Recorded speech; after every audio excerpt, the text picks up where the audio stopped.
Okay, James, I'm just gonna try something here. Okay, just hang on. I just got to. Oh my God, what are you doing? Oh, just gonna try. I thought I saw something down here in the terrain. Yeah, it feels like it's just going.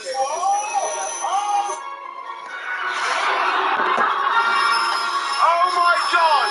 Oh my God! Hang on. Oh my God! Shut up! Shut! Oh God! Oh God!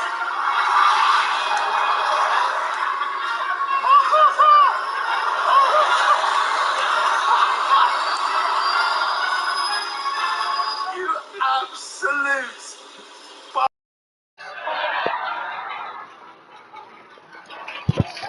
Tom, I've got an idea. Why don't we just fly straight for a bit? Just maybe head back. Probably head back, I imagine. Yeah, we'll just fly straight. Just relax. Just take it easy. Okay, just for a little bit.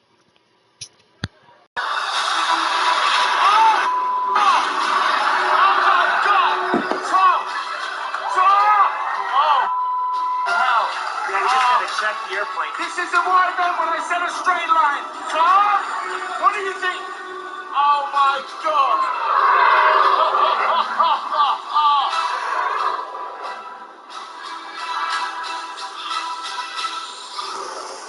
Tom, I might be done in a minute. Okay, we're done. Well done. Well done, man. Oh my God.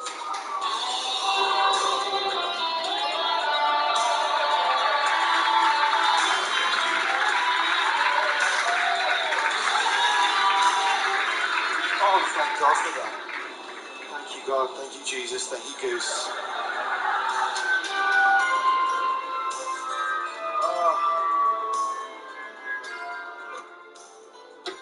Oh my God. I mean, I love you and I hate you at the same time. That was absolutely outrageous. That's incredible. You can be my wingman anytime. I could be your wingman? Yeah, anytime. Do you know what? I think I'm good.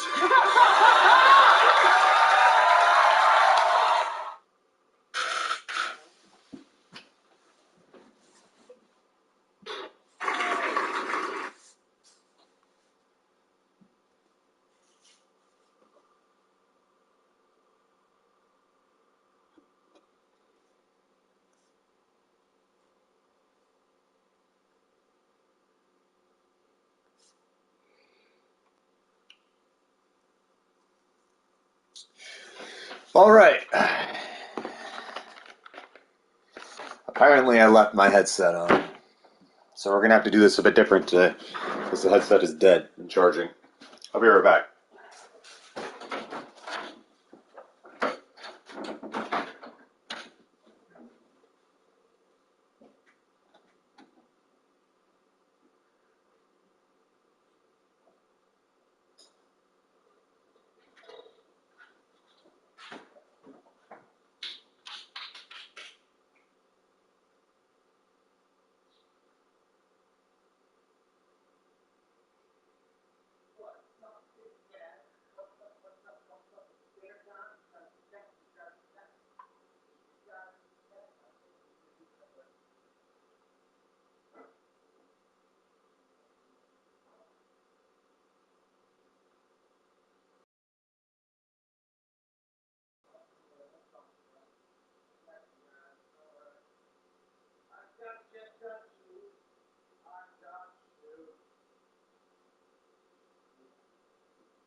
appetit.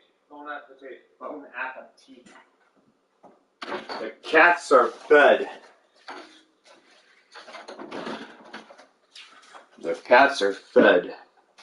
I just remembered I do have a smaller headset that I use for the Xbox, because I never replaced that headset, which actually was, I like that headset.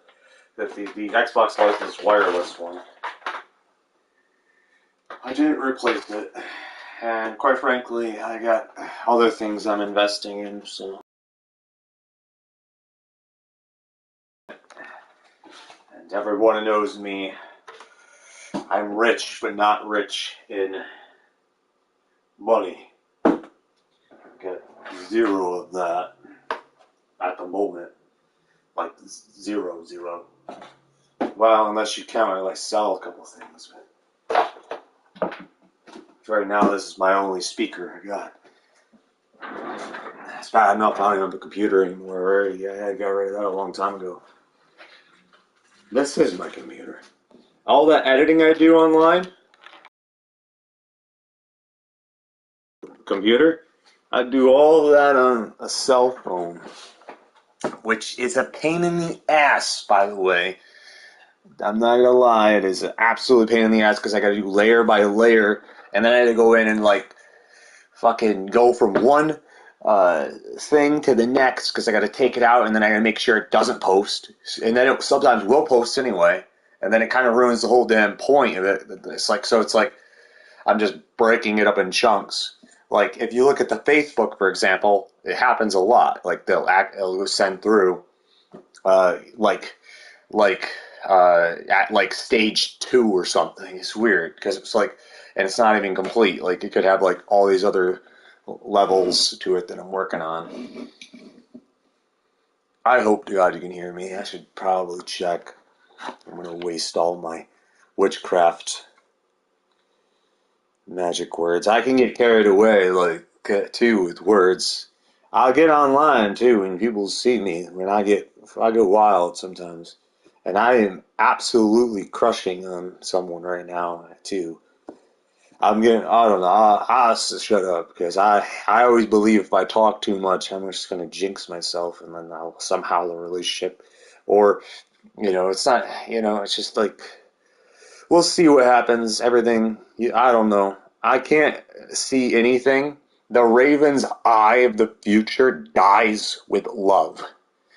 If I were to write a poem on that, I would explain that clairvoyancy would die under the influence of love. If there was a reign of genuine love would be brain dead, right? Where you don't think, right? Where you're not thinking, because the moment you think about it, is it any longer authentic, or is it any longer genuine? If you think about it, does that make any sense? So if it's thought of, does that define it what it really is as? See, I've been thinking about that lately on how people are using witchcraft nowadays, or the English language, ASMR, sound waves, 5G upgrades, before 6G shows up. And I'm pretty sure I got robbed online because, well, I didn't get robbed. I had a little bit of money and I helped someone out. And then they were asking for more money. I don't even have more money. I got closer. I was asking people for. It made me all wrong. I wanted to help them. I don't have the money to help them. I wanted it so bad to help them though. And then they get mad, and then they block me or something afterwards. I was like, huh, because I couldn't pay the thing. I was like, shit. And then I got another really special thing that may or may not be real because of the way the internet is. I can't really tell what's real online, but I could tell you that the garden effects, what I call the garden effects, that food for thought, all it takes is someone to read it, and it's already in their head, and they just matter they forget it or understand it and how they comprehend it. So if you place it just right, it will still be there. like with my experiences, like people will, even people who don't want to know or don't understand, still get affected by it in some way or some form, and it's like it's unavoidable, and it's you have these bugs, and then you get what I call the spider effect, which can go in and actually catch some of the bugs. So I don't know. I've just always looked, but I when I talk spider and bugs, I'm talking human brains, though. That's neurological shit. I compare robots with neurons, with the functions of the human brain sometimes, and it's just like and programming because I know you could do it. It's absolutely possible, and with especially as behind closed doors scale base. I'm not really I'm not personally pro for that. Like I still, I'm like, I'm more like pro liberty. If that makes any sense, like freedom. Because I hate it when I'm, when someone's like, oh, hey, shut up, stop doing this. And it's like, or turn your voice down. And then I've noticed lately that that's wrong and that it's okay for me to say that that's wrong, and so for them to be like, hey, you know, so just use liberty. It's just because it's honest, and people that use liberty hostage, it's like, is liberty hostage? Is it hostage behind a paywall? It's like if you're not making money, I'm not. I don't know if I'm so. Well, I don't know. I guess I got an offer for something, and it may or may not be real. And I guess I got to go to a courthouse or something. Someone said to me, which sounds more real. So I'm like actually impressed that that's actually a thing. Like, okay, I'd rather do that. Let's do that. That's in person. I feel much better with that. So go to the courthouse to sign documents, which sounds great. I don't know everything that's going on, and I got a hint like I'm supposed to know more than what I was told, but I don't. So I will be going into this blind, and they were like, "Do you have what is it? Only $200 or something like that. You have to take it to the courtroom or something."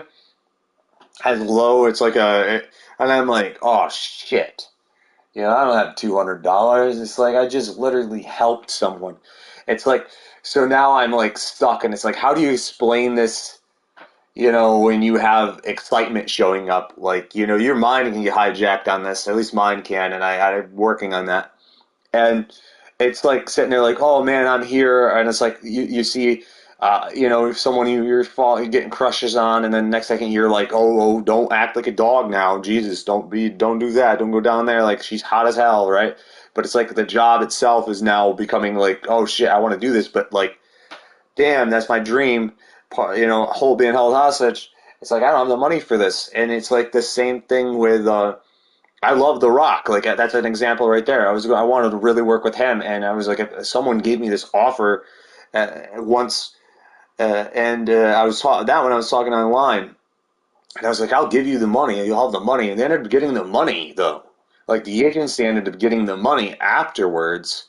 But then what just didn't make any sense because uh, I didn't actually even go.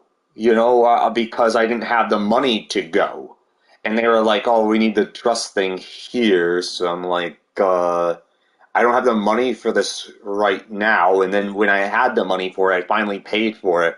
And then they usually leave you stranded. Although their job is to basically convince you and play you into a corner. It's like, how do you know what's real anymore? We get 50 million fucking phone calls across probably the United States here in New York alone with people trying to give you free shit. And it's like one day someone's going to show up or be like, or give you a job offer and be like, hey, but your job offer, you have to be here. It's like when it happens, nobody's going to fucking believe it because they turned everyone into the boy. It's like the boy that cried wolf is every single person in that position of the job that would give that offer. So they're giving they give love a bad name.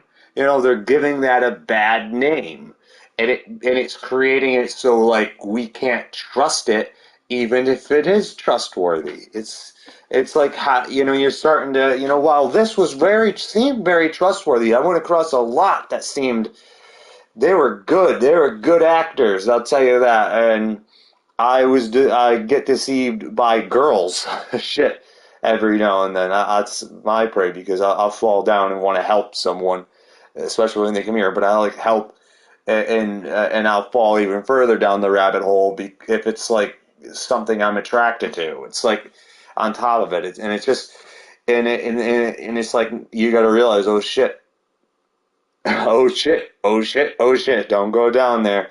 Airplanes, right? And planes are like very spiritual, very design, very minds. If you look at patterns and stuff, there's a lot going on out there in the world. That goes unnoticed. Why is a raven like a writing desk?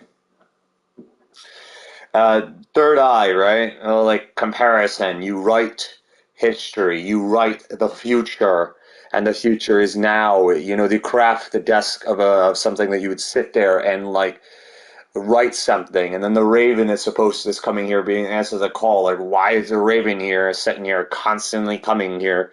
It's like it's not necessarily talking about what the hell the raven is doing as the main part. Like the riddle is precisely, if I recall, why is a raven like a writing desk? It's just a question, and now it becomes like a comparison between the raven and the writing desk. They're both made out to be something. Meaning, like you get an ominous feeling, or you get a feeling that you're most related to. You might not even think crows are an omen of what most people probably think, or a lot of people. Like you could be in the vibe of completely your vibe. The meaning is put into a vibe in the spectrum, just like a spectrum. Spectrum's a lot different because spectrum is like boom, that's sight, that's imprinted in your eyes, like the color of the rainbow, but you put in, let's say you're constantly flashing the color red, you'll start to literally start seeing images, especially if there is a strong belief system on that color and it just sits there flashing. You'll be surprised on the imprint that it can at least temporarily have on someone's brain. It's like a drug. It's a drug. It's you don't have to do drugs like where you don't have to like pop. I don't know. I've never done heroin, so I don't. Heroin, actually, I know heroin because there's heroin addicts all around here. There used to be. There probably still is.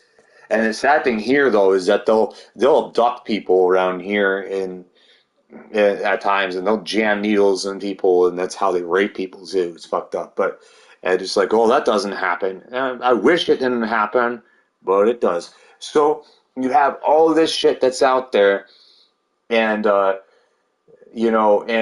I see this shit, to me, and I get distracted off that because I hate it. It bothers me, it bugs me. But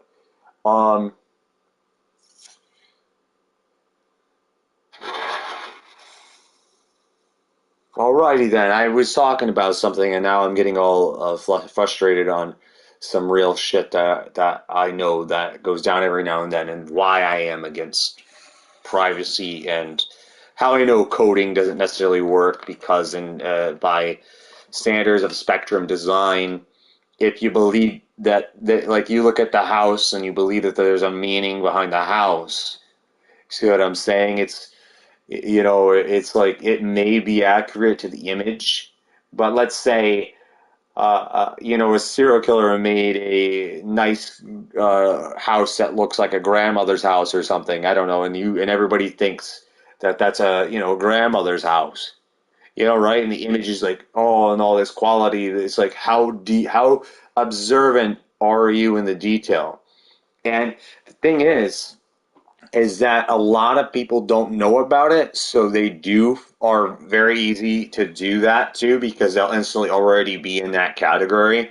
But not there are rare cases. There are cases where it doesn't, like you literally have a match and it doesn't actually. It's a very deceit point. It's actually a hidden layer of code, like Da Vinci would write his crimes, right? Or not, what is it? The Da Vinci Killer wrote his crimes directly to the fucking police and the media and told them exactly what he was going to do, how he was going to do it, put it in riddles and threw them all around. And then they had him here, sent where they were going, found the location, still could never keep up with the guy. They thought they knew who he was, but couldn't keep a grasp on him because he was in their heads.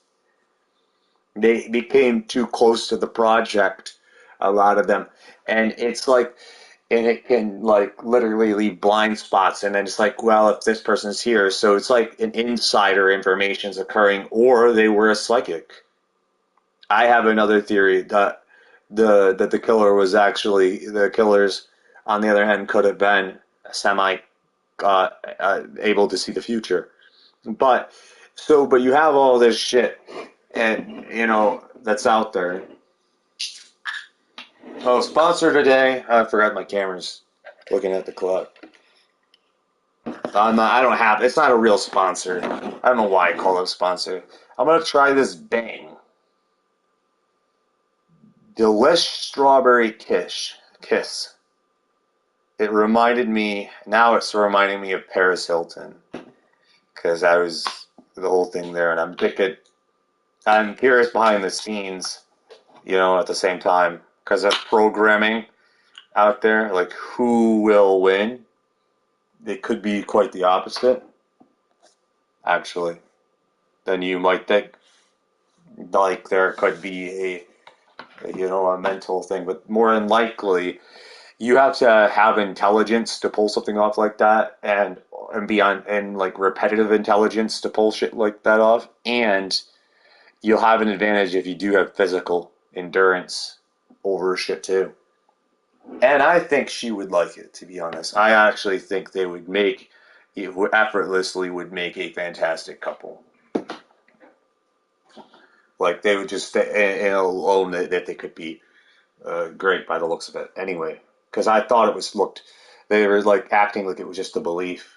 I don't know how old that video was. Could have been ages ago. I don't keep up with every single thing.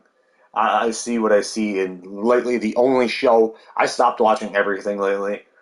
Everything except for the Orville. That is actually the only show I have been watching as right now because I'll probably watch the Only Murders in the Building for Selena, and then ends up trying to get in there to see because I don't know what is going on, but part of the contract, if it's true, I will probably be working with.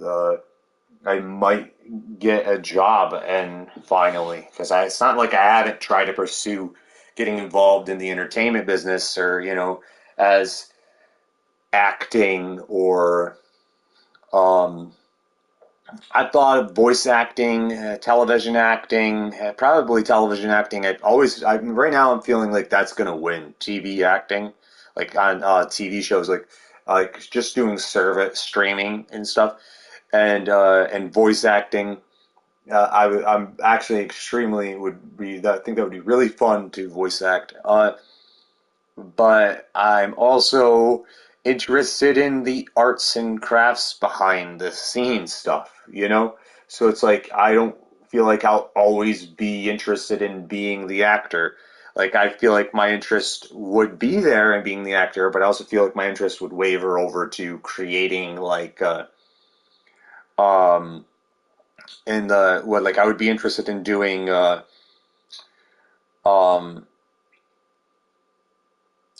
I don't know. I edit right now, like with very little resources I have, and I think I do a pretty good job though with the very limited resources I do have.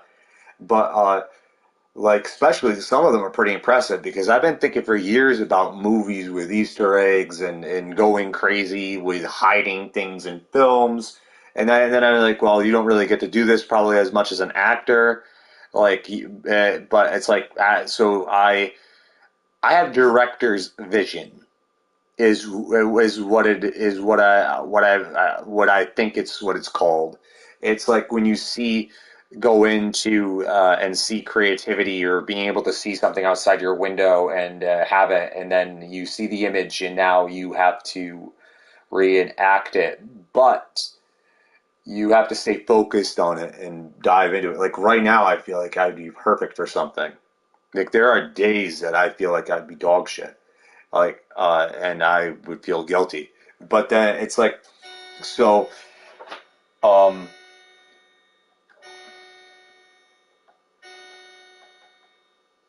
the cuckoo clock isn't going, but I'm wearing this all black work shirt when I used to work at KFC a long time ago.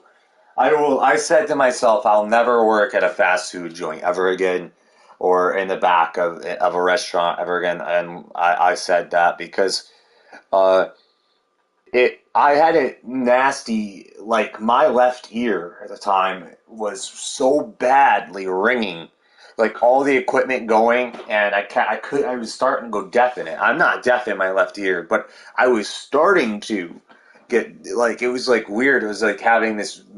The equipment. I was getting like running around like a chicken. I don't know, his head cut off partly.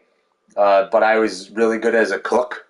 I preferred being the cook more than I did being up. I was at the cash register with one of my jobs, and but the job was like, oh, go here, work on the machine, work here, work there, mop the floors.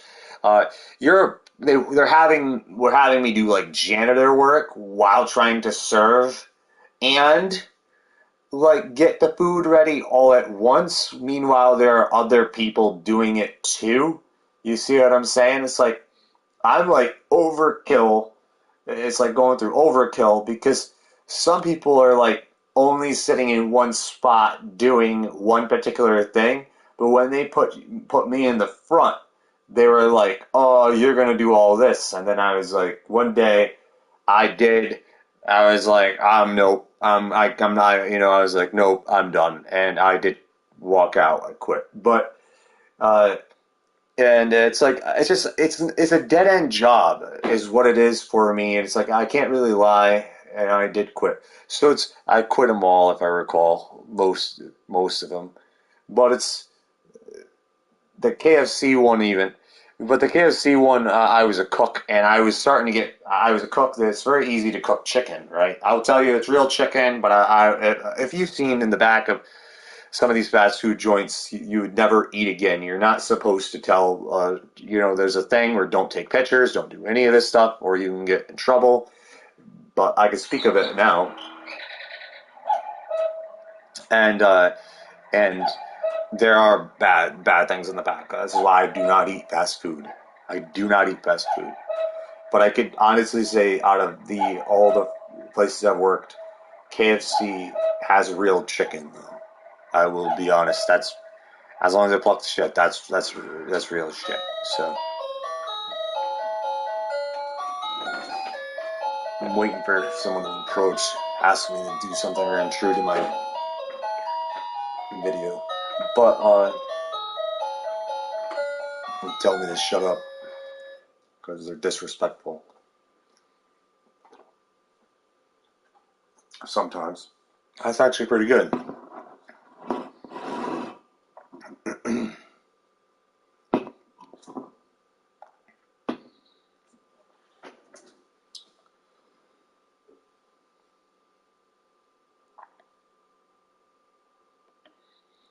But everything is hell here and trying not to be hell. It's like painting and all, and of course things, because there's liberty to do what you want to do and all this stuff. There is behind a paywall. It's like, oh, they hold it hostage. I also like about the Orville the fact that they don't actually have money. They don't do money at all. Like, their world is far more intelligent, and that they are,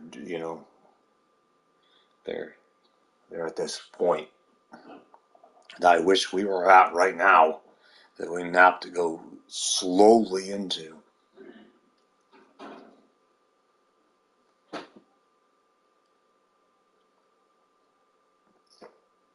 and use exploits in people's brains. Honesty is a type of currency. But it might, hurt people's feelings when you get inside and reach in there, though. But because it is about analyzing, and if you're like, I can't afford this, and if you don't want to steal it, you can get people to do particular things, like give you food or something. Or the scenarios like homeless people do all the time, using it off sadness, because they're living on the streets, and some of them aren't even homeless. Some of them are actors, not like actors like in the movies or TV. Like there's different types of actors. I call actors people that pretend to be something. I've seen all sorts of different types of stuff.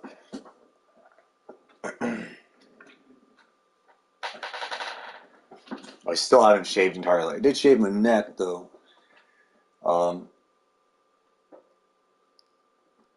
I once looked like Shaggy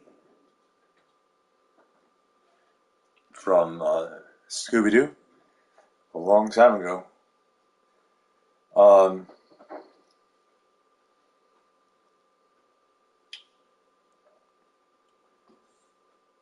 I don't know entirely everything.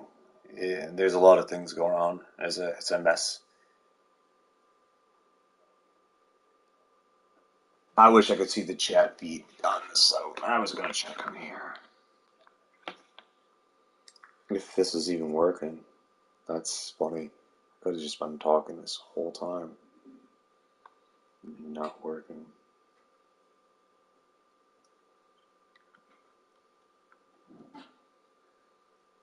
Wakanda Forever first official promo theater release. Is it real or is it a troll? I'll check that out later. My streamer one.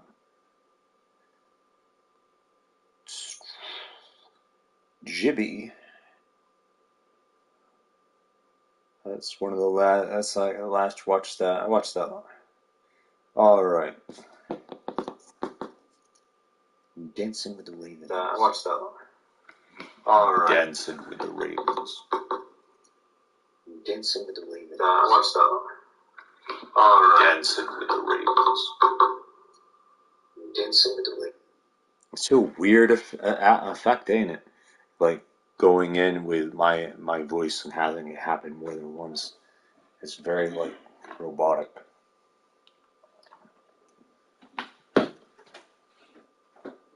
I'm probably the one person watching, or do I have a real viewer, which is amazing, and thank you if that's real, because I don't know. I was assuming that it was me.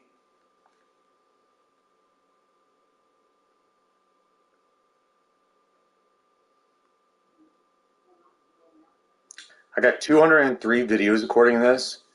I was like, I'll be changing this channel, but I said that like a long time ago, and I kind of did change it to what appears to be a talk over video games channel. I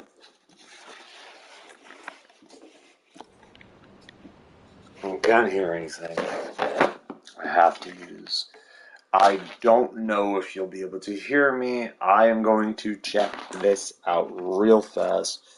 Make sure that this works. This out real fast. This out real fast. This out real fast. Testing, testing. This out real fast. Testing, testing. Yep, you can hear me.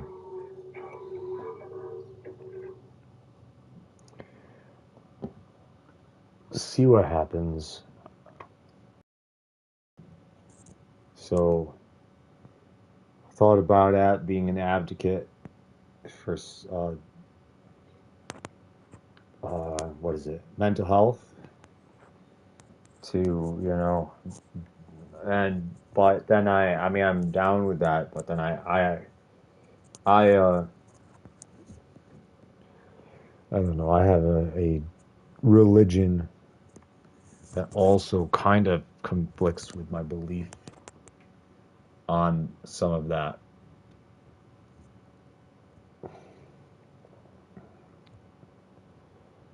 I don't believe in all of it. Because I've had someone try to sell me a back brace before, let's put it that way. I was going to have scoliosis at the age of 20. So I've had a lot of bad experiences. And I have not actually been to the doctors in a very long time. Because I try to stay on top of everything. The only thing I do that could even make me, I feel like, is bad diet choices. And something like that. So I suppose I should be playing this. I sit here talking, you can look at my shirt for a while. Has nothing on it, it's pretty plain. Not very meaningful. I think it's back there. A video with Curious George. Oh. I made a video with Curious George.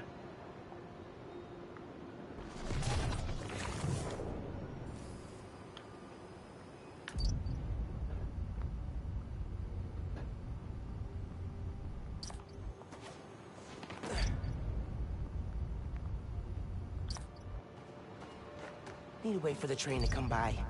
Get close enough to record it.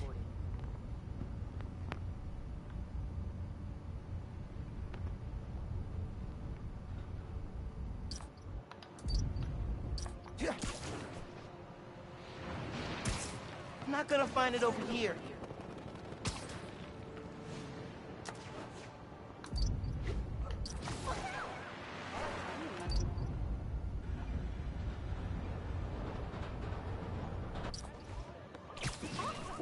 Not this way. Pretty sure it's behind me.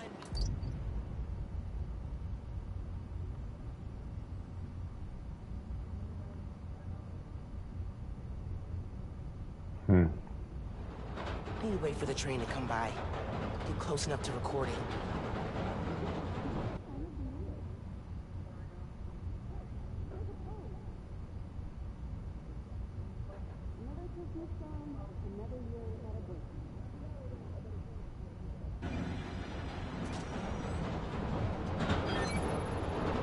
Yeah, that's it. Hey, wait, you probably don't know this, but your dad and I grew up not far from here. Before we moved to Brooklyn. 310.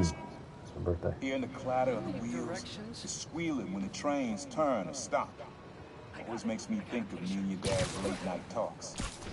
Mostly about what we wanted to be when we grew up. I wanted to be a space alien. A space alien.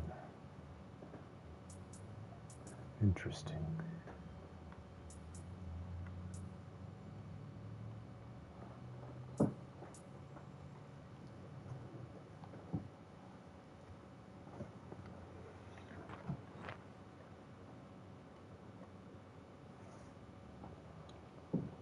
I don't even know what the hell, where honestly, what's gonna happen.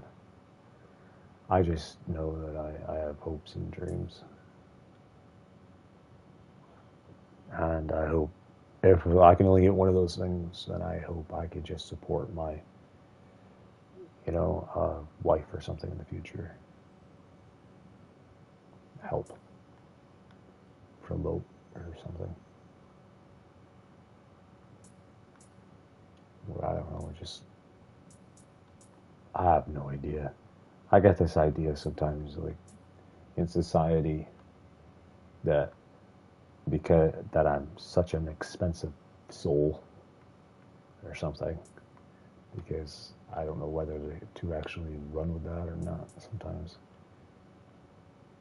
And I don't know. There's you fall in love, but then there's like you have to make people fall in love. There's all of that where you have people going in trying to make people fall in love, and Yeah, I really hope that's not the case because I probably will be alone my whole entire life Before you do something weird. if I have to be a certain way.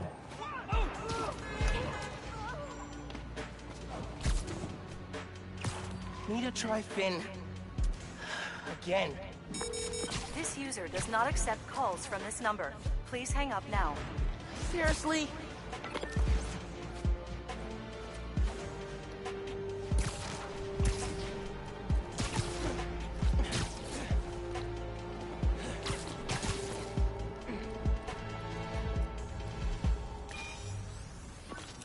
This one was all your dad's idea.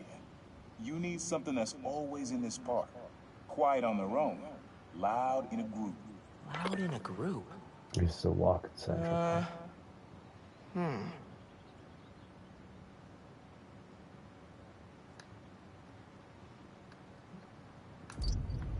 Ice skating.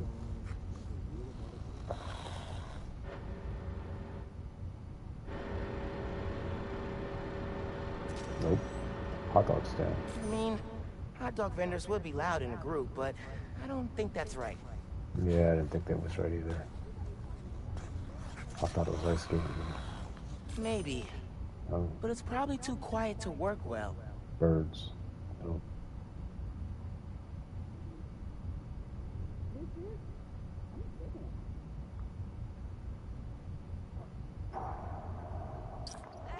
Spin. Probably something you'd always find here. Like birds or trees or... No, not trees.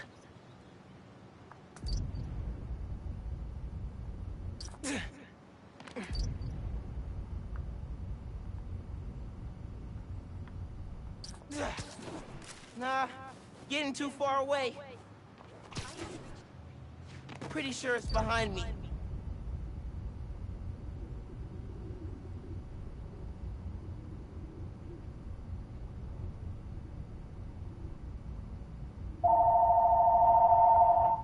Ring-a-ding-ding.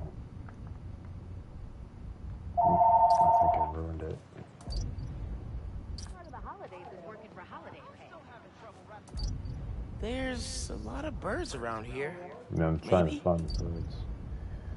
Takes a while. It is the most wonderful time of year.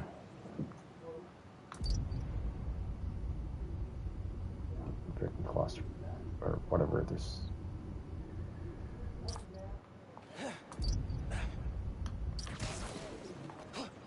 Really? Happy Hanukkah.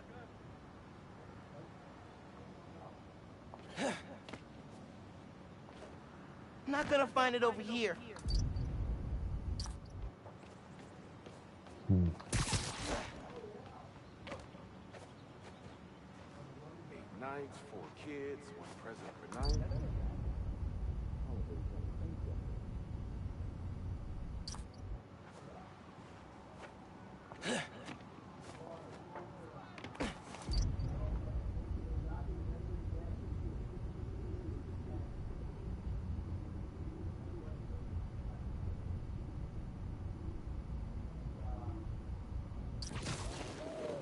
Really? And how in the hell am I gonna have to sit up here? It's too far away.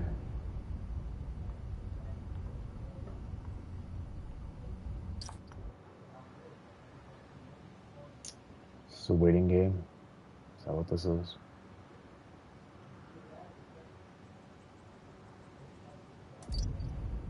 This is a very weird section. Gotta wait for birds to like literally land here. Is that what it's trying to tell me? And then not get too far or too close to the birds.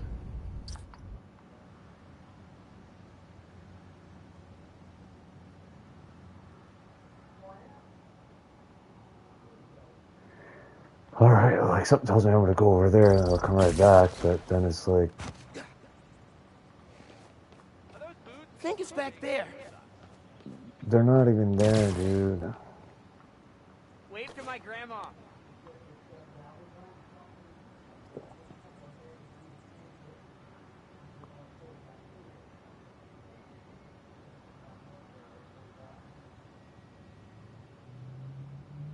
You gotta take chances in this world. First time I'm alone. Yeah, I just did that. That's fucking. I'm stupid. Oh, camouflage. That makes sense. What's up? What's that? Where'd he go? Hey, Spider-Man, happy Hanukkah. Or whatever you celebrate. Oh, I wasted it. 8 nights of presents. My favorite time of year. Awesome. My birth parents and adopted parents on all three sides Okay, on board. Peace. celebrate Christmas.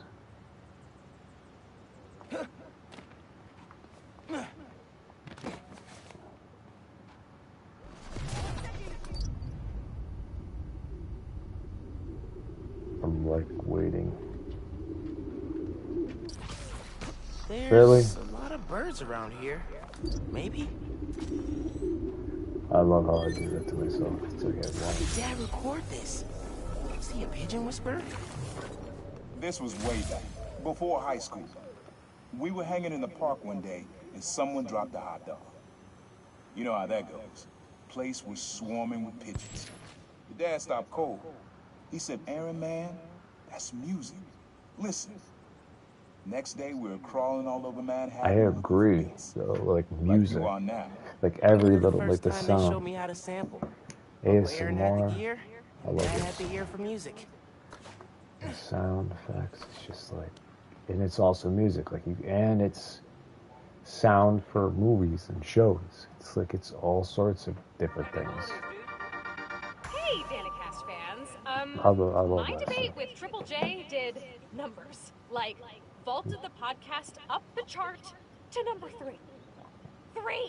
That is above Mr. Jameson himself. Ah! Oh, someone recognized me at the deli today and asked about my citizenship application. Like, that's weird, right? It's weird. Okay, so I'm kind of wondering if maybe it's time to class I up just the need to pod not a take little. on You too know, talk much. less about me, talk more about the issues, include some Not ads, focus appear on in all that public stuff wearing a anymore. blazer, I'm that kind of thing. worrying lately What do you think? My about DMs are still open, so let me career know. and And until future. next time, don't Maybe talk it's to my women wearing 30s, headphones, okay? Please? questioning They don't life like it. choices. Bye!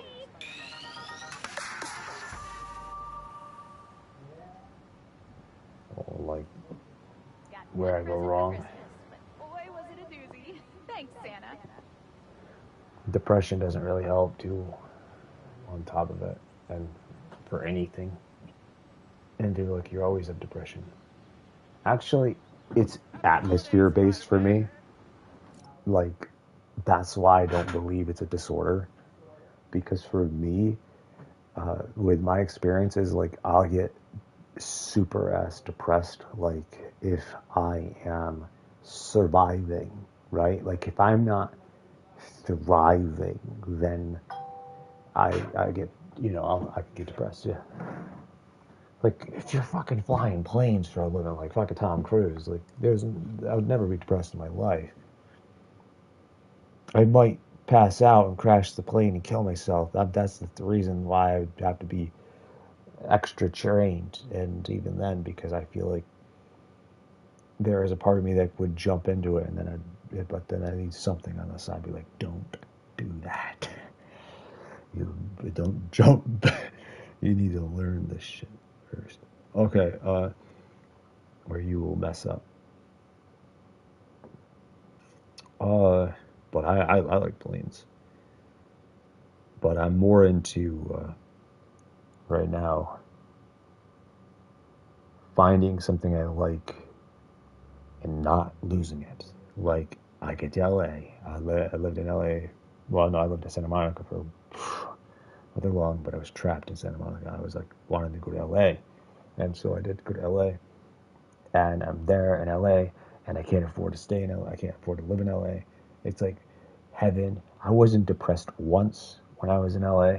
I was having the time of my life in LA, actually, for this short amount of things. Like I was, especially when I was in Santa Monica side, like I actually somehow, like, because there was a little more, the it all has clairvoyancy around in that area. And there's a lot of mental health around in that area, a lot of clairvoyancy that is around in the area, but all of it makes up because there's something in the atmosphere and that says, hey, you belong here.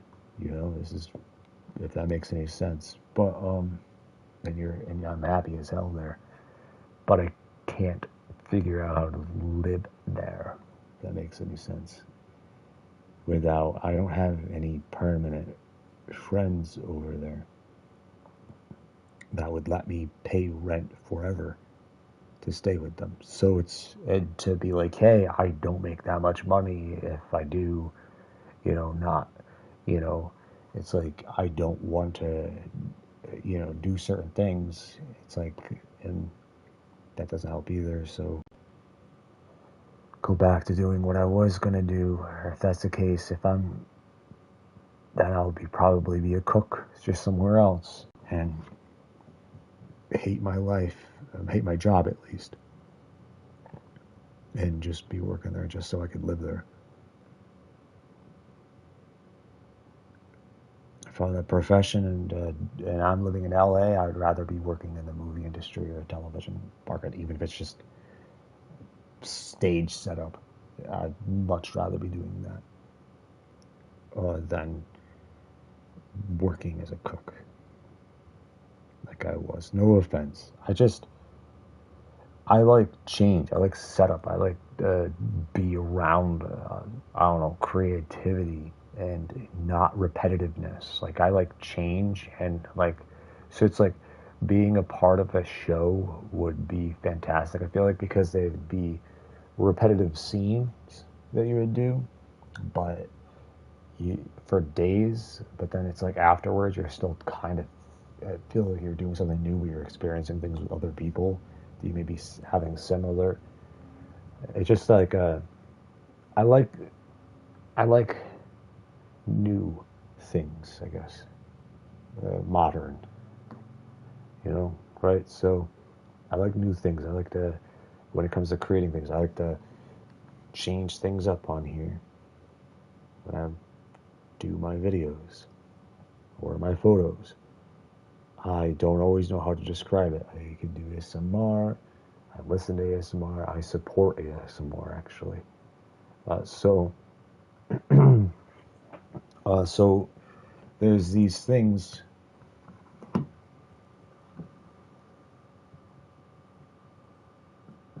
Like it's a crap. You're taking on way too much. I can't afford to support every single damn thing that I want because it's money. It's money, and that's what makes me depressed. It's like I think partly the biggest thing is that I don't want to be an asshole and say that, where the hell is my rich wife? You know what I mean? It's like, cause then it's like I feel obligated that she had like shit. But I don't know. But anyway, I would be, it doesn't really matter when you're there in the environment if it's consensual, you know what I mean? And I'm just overthinking this scenario, and I just need to be reminded or have something to keep my mind off of it. That I wouldn't have to worry about it. I feel like it's totally different when you're in the scenario, right? It's totally different when you're in the scenario. I don't know what it's like to be in a relationship really with, someone who is clearly more talented and more beautiful than me, So it's, I'm just imagining or trying to figure out stuff. It's like, and because I'll look at something that I like, and then I will think about all the ways I could lose it, all the ways I could gain it, because, right, is it that it's like a work? Do you have to work to keep it? And then I'm like, if you have to work to keep it, is it even real? I start to question, is it authentic? Like, is it real love? But then it's like, even if it's not, like, it may be hell, but I don't want to lose her. You see what I'm saying? And then now you're working constantly for the love of your life, which is a very possible, very real thing that I could do.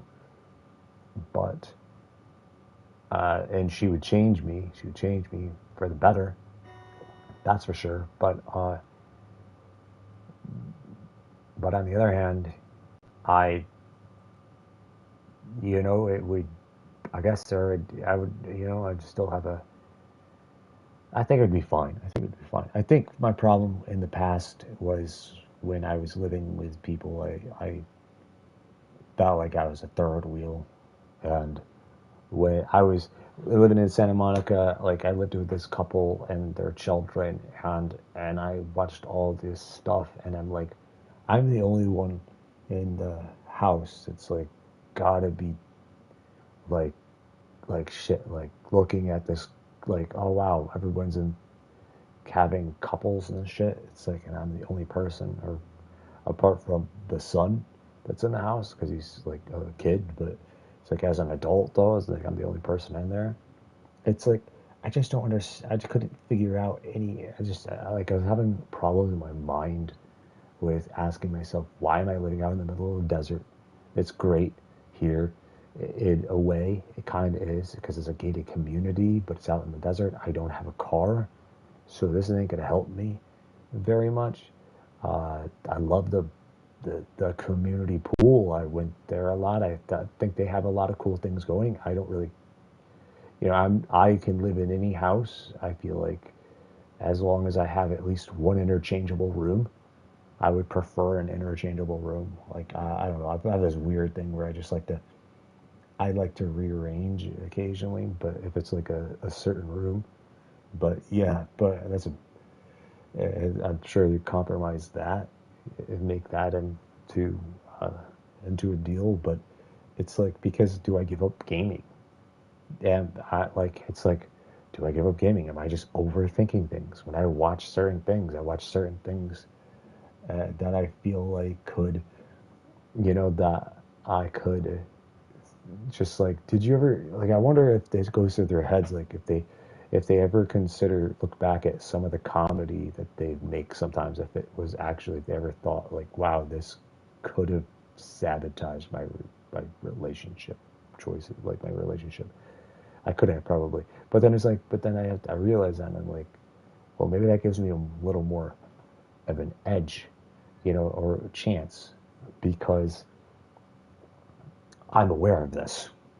You know what I mean? So it gives me a chance that for both people to have a chance there. So it's like, and still be able to have games on the side. It's not like I really play games that much anymore.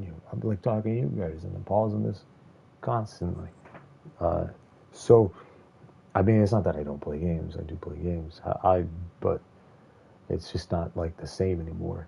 And because I'm starting to feel like it's getting me nowhere. Sometimes I get that feeling like, oh, I picked the wrong thing I like. Am I in the wrong hobby, and the wrong career, and the wrong job? It's like, do I like the wrong things? Is that why I cannot, it's like, it's just these things, because it's like, you're supposed to like something, run with it, go with it, but I have too many things that I like really, really. Like, I could be into DJing, I could be into this, I could dive into it all.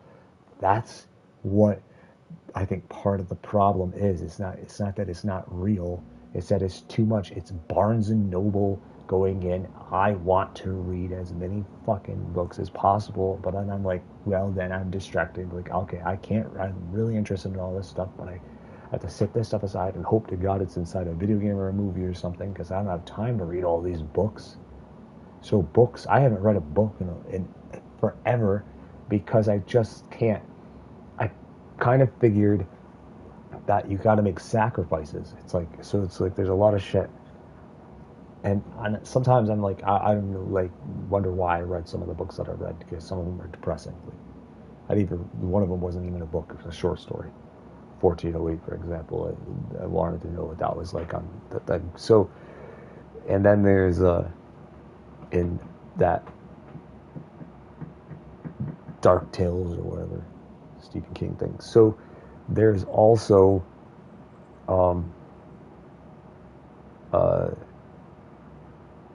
I think the last best book I can recall that I ever read was Ready Player One. I think was that I read all the way through. I think that was the last book I read that I actually enjoyed. That didn't make me depressed. When I sit here and I look at horror sometimes, but it's, when I'm reading certain things, I'm not always enjoying the feeling that I'm getting from something, if that makes any sense. So, and horror, for me, you adapt and you become it. This is why when I look at DC, I'm the villain in DC. And DC is very dark, right? So it's like, and sometimes I'm like, that would be great. Like, I feel like in the right atmosphere, I could pull off some phenomenal work over there. I am confident enough to say that I am able to change to the point of something like that. If you ever heard or seen some little things that I've done in the past, like, I could pull something off. But then do I worry about my mental health? Because let's be real, I worry about it because I'm not there. The moment I'm there, it's like I don't even, everything's gone. It's like all that shit doesn't even exist. I'm like, there's no more worry. I'm clearly not doing something right when it comes for myself. But as a shepherd of ideas for the media and for people out there, I'm doing fucking phenomenal. And so good at times they don't even recognize that it's me that's doing certain things online. So, or in helping and being a part of things to, so, and it just, I don't really see it helping me though, like without the recognition. It's like, and I kind of went about it without having mandatory recognition. I went about it without having to get paid for it, and it's just, I sabotaged myself is what I believe is what I did, partly. I never really, I was liberties locked behind a paywall. I saw this, and now I see it. I see it, and once I'm locked on to something, I'm like, and now I have to convince myself that I have to transition and change the character. Do I go pro money? Right? Do I go pro money? Do I go pro money and support liberty behind a paywall?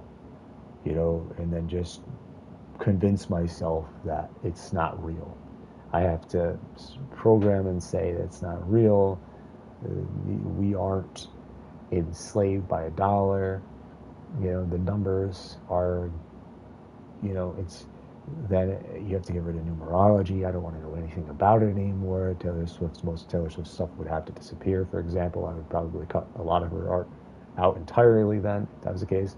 So it's like, there's certain things, just because it could draw you right back in. Like, I don't want to be attached to too far into like capitalism. That's another thing. It's because I feel like numbers is going to be the trigger that will send me right back. That means everything is related to numbers. I'm going to have to figure out a void. It's like, or be caution around numbers. Be caution around numbers. That's weird as hell. Or having something put on something. I don't think you're going to avoid that 100%. The world is just full of variety. And there's a lot like that. It's like, wouldn't it be awesome to like just be able to be home and and um, not have to worry, play games, make art, have your own studio, kind of do your own thing in this studio with things, and then go off and travel the world occasionally. You know what I mean? Not as much as probably as I originally was going to do, and then just have like my wife is just okay with that. Hope to God she's okay with my career choice, even if it doesn't make any money.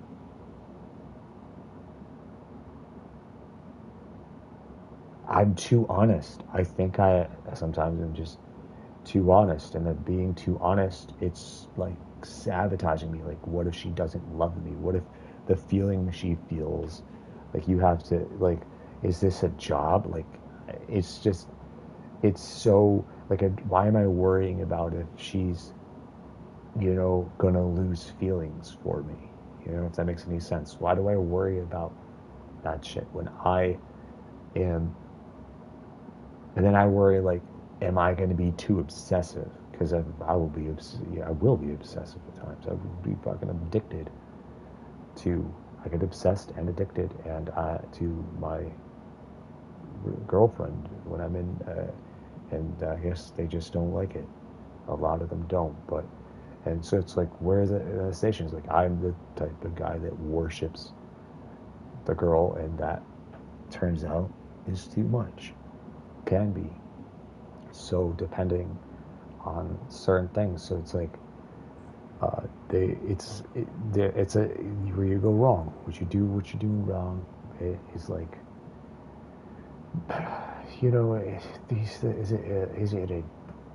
why is it a job? That's, if it's a job, is it a relationship? Is it really?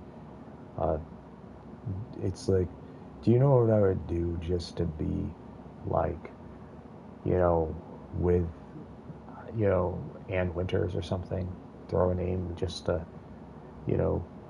and to hope, I would just want to be myself, and not have to be loyal, because royalty has a price in itself. So it's like, what if I was focusing on something? What if I didn't need expectations? Would I still be loved? See what I'm saying? Would I still be loved? Hey, guys, and I know I'm speaking like, when I say guys, but sometimes I feel like I should be speaking for all, like both. But if you're in a relationship with someone, ask yourself, if you decided not to do something that they liked for once, or let's say you decided to rip up your paycheck or something. I don't know. Like, that sounds, but whatever. Like, you do something so drastic that is material based, though. It has nothing to do with, and you see what happens and see if they'll stay. Like what will happen? Like, how they'll react. Like, if it's, like, I kind of feel like, do you test the relationship to see how strong it is? Do you go there and be like, hey, I decided to, well, do this. I hope this is okay. And, or you agree. I feel it's tragic in a way, it can be, because we live in a society that would recommend you to hand your soul over to a job and suffer afterwards, and wonder why there is people who are not in real love. They're like dating and then leaving each other, getting married, divorced, and then married again, and then divorced. It's like studying what they're doing wrong, and then what the world is like, and then what it's like seeing girls that probably would have been in a, like, I could have been in a relationship with, that would have been much better for them, but yet they're in a different relationship that just isn't working out, and then they keep doing it repetitive, like someone. It's just like, it's that sense where you're second, and you kind of get and part of me is like asks these things. And then they have guys say that, well, it's all her, but it's like, but to realize that it's not necessarily true, like, so it's like to know that it's like, because I wasn't there in their house when the shit went down, or when shit goes down. When you look at these things, it's observational study after observational study, and to see relationships live off money, and if you took that thing away, it's like, are they capable of it? Like, like when you're a kid, not a care in the world. It is the realest thing, right? And then they tell you it's not. And then when you're an adult, you just don't know anymore, because everything's designs. Everything's goddamn art. And there are people using it to, it's like sell and art. It's like you start to realize what all this is about, and you're like, it gets harder, because when it gets harder, because you now know the truth, and it's just it's like, if I fall in a relationship, fall in love, and it's like I did as a kid, am I just going to be used? Because there are people out there that are not naive. Like, and it's like saying intelligence could take advantage of your heart just to use you, because they are nothing but a brain. It's like, do I come off like that? I probably do, because I'm so concerned about intelligence. But I'm like, should I be hiding? Should I not be involved in this kind of mindset stuff? And should I not be involved in the truth? It's difficult. Do you fight this? But then it's like, and how do you maintain a real relationship while you have this intelligence? Like, it's like, is love, can you even love in art when there's a price on it? Is it possible? Is it even possible to get the girl of your dreams and live with her forever? And it's like, and not have to worry about anything, expectations or anything.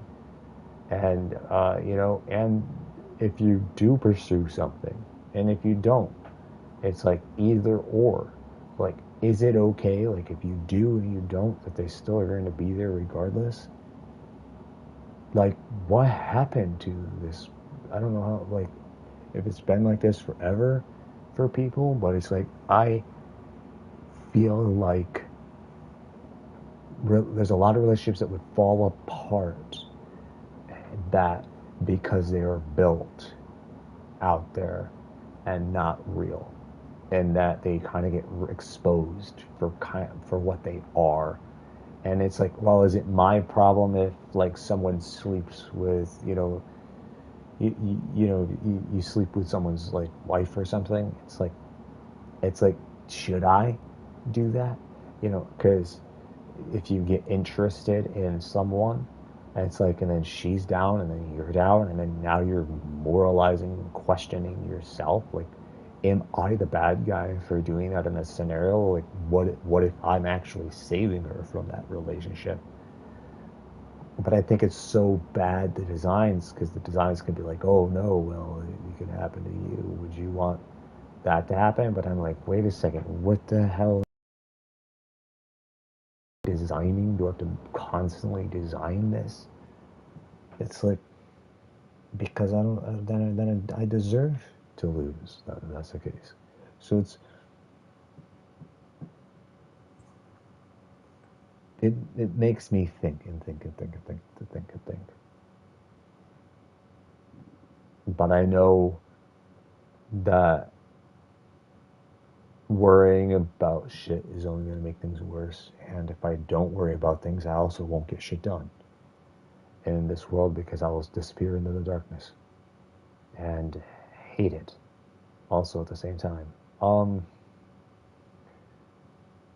So I gotta take a lot to be focused.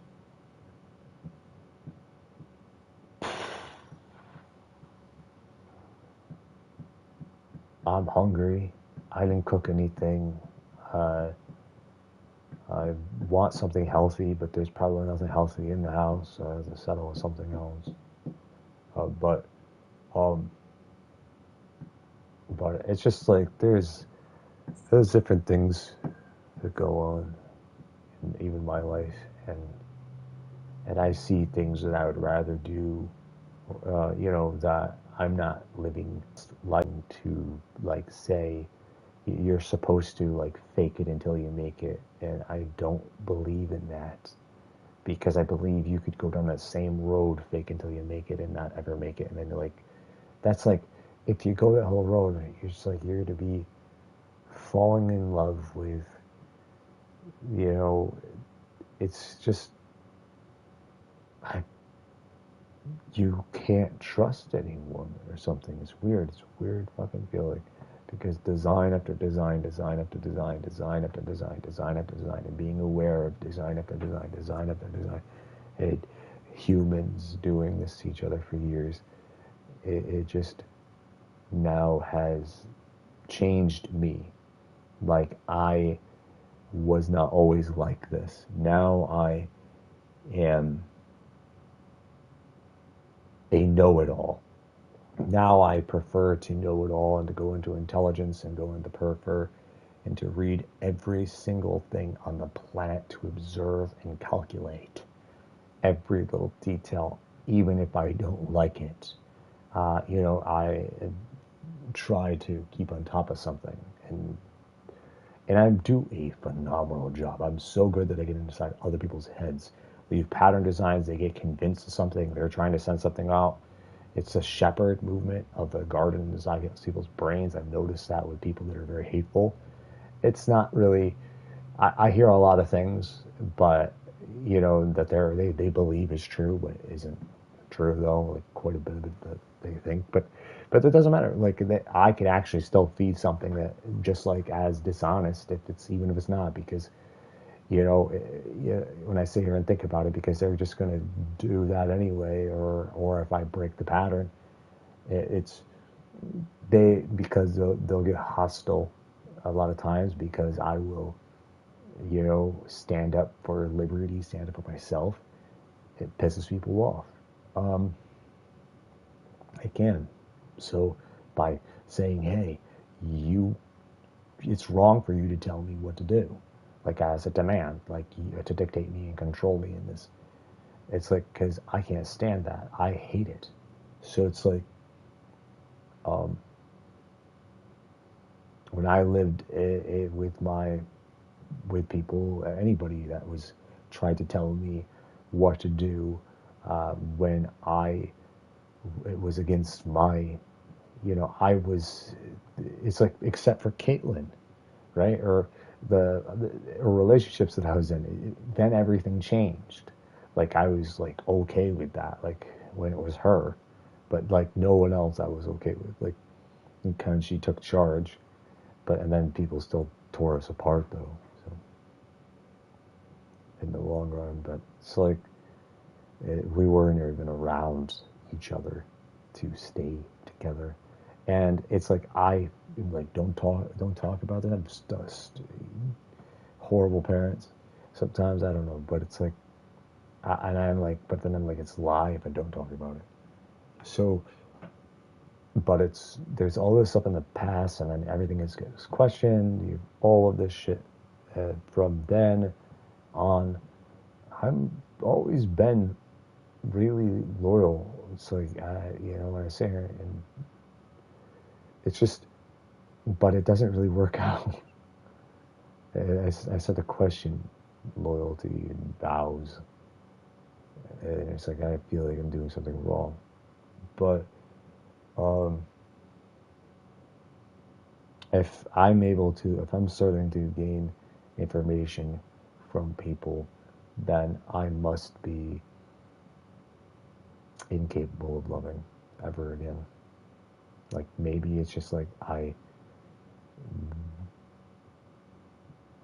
I will only be able to love the girl that is standing before me in that moment, and as long as there's no paywall that's driving her away. It's like, because if she's gone forever, it just disappears, it doesn't, it's like, there goes a relationship.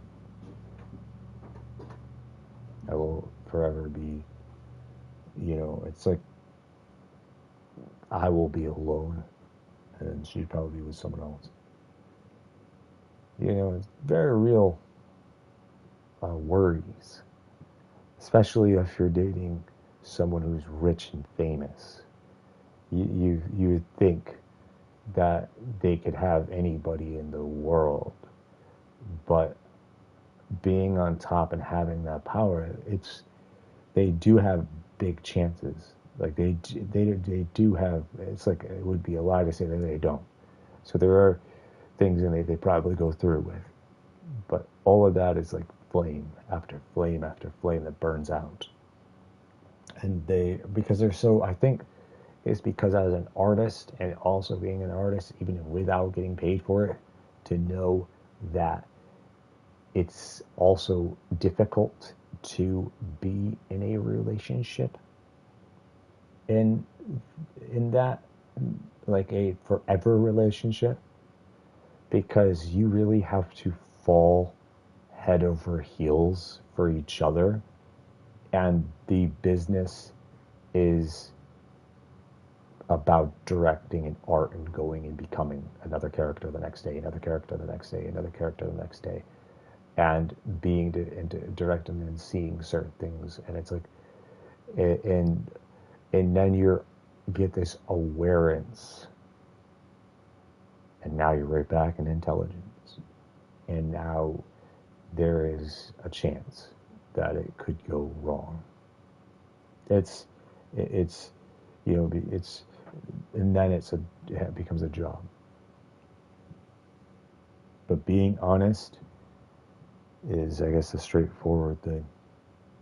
And go from there. I used to think I knew exactly, because, like, who to aim for, because I feel like, oh, I like her, and there's strong feelings there, but, like, I look at celebrities or something, it's like, I guess I like powerful women, is probably what it is, part of me, or something like that, or worry about certain things. And it's just like, and looking at that stuff and looking at it, and it's just,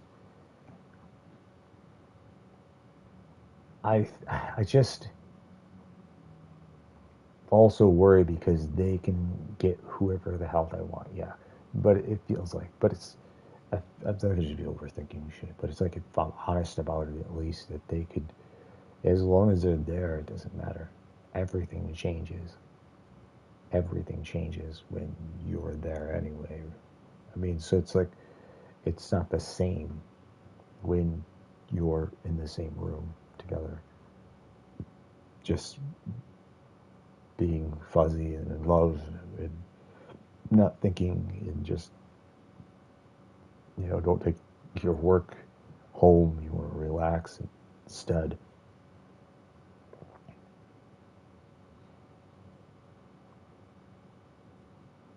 But you forget things, go back to work, forget things.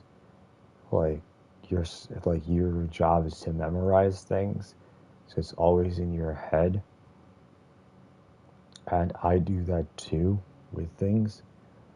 I might forget occasionally, like third generation gaming consoles like NES. But I go back to, let's see, the year 2000, the PlayStation 2 came out. 1994, PlayStation 1. I think it was 1993 in Japan, but 1994. There's the Xbox in the year 2000. I just sometimes forget the dates. And there's 2000. No, it was 2001 for Xbox. My bad. When Bill Gates and Dwayne Johnson announced the Xbox on stage. Pointless bits of knowledge, it seems to be that, oh yeah, I know certain things about the gaming industry, but does that really help me out? Being around people who tell me it doesn't isn't helping any. It's, you know, there's that too. The people it's like being treated like shit, but with smiles on their faces, trying to be nice about it. Sometimes when they're not really nice about it at all, they're just downright hateful towards me in secret ways. It's like you're in, you know, it's the same thing like when I was like, hey, Mom, I want to be an actor. It's like, get a real job. That's fucking stupid. That's shit like that. That is what I was told. So it's like it's like you're chilling to do that. Never had support for any of that stuff. I never asked to be a singer. I remember like I never had the dream to be a singer as a kid. I was, as a kid, running around drawing pictures whenever I would talk to myself because people would punish me. I'd have to have no toys, so now I have to talk to myself. I have nothing to do, or I'd glue myself to a screen and play video games. If I did have any toys, and then I stopped touching everything. When it came to video games, I was just like, toys? What's toys? I don't know. So it's like, I just stick to this Game Boy Color and this Game Boy Advance SP. And they're just like, you're obsessed with that. My birthday was like, and it's just like you're glued to the screen and you're there and you're there and you're there and you're doing it. And, but you take it away and now you're just in the, you know, running around creating images in your head. And now, what are you without the device? What are you without the device? And I'll tell you exactly, I know who I am without the device. I know who I am if I'm in the dirt pile of nothing. I am the guy who can create a monster and become friends with it, or an angel, and you know, and or certain things in my mind, and have it manifest to the point that I can actually see it.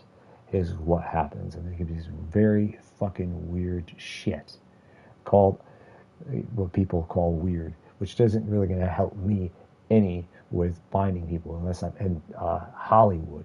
Like I have, like this is perfect. Like if I'm talking to Stuart Little, right? But and I'm aware of it, and then someone's willing to record it.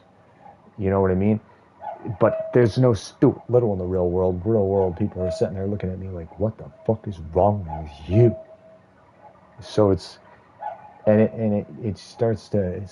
can get on that. It's like, so you look at all of this shit, judgment after judgment, and people say, we're not judging you, we're not judging you.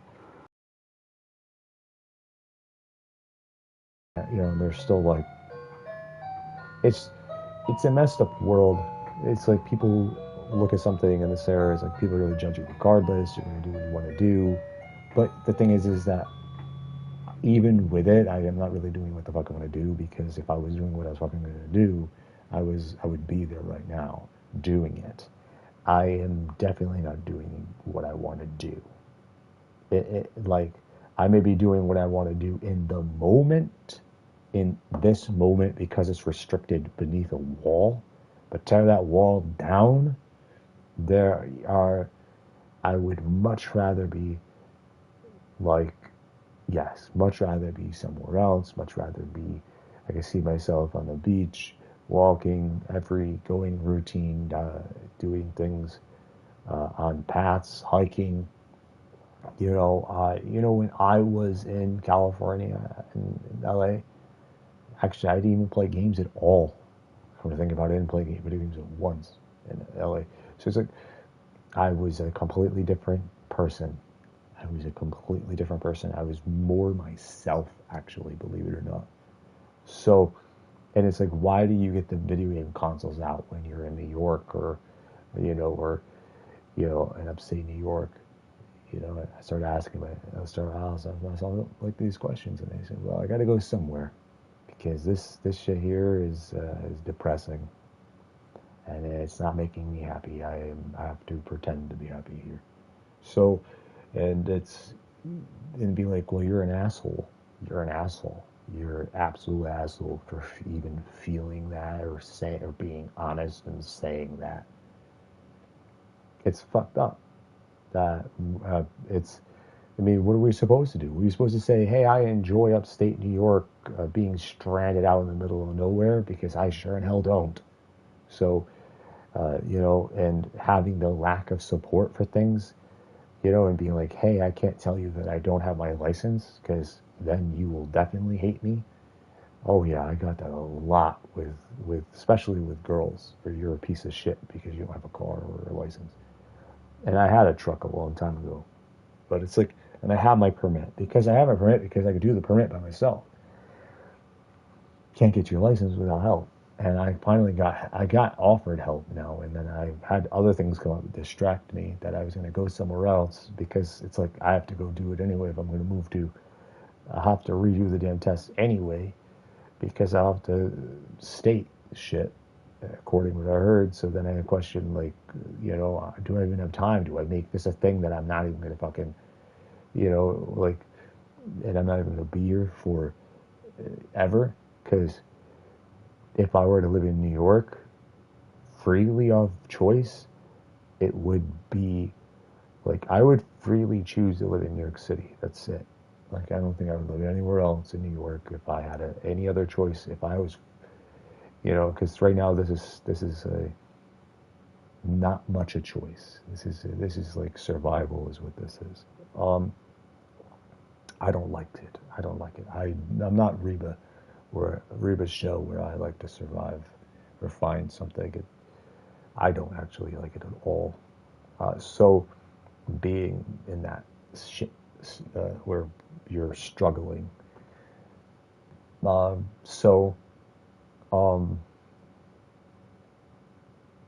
So I like to be on the top. In other words. So you see this shit, you're out there and or be where you want to be in life, and good luck. Good luck. Hopefully someone helps you out in the world. Hopefully people like you, because if not, then you are you can't even say it because then, because you're going to be careful on how you word things. Like, what if I word something that sabotages my dreams in my heart? The word sabotage me.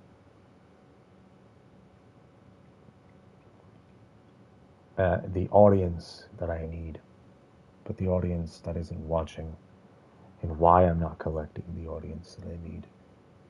The audience that I need, I guess, when it comes to this stuff, because they're going to look at the video game and they're going to run the other direction. What would I do if I saw this? Right?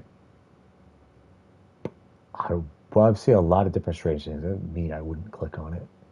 Come to think about it, like, come at it and actually listen to things. I've listened to this stuff before. I listened to a lot of it, like podcasts. Like, I would consider that this would be like some kind of talk show, just with probably a background that may not be preferable.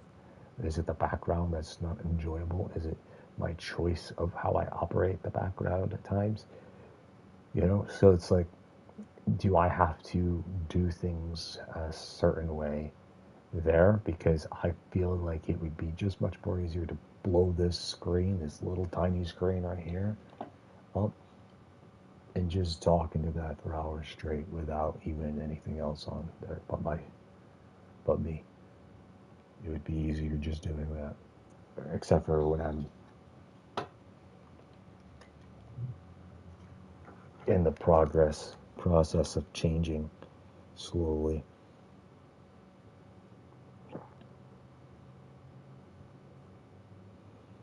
Kind of getting that coming back.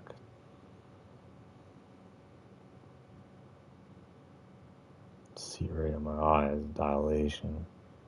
I'm starting to try to transition out of depression, being in hell because of hope, and trying to figure something out if I'm going to die, because I have an opportunity next month. July, I have an opportunity of some kind, and we're going to go from there. there's a lot of things going on and choices, and it's like, what if I made the wrong choice? Oh no, are you gonna love me? Will my wife leave me? I don't have a wife, but it's like, why am I saying I need a wife? For security? My fear that she'll leave me if I don't? Like, real questions here. Like, why are we getting married? Because I want to make your life hell if you try to divorce me? Because I won't let you leave? Is that what the reason is? Like, I am here forever. Like, am I the male version of Amber Heard here? Like, sort of. Like, except for without the, I don't beat people up. So it's like, I don't know, to be real.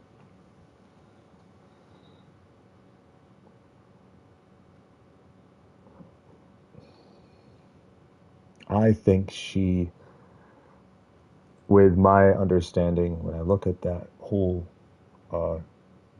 court case as logical or emotional, I'm not going to do shit. I'm going to get, what am I going to date Johnny Depp's daughter? It's like, she's way too young. Last time I checked, I'm not. So it's, nah. So it's like Amber Heard. Actually possible. She's, I don't know, possible. But, see, yeah, that's stupid. I'm talking stupid now. So it's just like, intelligent-wise, the courthouse, as the courthouse goes, or other judgment and all this shit, and when you see what they do, and they calculate numbers and what they get the information as, what I calculated is real life mental, like, I guess if there's anything, there's mental health things. Johnny Depp's pissing her off at times. You know, there's some playing back and forth. She's addicted. He's her drug. And he's better at playing it. And then she's not. She's getting caught for what she's doing. And maybe he never was like that before. But you ask me who it was, and I would say it's both of them, because that's the actual truth. It is both of them. They both went into that shit. So, but it's who lost, who won. It's like, let's do an experiment here on over the years of studying Tom Cruise and Paris Hilton now, and see where this goes. I'd much rather be with Paris Hilton than, but what are the odds of that? So let's see where this goes. So I'm gonna say, because of everything and how it's played out, that they could pretend a relationship. Let's say we put them in a pretend relationship that's not real.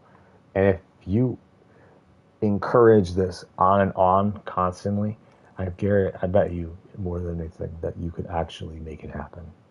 Like, it will reach their emotions somewhere down the road, that they'll be aware of it.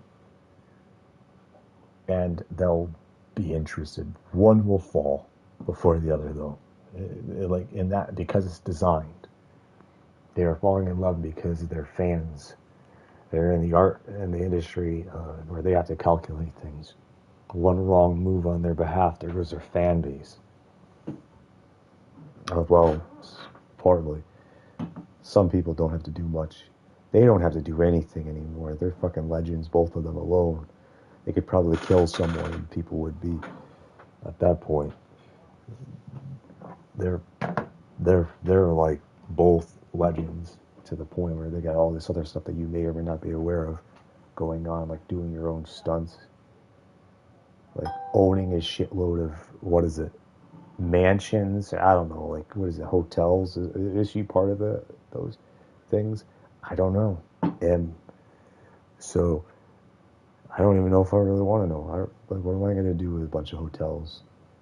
Like, am I going to run around the hotel, go ghost hunting in a hotel? Do I want to get back into spiritual stuff? I'd rather just go somewhere warmer, to be honest, because spiritual stuff is cold as shit and depressing. It's not that I don't believe in it. I'm actually more than don't. It's real. That's the difference. I know that shit's real. I don't believe in it. I know it's real. Doesn't, I don't know. Yeah, I'll stay away from the cold shit. Go somewhere warm.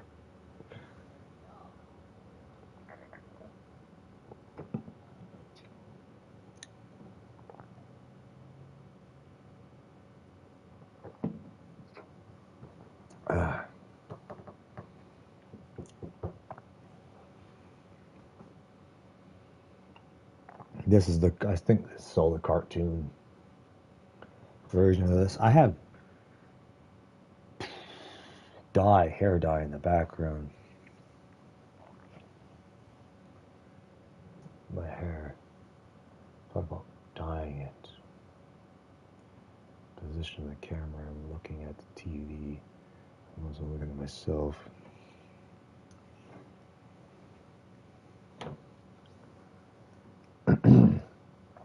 This is my accent. This is my real voice. Minecraft. I played Minecraft for real though a long time ago. Back when it was not as popular, and then when it got popular, I guess I just... No, my world got deleted. And I was like, fuck this, I'm not restarting. Actually, I remember that. My world got deleted. Yeah, that's what happened. That's partly what happened. I mean, I never went back. And besides, I'm too busy going into other games. If you see me on Xbox, you'll see me do a shitload of games all at once. Because I actually take advantage of that multitasking feature they got in the corner.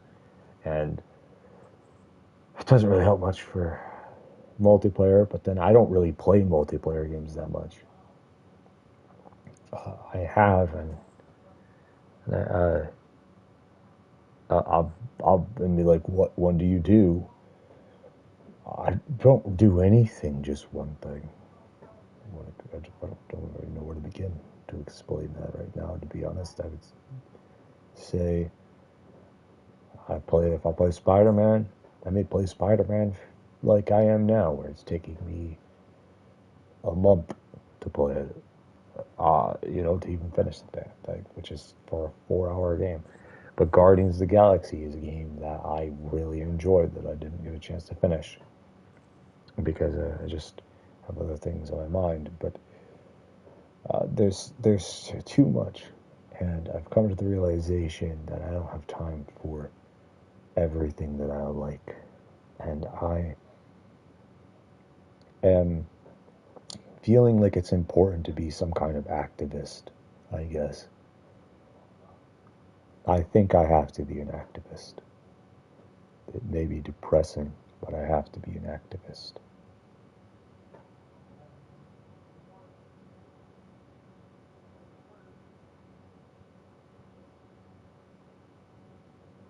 So,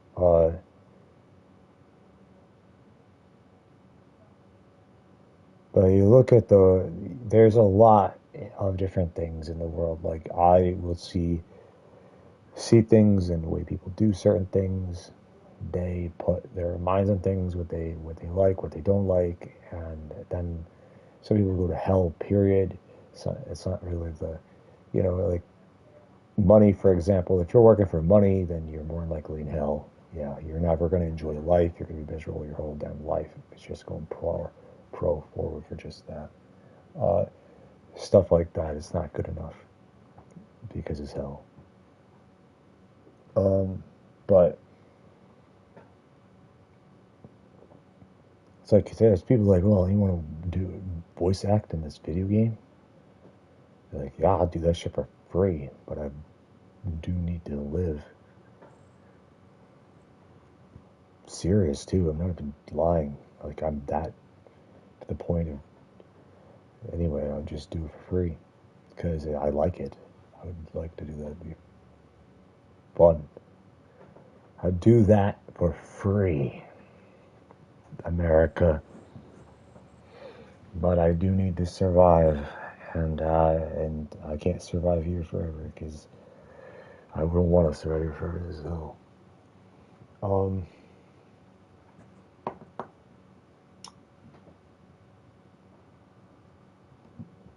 people saying certain things. What's up? You fed the cats? Yeah, I did. Thank you. I fed the cats. I just want to say, if I saw the food out there. I saw the spoon. You can open it.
I'll be right there.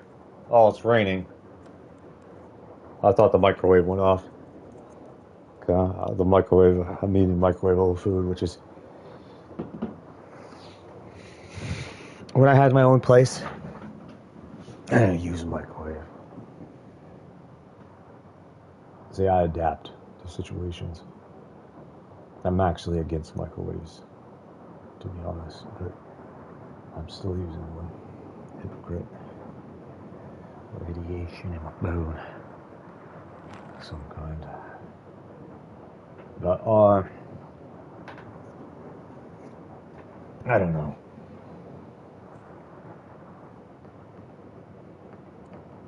It's raining outside, which rain sounds good. There's some ASMR going on outside right now. Record it. I love ASMR. Like I put it on the like TV. Like Jibby is probably Jibby is like probably one of the top ones that I watch. So it's like I watch Jibby because I guess I kind of well I watched one of the things that she was on TV too, and guess she's kind of like the like an ambassador as well to the whole thing. I know Frivy on there. I know. I don't know them all, but I know I've watched dabbled in certain things. Like I Rivy's name memorized and Jibby's name memorized, and I'm sure there's other names I know that I feel guilty for later on for forgetting. But because I've watched a lot of different ones. I watched ones where they don't even have faces, like the unboxing. I haven't done those ones in a while. I watched unboxing ASMRs, which are fun. My favorite ASMRs sometimes probably are not even the people ones though. Like there are ones where it's like rain, just having it blare. Then you don't even need video for that. Well, like you don't really need to watch ASMR. I only watch ASMR because for if you watch ASMR because you watch it like as if you're going to interact with the screen, or or if you're not going to interact with the screen, you're going to be attracted to something, like the girl, for example. I'm not going to lie. Sometimes that is part of the reason to the sound effects of why that soothe me, that make me, you know, calm, put me to sleep. Not really. It has a different effect. It does calm me though. It doesn't put me to sleep. Not usually. The rain will put me to sleep if I focus on it though.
Alright, then I am back with potatoes and peas and from leftovers from yesterday. And bread, I guess biscuit, potatoes, and I don't see any chicken in here. Maybe I ate all the chicken.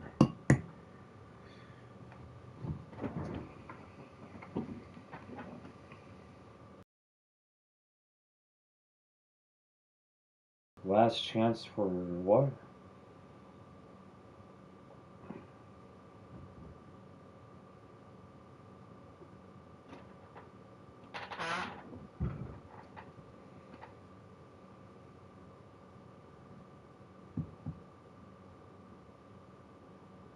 Life as we know it is changing.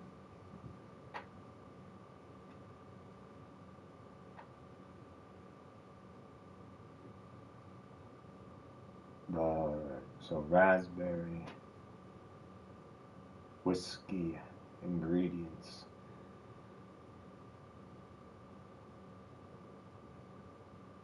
Interesting. Just like random things pop up. I drink. I do not smoke, but I do drink occasionally. I don't even drink that much. I drink more energy drinks than I do actual alcohol. And when I do prefer, like what I usually get is like if I'm out and about, I'll get custom drinks. Applebee's, for example, I would get their special drinks with like tequila. People don't like tequila. I love tequila. Tequila tastes.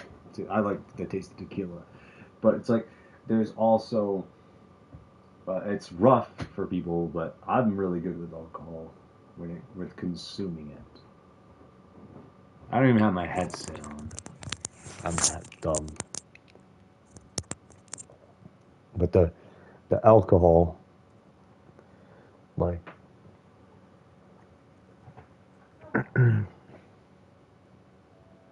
The alcohol, what was it talking about? Something about what I like that I was drinking. But different custom, I like the mixed drinks. But as of home, or if I am in a place which I would not call home, but in like thing, I found rum in a can. And I didn't even know that existed. And when I went to go see the Pretty Reckless concert, which was and I found rum in a can, and I wasn't waiting in line for the liquor thing. I started, and then because there's no time, because the concert's going to kick up, and I'm like, nah, and nobody's going over to this other one, and I'm like, this ain't real. But then I'm like, do you have, out of curiosity, do you have something with rum in it? And they're like, oh yeah, we get custom rum in a can drinks, and I was like, and I don't remember what it was. They were freaking good though. I thought they were good. But other than that, like I think I just had Long Island iced tea at the other place. But that's part of it. I used to drink just rum and Coke. When I first started drinking in places that offered alcohol, I would play it safe because it was the only thing I knew that I liked. For the longest time, I didn't try things. I would just get rum and Coke.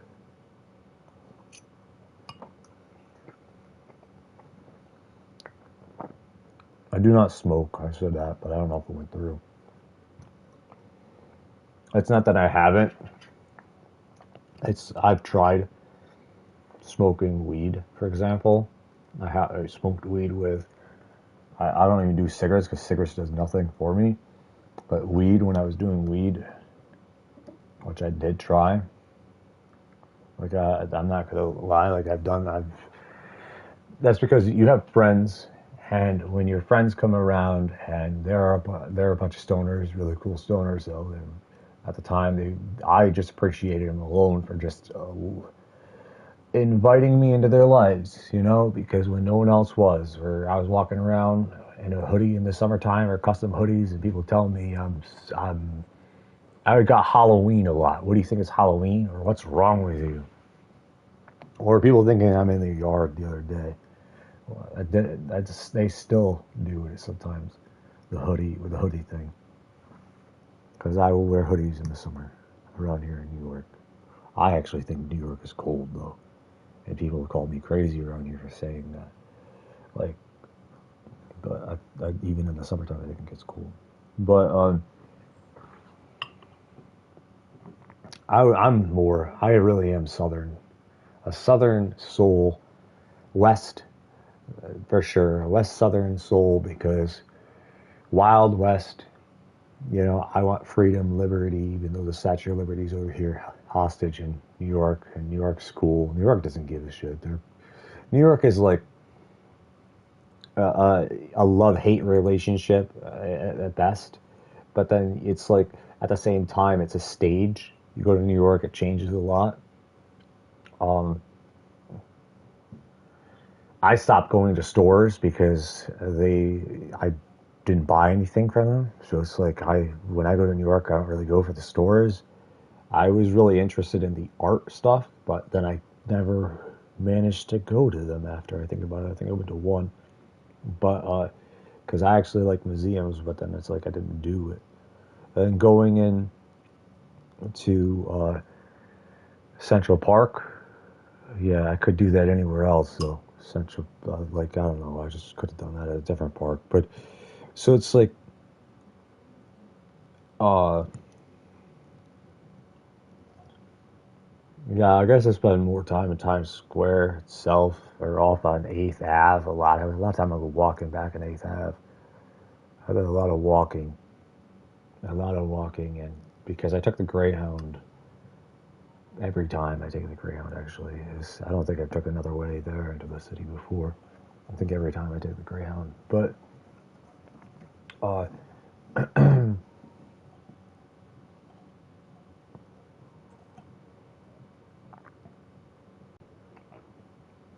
My experience was in New York City.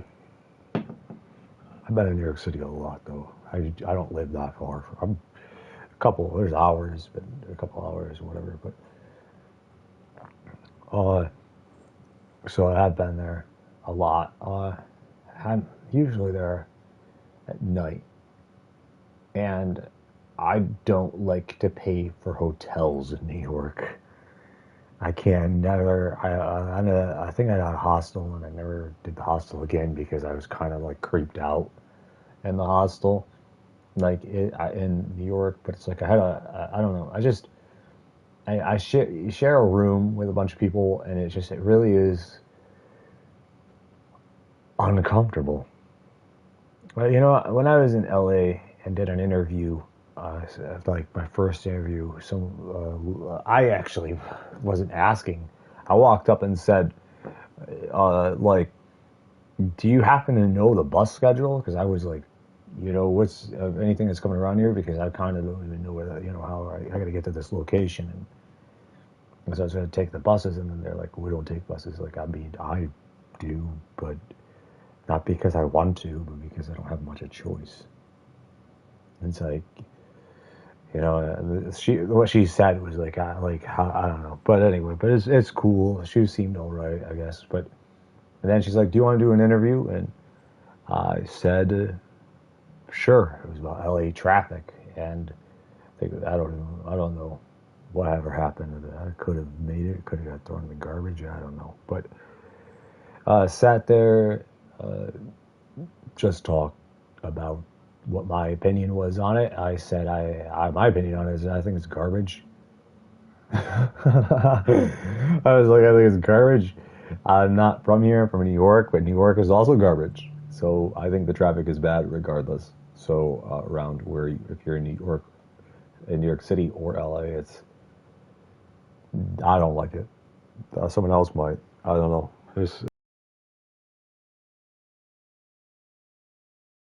So far. Waiting on the part 2. I was into that. So, but, I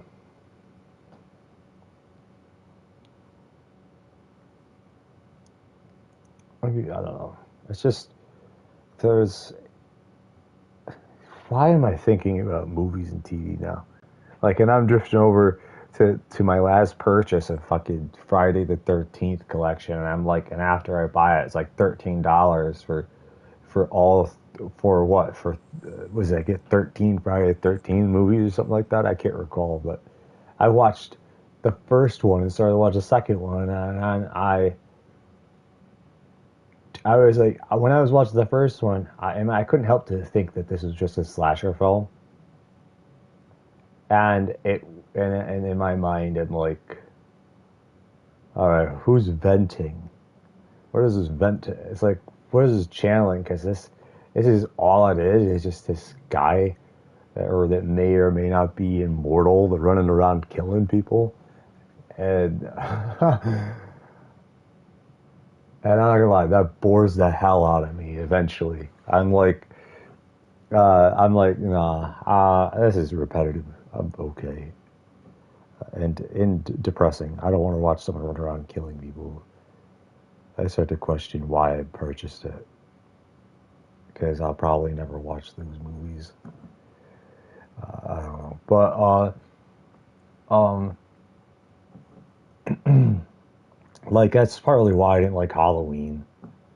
The Halloween, that Halloween where they're running around and it was like he kills people and rises up and becomes, he's immortal because the only way to be immortal, is what you're saying, is by murder. Like, if you kill enough people behind a mask, like, I was like, fuck that. That's a horrible message. I didn't like that. I did not like that movie, actually. The message behind it was, I hated it, actually. I hated it. I don't like it at all. It just didn't sit well with me. But,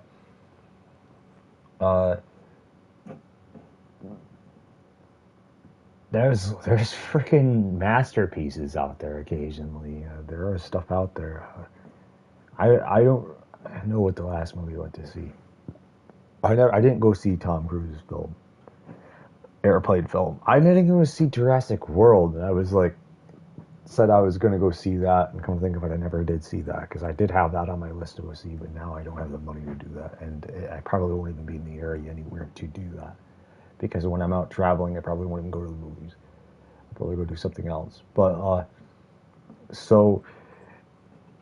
but I went and saw every Marvel movie. I always do that, though. Like, it seems like I go to the superhero stuff, or DC. Well, not every DC. Is it? Maybe I did, because I went to see the Batman. I know I went to theaters to see that. I think, yeah, I seen that, the Batman, in theaters and on somewhere else. I think. No, I bought it. That's why I bought that movie, because I looked at it as like an opportunity. You know, I was like, this is an interesting take. I'm not sure if I like it. I'll tell you what I thought about the Batman. I thought Robert Pattinson made a good Batman. Apart from, I thought the directing choices, this is where I'm going to become a little blunt on things, were fake. Like, I didn't like for something that was starting to shoot like real, and then take a bomb to the fucking face. It's like, it was like, nah, I don't know. It's like Star Wars for me.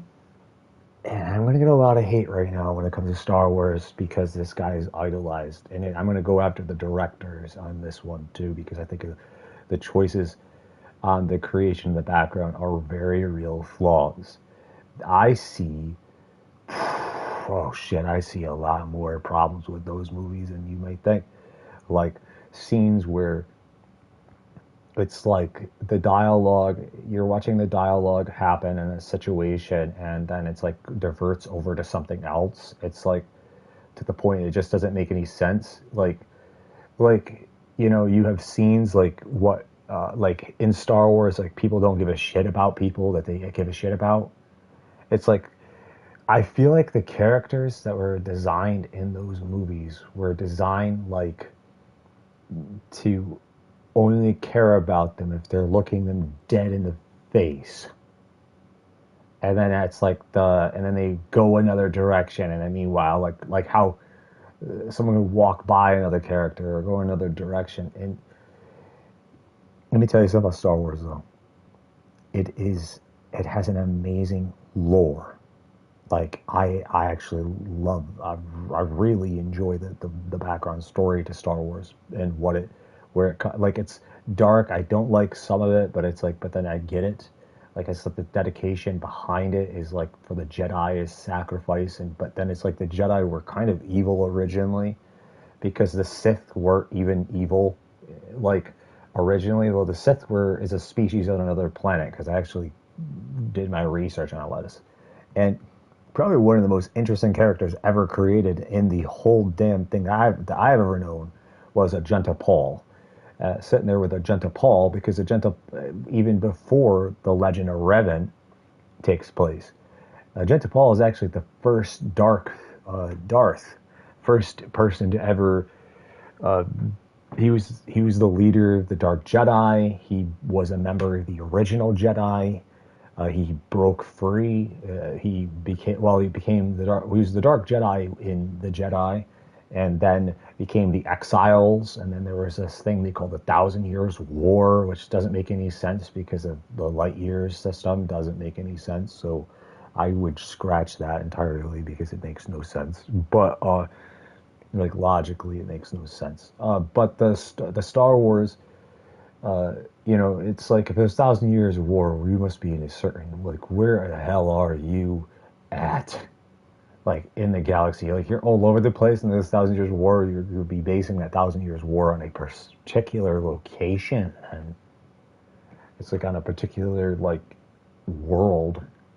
Like, whose 1,000 Years of War, like, what is going on here? Like, you be over here, the time is so different. So it's like just the calculation. I guess it's like like time can be faster. Like it's unbelievable faster, where you can't even like what, or unbelievably more slower. This doesn't make any sense to me. But because I don't know. But I don't know. I feel like there's something off there personally. But then I look at I don't know, Ajanta Paul basically is a left-handed Jedi, and he disagrees with the Order, the original Jedi Order, and decides to assemble a team within the Jedi as a Dark Jedi, and to rebel basically against what he believed. And they started off actually with not necessarily being bad guys.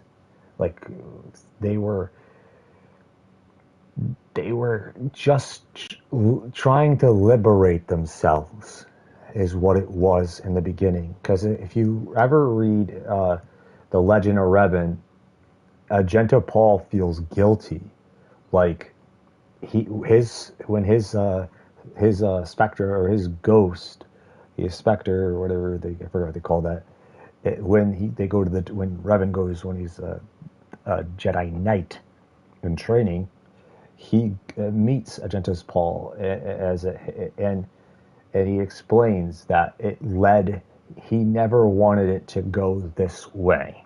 It was never his intention for it to branch off into this sinister, evil thing that it did become. Like, he created the first empire, but the first empire wasn't even evil. Like, he was trying to establish something different, and then it went off, and then people had their own thing, and then it was taken over, kind of this idea. Like, if you had an idea to, like, you want to be separate from a demand, like someone's holding you hostage, and you're gathering around and be like, oh, who wants to join me, because I don't really agree with all the rules here. I want my own kind of liberty, and we're not doing anything. Like, they're not killing anybody or anything. It's like they're just not allowed to love, for example. Shit like that, or pursue certain things. And so I never looked at them like as bad guys originally. I think they became bad guys, like, because it branched and eventually became into bad guys. But they actually started off differently, and it's interesting storyline. And if you ever play the video games, they're also better, way better. that Star Wars, even Jedi Knight Order, or Jedi, was it Jedi Fallen Order, was a actually really good game. I played the hell out of that. I beat that. So I finished that one on Xbox. So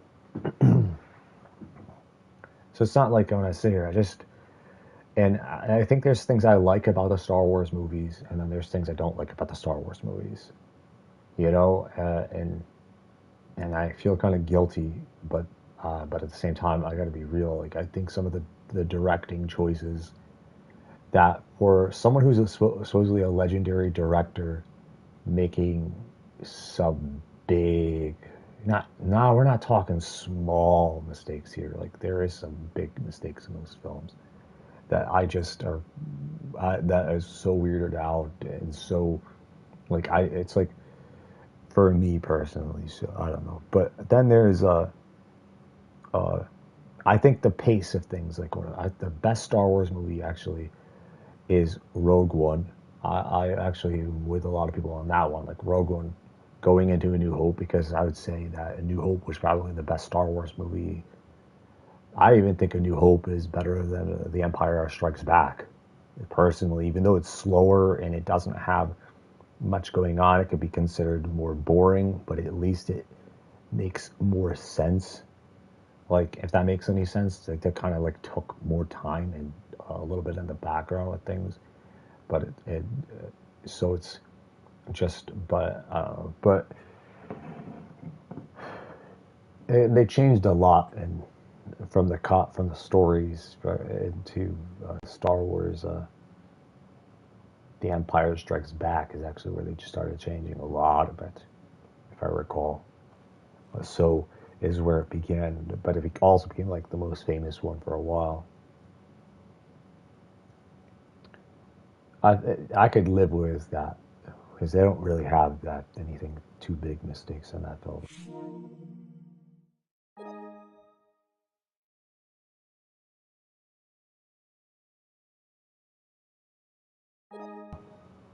Bunch of Call of Duties calling me. Provide feedback. So Star Trek actually is more brains related. It actually makes more sense, I think, as far as sci-fi stuff goes. So it depends, like, where your mind is in the mood. You want something to think about. You don't want something to think about. I think the Orville is, like, I'm supporting that for a lot of reasons. It's also a fantastic. It supports things on my very own beliefs, though, in the real world, though, like, about money and shit, and it tackles very real things. I think season 2 even, like before, and because I took the time to catch up, I sped through it before.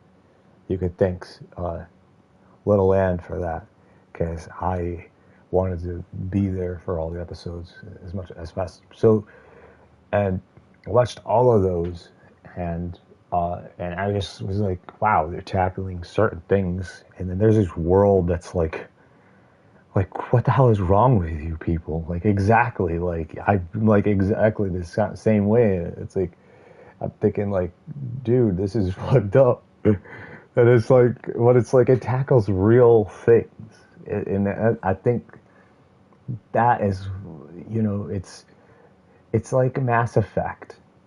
And Mass Effect is funny at times, too. Like, and not with glitches. Like, Mass Effect Andromeda was the one that was known with glitches and I actually never finished that. I wanted to, but I didn't. But I played Mass Effect 1, 2, and 3 a crap load of times. I played them all. And I beat them. And it gives me Mass Effect vibes, because there's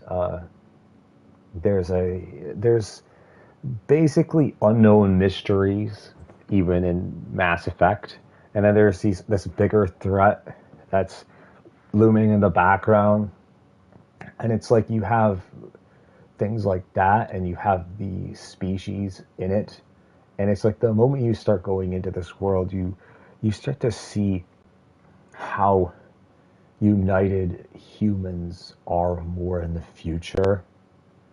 Like in some, like, because when they were open up to something, because they were like gaining up on another species, but it's, and then it's like that, and then it's, but also being, it depends, because you can play the game in different ways. You choose, it's a, choose your own adventure game pretty much.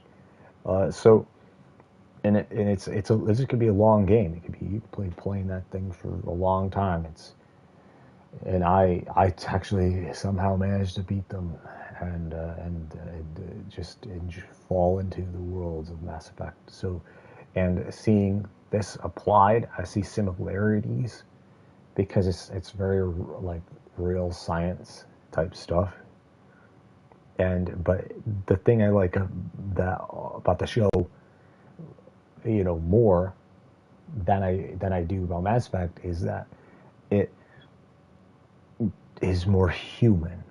It's like it really goes into like that part of it. Like it just makes sense, and it's just like for our times, even for right now, and for what I've been talking about for years with how I've discovered about money, and it's true. Like I did discover this. It's like, and it's I think it is. I don't think I know, but it's like I worry about this shit. But it's like, and money ruining people's lives, holding liberty hostage by $1. It's like, when did people not realize the logic behind this? Like, what happened on was like, realize that they had to have $1 to maintain and manage resources. Like, do you realize that in the real world right now, you can manage resources if you just have people willing to do it?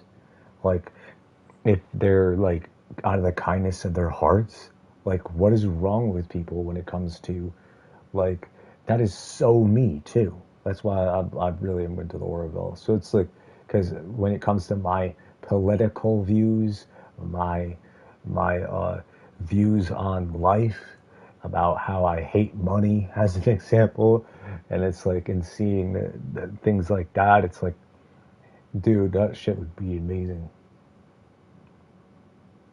And it's perfect for Anne. She does really, really well with human type characters, and takes things to a personal level that is absolutely reasonable and understandable. And it's like, it speaks to you and sets fire to things, and it shows you, how do you exist with a robot, a central being that programs emotions, and it's extremely interesting, because I don't know, I just think it is. It also, I don't, she's awesome, and I could totally live with her forever. I feel like she feels warm and shit. So, but anyway, I'll stop, because gonna get weird. But so you have Guardians of the Galaxy. Now, this one doesn't make sense. The name doesn't make sense. I love Guardians of the Galaxy, though. The Guardians, they're funny as hell. It's a comedy. It's clearly a comedy full of Easter eggs of other things, and that's kind of the point of it. Like, I don't really look at Guardians of the Galaxy that way, but I guess, like, I just look at it more as a comedy and a fun adventure. But, so, and it's a lighter tone, and yet Guardians of the Galaxy doesn't. Because they're going through galaxies, right? Am I not mistaken? Are they in the same galaxy? Like, I almost feel like at times they go out of the galaxy if they're just in one galaxy. But I get a little confused with that, I guess. But it's like, if I don't think about the title too much, it's fine. Like I like that, but it's I'm not sure if I really like the name Guardians of the Galaxy as the galaxy like unless they're like they have the whole galaxy and they're this like their galaxy and they're like, but then again it kind of reminds me of the DC's Secret Society of Villains. It's like it doesn't make any sense because they're not secret at all. They're out in the public. It's like Secret Society of Villains is what they're like. It's like what? It's more like what I called it was the not so secret society of villains. It's like what? And it's like it's big. It's pretty much they had multiple different leaders, but it's pretty much like the original. Like I like the thing where it's Darkseid's rejects. Like someone out there was like decided to put a team together from another world and communicate with them from a distance to put them together, and then decided they were failure. Like this is stupid. I'm just gonna and then they're supposed to be doing this mission, but they get taken over by someone else at one point, and it's like they have different leaders. The giant ape. Come on, there's a giant gorilla guy in the freaking Secret Society of Villains. It's Gore, something with a G, I think. He just, I think he has like hammer fists. It's like, and wears this like weird thing on his head. You can't miss him. And he's like one of the, he's a member of a secret society of villains. Like, come on now. It's like, it's funny.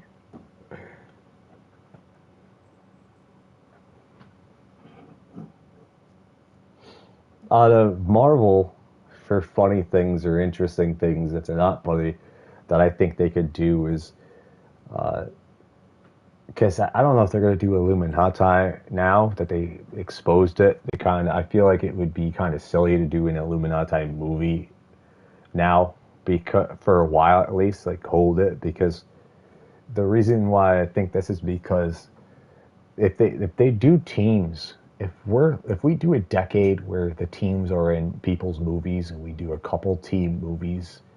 Like, I almost feel like there's not going to be a single Avengers movie this whole entire decade. Like, you probably wouldn't, if they do one, it would be like in 2030 something, because they'd be focusing on these other things. Like, I was starting to sit here and think, like, when I was watching Thor, Love and Thunder, I was also looking and I was like, this kind of had me thinking of God Squad. Marvel's God Squad, where there's a bunch of gods that teamed up at one point and it was just like a ridiculous name. They called themselves God Squad. And Hercules, I think, was a part of it. So there's a bunch of different things that are going on that I think would be a interesting idea. But there's so much going on too that I think for them it's like,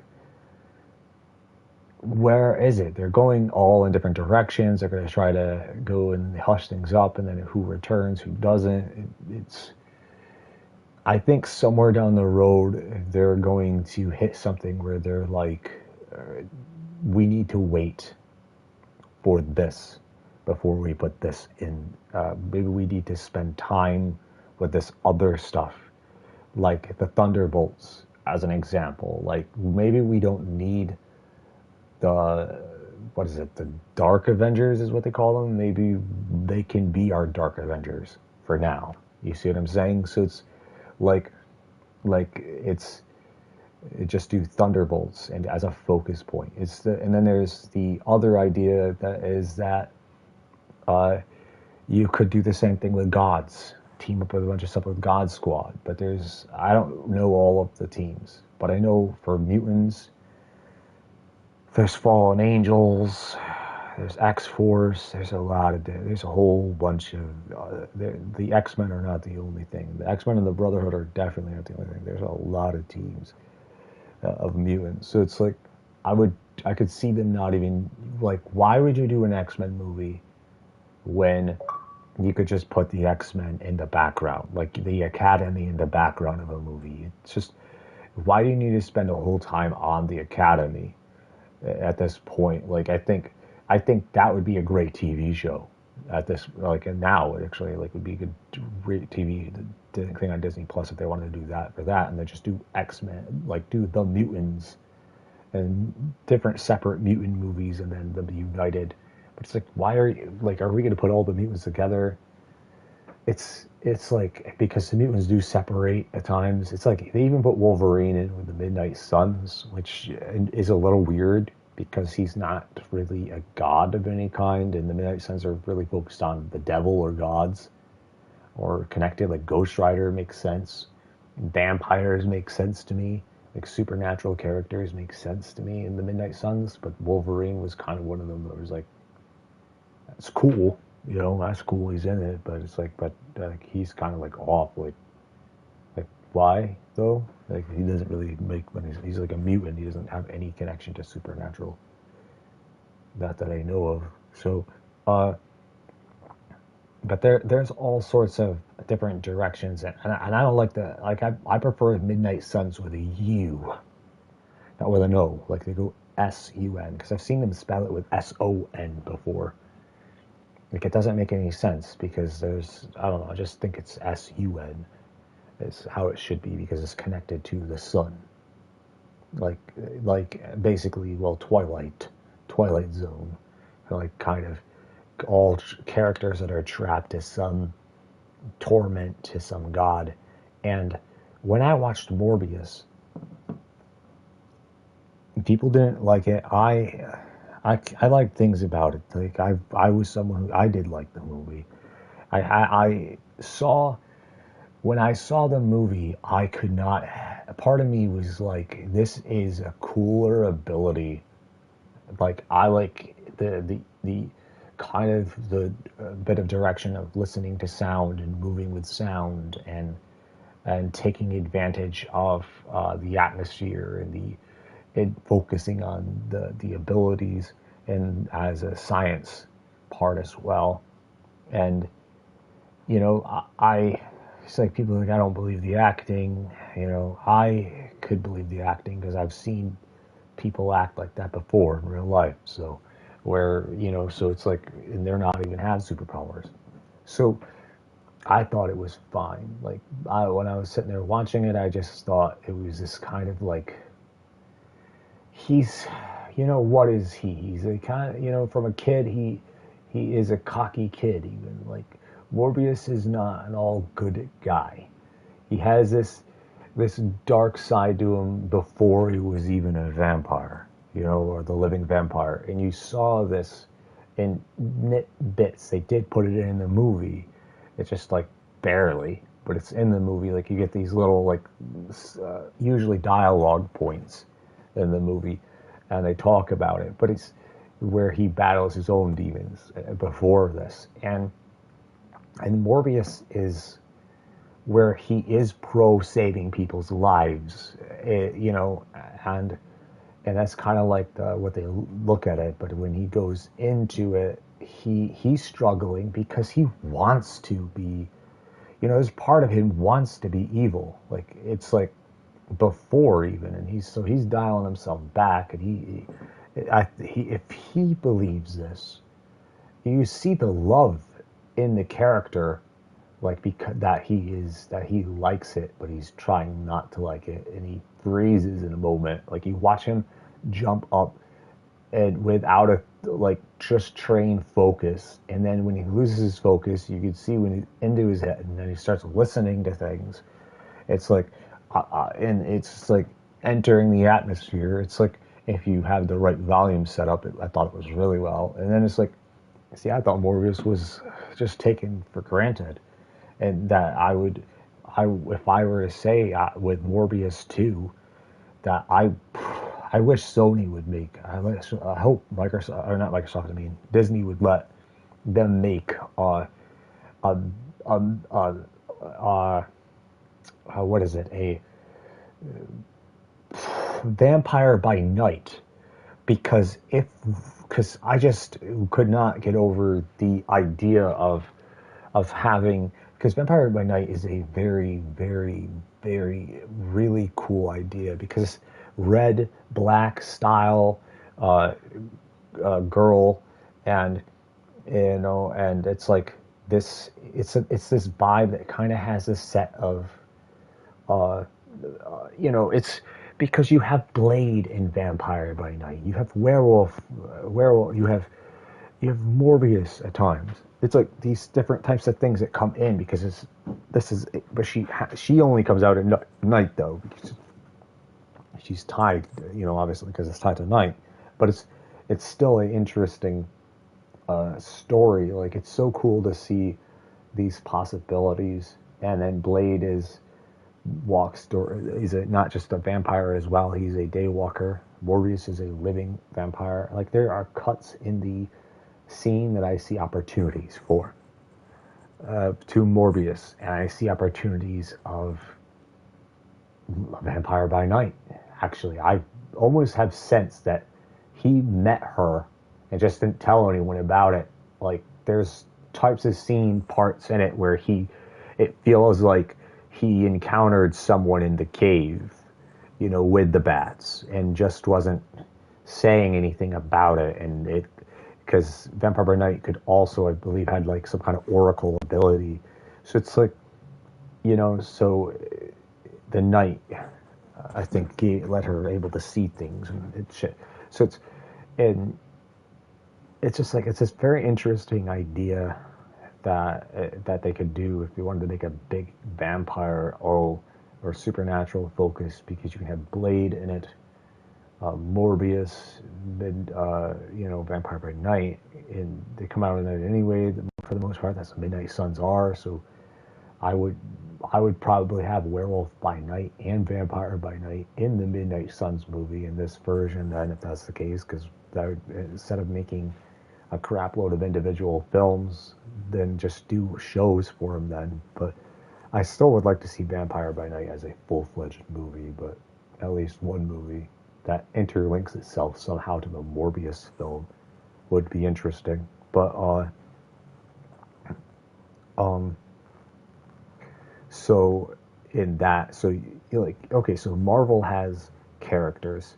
Why can't these characters come from different universes that don't have the power to be American Javis, So it's like you can have separate storylines and have them somehow merge and unite at some point. So it's like the vampire stuff with Blade in it as well. Like, it just makes sense that she would be probably at some point. They probably would verse each other, but they wouldn't kill each other. They'd team up with each other. There would be probably something there.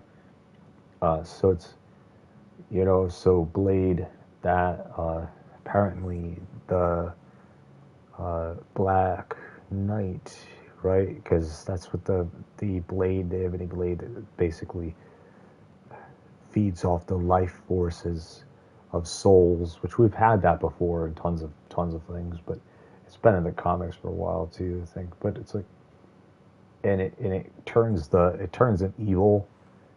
It's supposed to, like, the more you use it, it starts to get to the wielder. And there was, and only a certain bloodline can use it. It was passed down all the way back to King Arthur, because King Arthur was real, and Merlin was real too, apparently. They're going with, I feel, I have a thing with Eternals that I feel like it's in a different universe. Sometimes a different alternate universe than that, where it had a same outcome. If you have a multiverse before the snap, then you could have a multiverse after the snap. So if you could be like, oh, all this happened before the snap, but in this version, this happened too.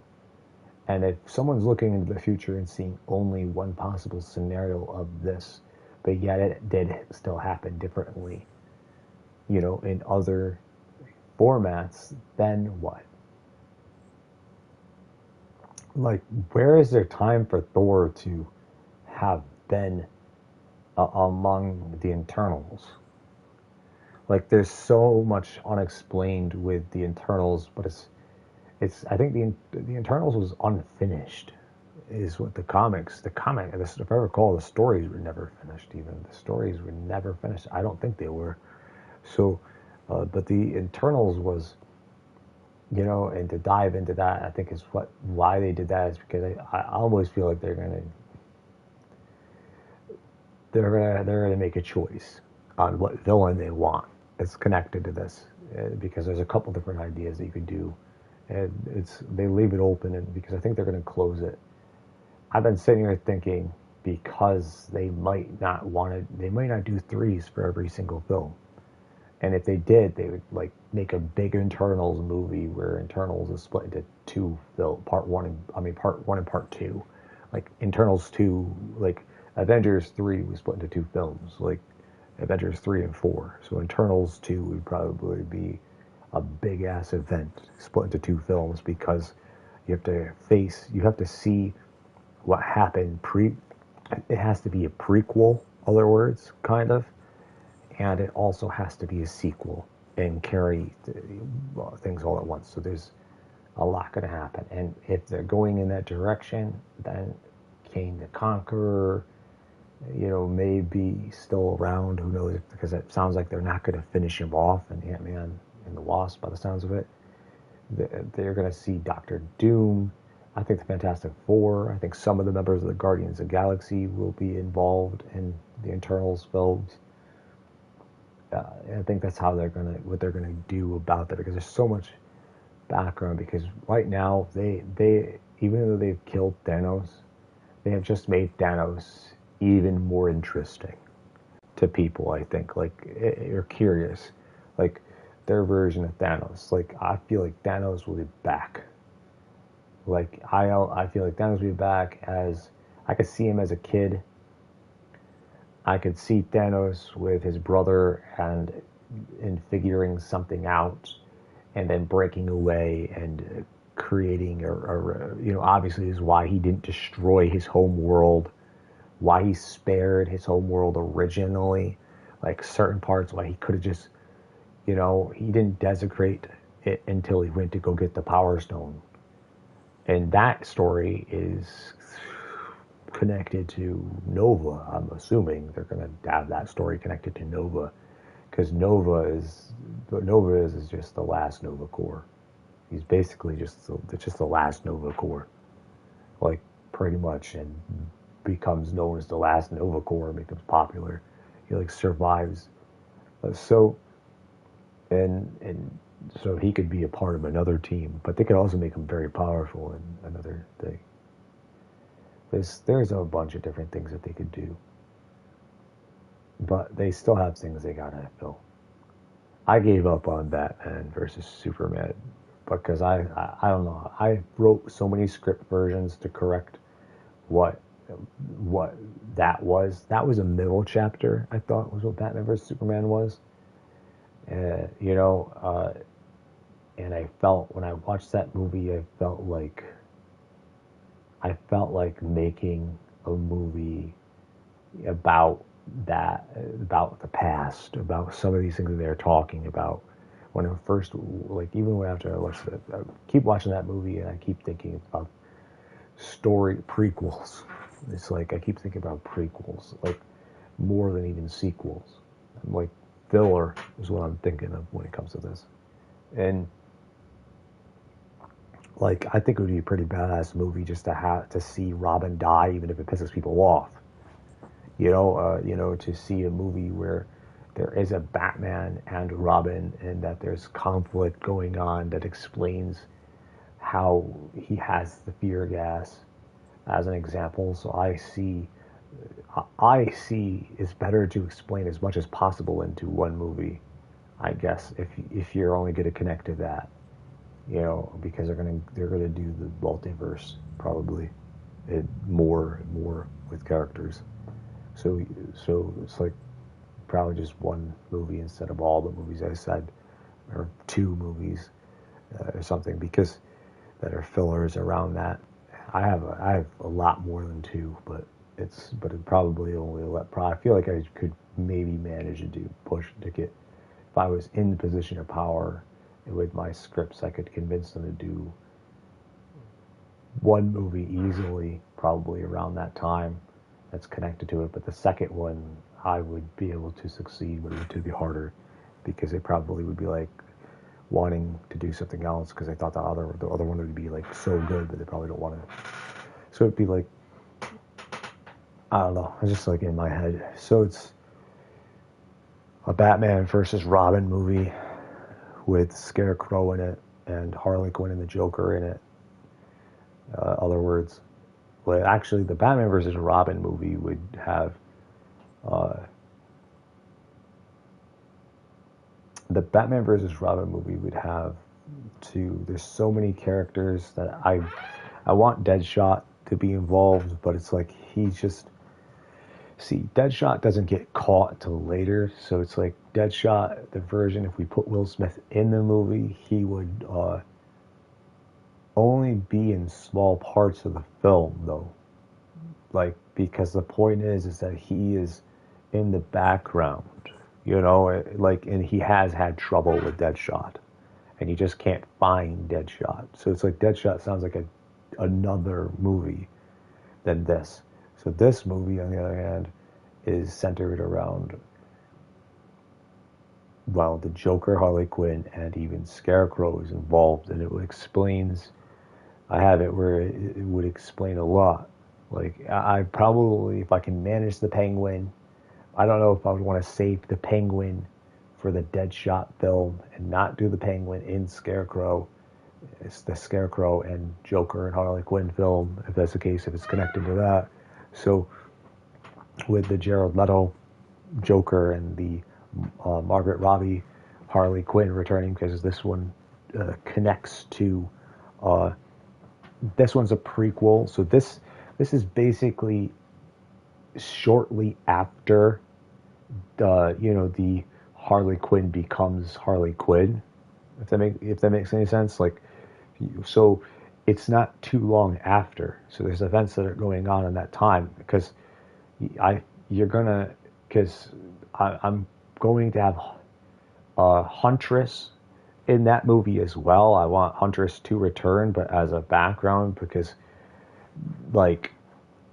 in the background, because I don't want her meeting Harley Quinn in that movie. So it's but Harley Quinn having an idea or, catching a glimpse or something like interesting. So something she could forget, like a small thing that isn't.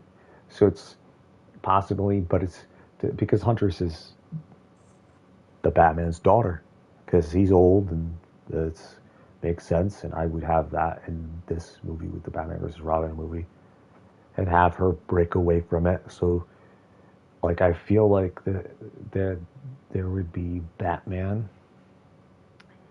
There'd be quite a bit of characters in the Batman versus Robin movie, and the reason why I say it's a versus film is because Scarecrow and rebellious, because Batman and Robin were a team, but it also sounds like he was turned slightly, and that he was thankful, but also because there's a bond that gets created between Batman and Harley Quinn in this movie, because of the reason why Batman, Robin comes from a point, and in the movie, and the idea that I have, to the point where he's so broken to the point, and that there is no return, and this Batman is a lot darker, so I see him feeling lost and guilty, and Robin becomes probably a very powerful character, messing around with shit once he's involved in this. I see this character in different formats of, him, and seeing him as going back in the past, seeing him as an orphan when he first was around, when they were dealing with the Joker beforehand, before he was in the asylum, with the Penguin probably involved and Deadshot as well involved, and seeing them probably together put Croc. I don't know, actually, probably the Amanda Wielder team probably somehow managed to capture Croc. I would probably have someone else capture Croc, but so it's and show you certain things there, like because so so Killer Croc probably wouldn't be in the movie other words. Harley Quinn would be in the movie.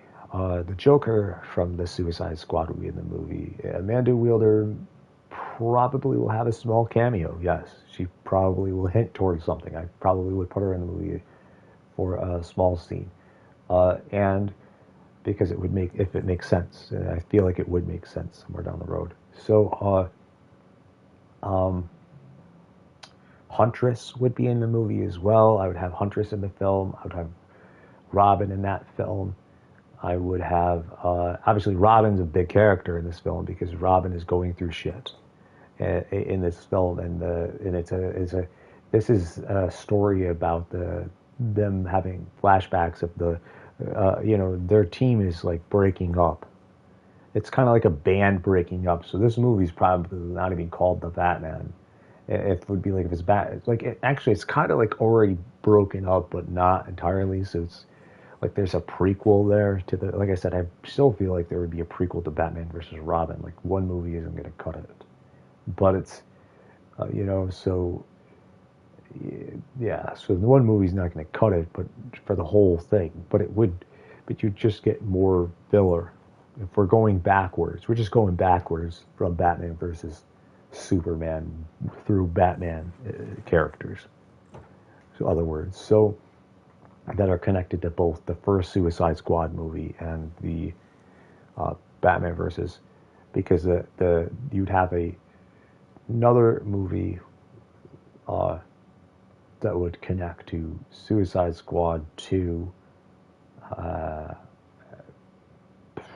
Probably as a sequel though, because it would just be, I'd probably just put that as flashbacks somehow, so that doesn't need a whole damn movie itself. It'd probably be like connected to probably my Secret Society Villains movie or something in the background where it tells you something. So it's like where there's something else going on at that time and they're involved, but with their own shit that's going and on.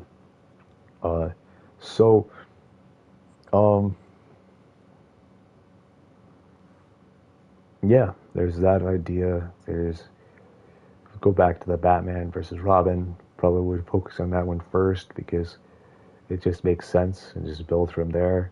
But there's the Gotham Sirens is probably a sequel, but I know they're going to make Gotham Sirens, but I don't think they're going about it a prequel. I would feel that it's a prequel. But the way that Hollywood goes about things, a lot of times they'll just kind of do sequel and then worry about the timeline later. So it's like, I don't know what they're doing with Gotham Sirens, to be honest, with their choice on Gotham Sirens. Because there's so many different directions that they go about it. I think last time I checked, they were going to make the Joker the main villain in that film. So if that's the case, then is this a sequel? To Birds of Prey, or is this a prequel to both Suicide Squad and Batman vs Superman? See what I'm saying? Like, I feel like it could be in either of those two slots. So it's like, and if that's the case, if it's in the prequel, then there goes the Batman versus Robin movie probably, because it just wouldn't make any sense, because you'd have to have that integrated into the Gotham Sirens film, and at that point then it's too late. So I'm assuming it's a sequel to Birds. It's going to be sometime. It's going to be before Suicide Squad 2, but I feel like it would be, but their version later on. I don't know. There's so many different options. It's working with timeline. Do your own thing or work with someone else's thing. Doing my own thing, I'd be start from scratch, doing a little different thing, which then I'd have to be making multiple films for. And I don't know if they want 50 million things out there at once. I guess they're pretty cool with it because they got multiple Batman movies right now, kind of, and the Joker too. Probably are really making Joker 2. I think it's probably going to not just be a musical. I think it was kind of a joke, but I think they're still going to make it a musical. Like, I wouldn't be a bit surprised if Joker 2 does have a big musical thing in the Joker 2. Like, they're just because they can, and it's different. And I'm actually down for it, to believe it or not. Why not? You could make a pretty interesting psychological musical about the Joker 2. So when I read someone say, "No, don't do that," I disagree. I say do it. Why not? Try it out and see this. This sounds interesting because it's different. Pissing people off probably, but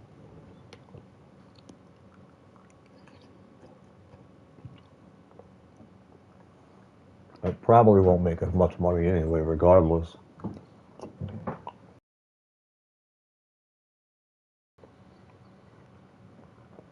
With its name attached to it, it might. I don't know. People don't know. They like what they like.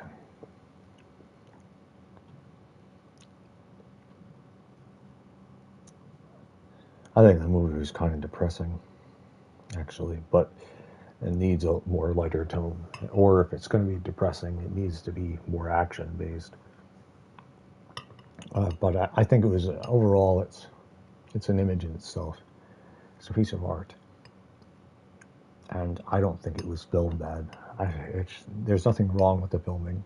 It's his state of mind. It makes perfect sense, actually. The movie makes perfect sense. Just mentally ill Joker.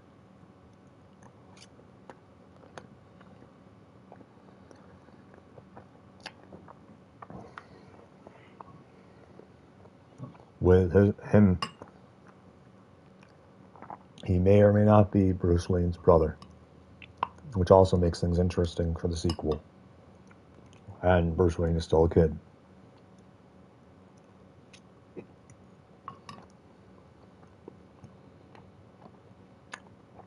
So who knows? Do you think they can pull off the skill to put the butler from Robert Pattinson's? I wonder what the timeline is. I take that back. I don't know the timeline. Because I don't think it'll work. Never mind. I think timelines. I don't know. But like maybe that's him when he was a kid.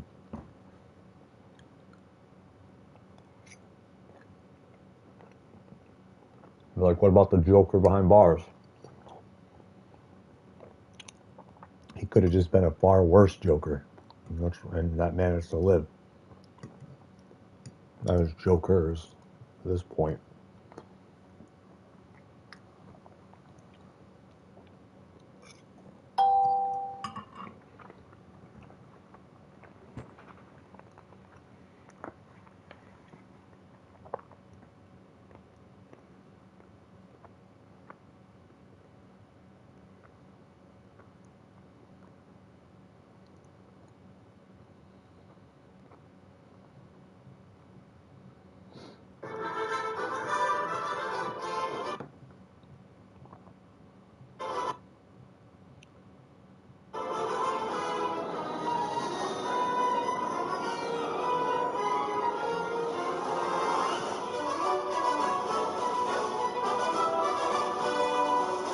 There are crewmates, Isaac. The Kalon may throw people away like garbage, but we don't. There are crewmates, Isaac. The Kalon may throw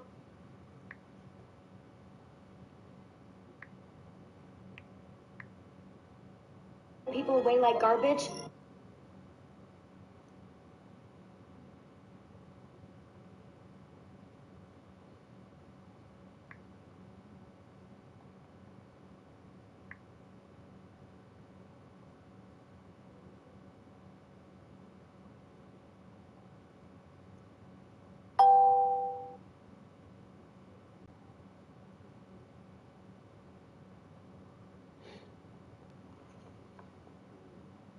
There are and then I could turn some of that stuff into something. Sometimes I do that. We'll find something and decide later on or not if I'm going to turn it into something or not.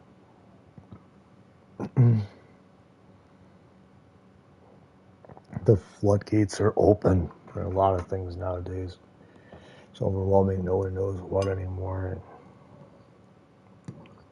It's just a bad way to be able to understand things, I think. Show your emotions. Show your emotions.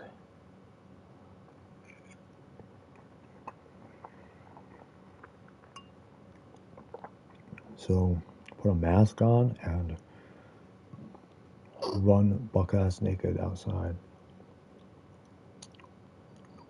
I think that'll work still. It might, if you're creative enough.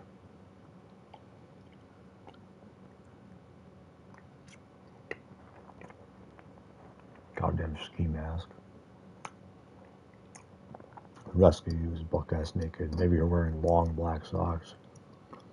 Pink socks. Make it pink. Running around.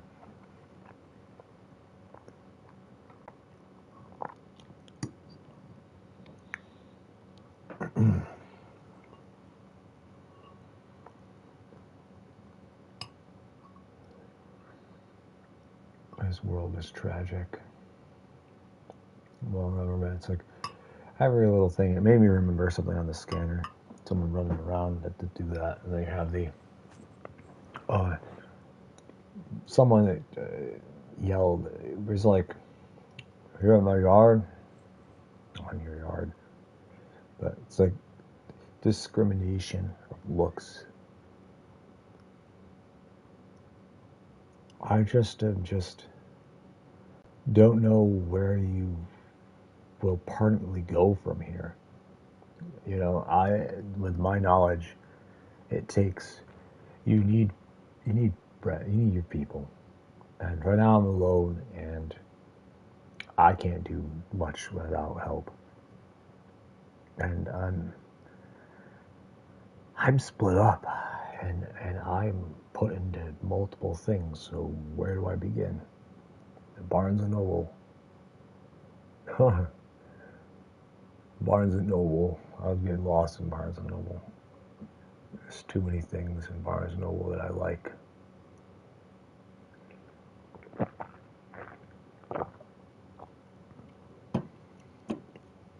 A lot of great work that people have made.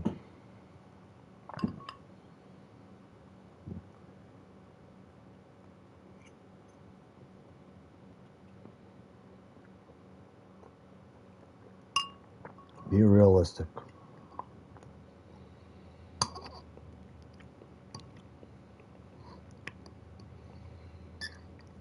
The thing about reality is that reality is made, so it becomes a lot more difficult when you say be realistic when you know that you can actually change reality. But asking the question of how do we change it, where do we want to go from there?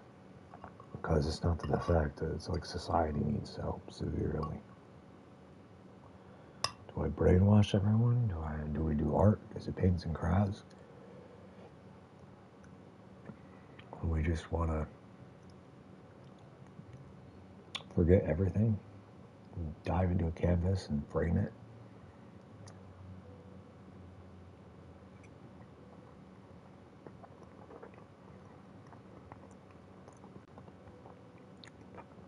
I'm not stupid, there's too many futures. I see. And the best one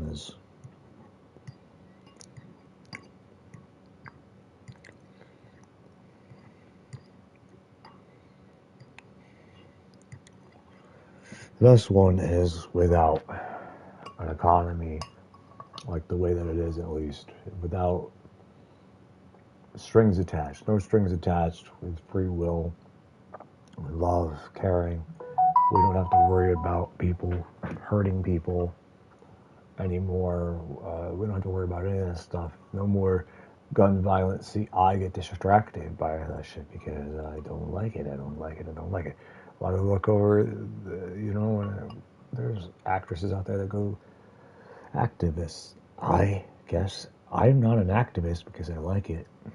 I'm an activist because I don't like it. If that makes any sense. It's because I don't like the shit that's going on in the background in real life. And I do get distracted by it. And I don't like it. I'm with them on the voice part, but I hate that stuff, dictation and shit. People being dictators. I'm pro free will. Anything that goes against free will, not so much, which means I'm not fuck money. Like, as a mandatory thing.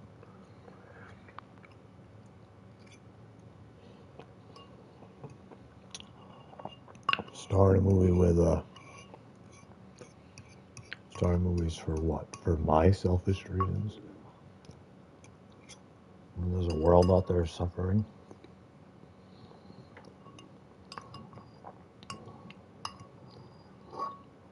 It's a lot. A lot to take in.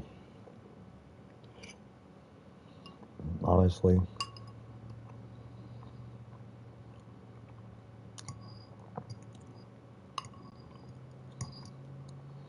I think we're in a really bad time. We're just in a really bad time when it comes to stuff like that. We're gonna try. We have to. I think activists have to be first. Movies, TV, all the fun. I die. A misery. Oh well. I help people.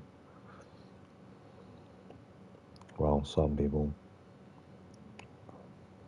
What do I get in return? I don't, because I'm too busy fighting for the future that I would want. I'm not really doing it for them. I'm doing it for myself because I wouldn't want that world. So it makes me selfish too. I don't want that world, and by the time I'm doing it for selfish reasons, I'm saving them because it's the right fucking thing to do. I don't want to be a hero. I think anyone who wants to be a hero, I don't know. I shouldn't say that, but probably, but I don't want to be a hero. I don't want to be a hero. We shouldn't have to be heroes. There shouldn't have to be heroes. Is how I feel. This is who I am. There shouldn't have to be heroes, but people shouldn't be evil.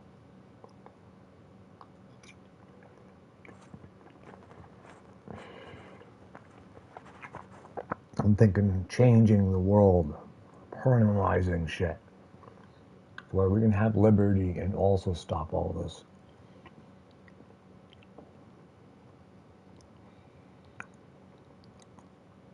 And I think I could at least influence it for generations to come, but from there I'd be dead and they would have to finish it.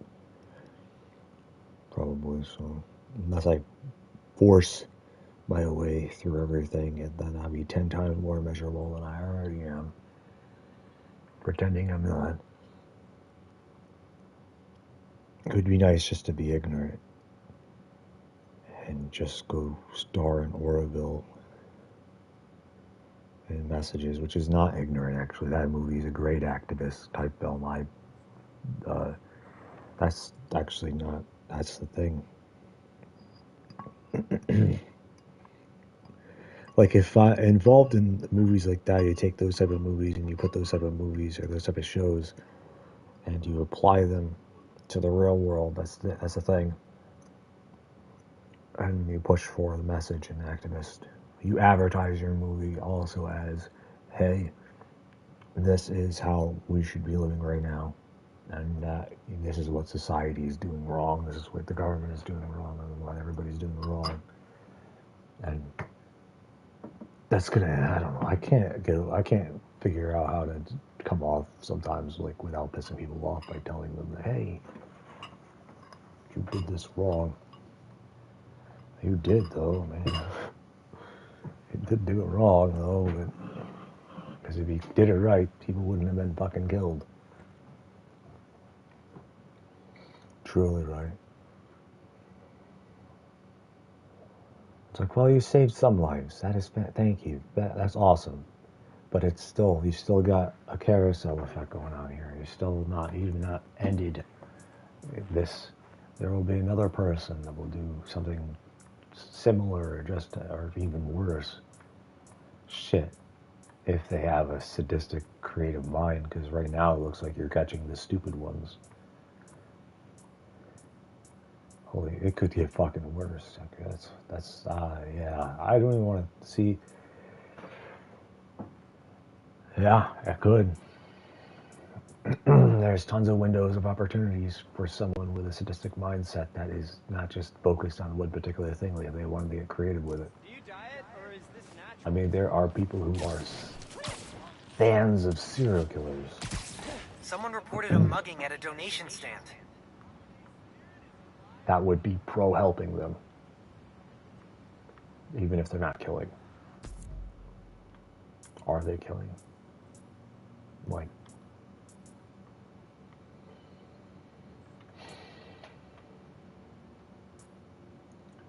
it's a fucked up. It's so fucked up. It's like, no, I'm the killer. No, I'm the killer.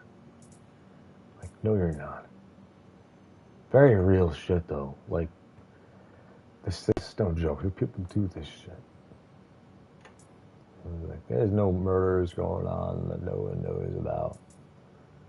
Everyone would know about it. I disagree about that part. There are plenty of things that do not make the news, that they do not know about, that people do, especially secret ones. If you noticed, more than half of the deranged psychopaths that get caught out there are not smart.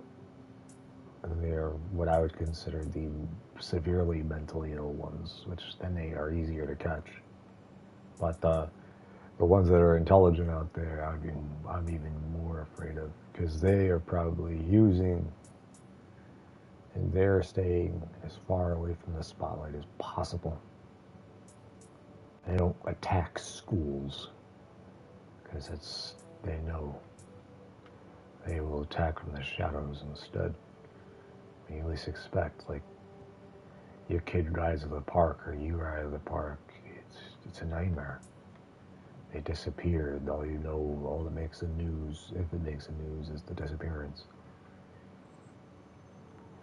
And the legal system needs to be able to jump on the spot. I think they fixed it in some places. I would sure in hell hope so. They fixed it. It's like, oh, that person's been gone for a while. Let them be gone for a little bit. And it's like, all it takes is 24 hours.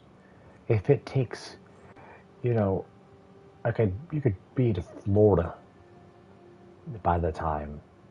So if that shit happened in New York, there could be a shit like in Canada. How? There are roads and ways to get into Canada that aren't always checked.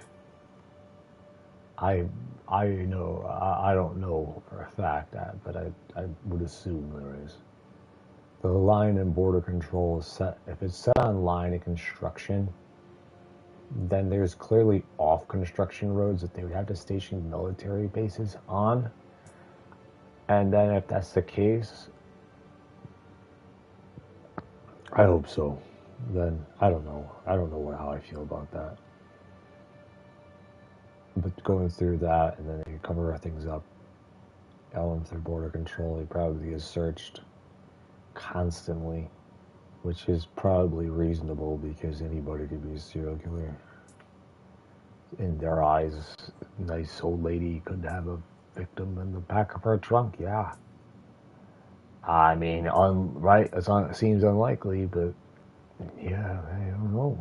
You don't know that. She could be very good in poisoning people. She could be a poisoner. She could be just like that. Yeah. Only Murders in the Building, season 1. poison her.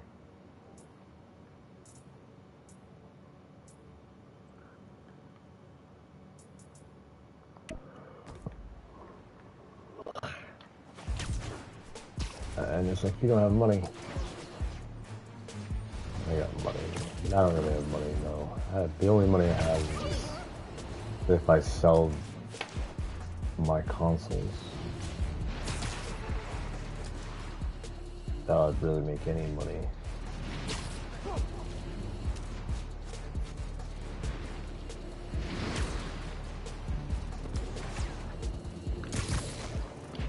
And I guess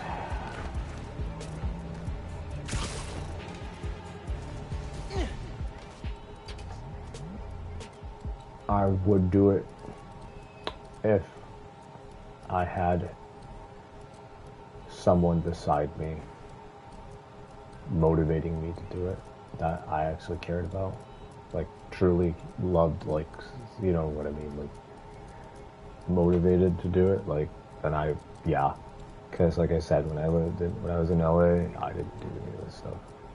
In LA, there's so much shit going on. You know, who has time for video games in LA?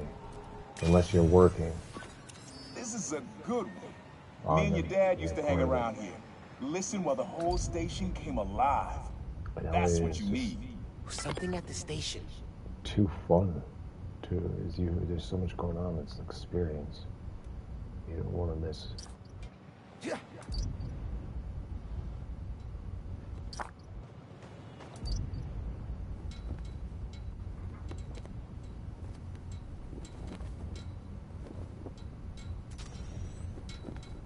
That's kind of cool.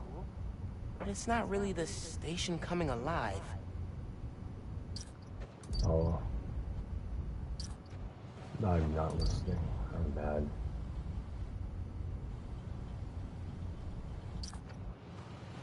This one you can get caught for being in areas.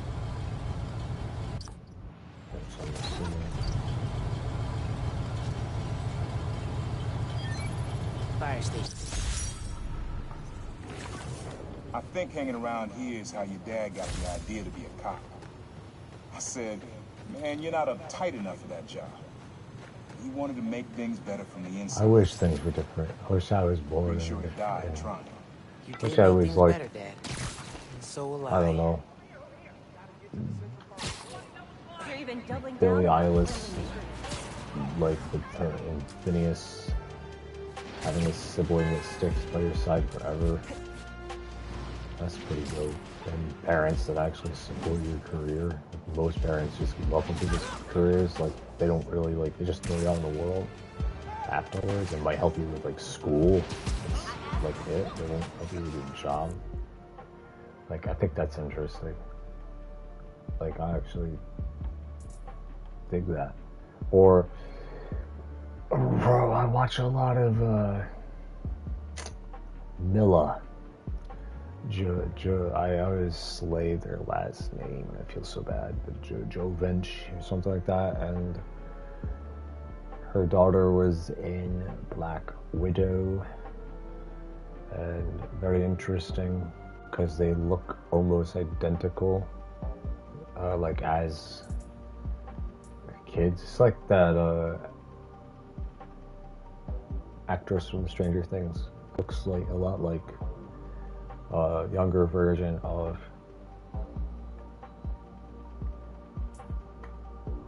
Winona Ryder.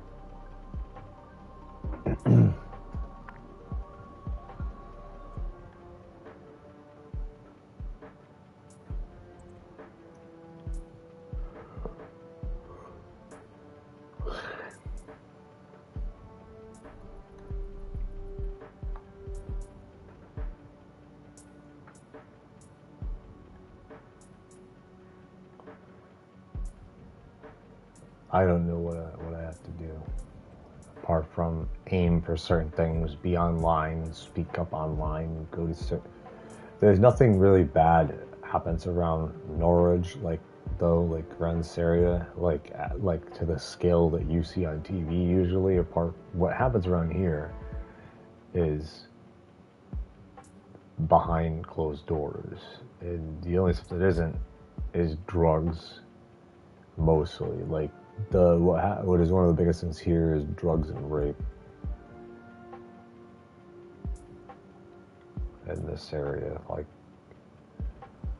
and the rape never really gets, they never take care of that, because the way that they operate here is way different from where they operate somewhere else. So they have basically vigilante at the moment running around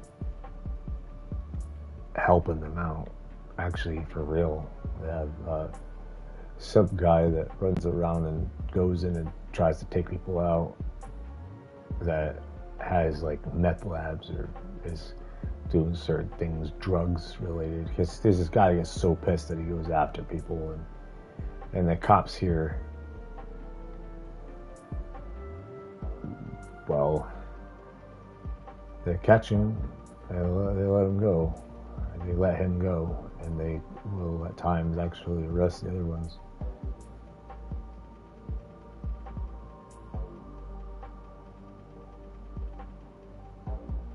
Committing crimes out there, because send people to jail just so they get released, and people don't need that long in jail.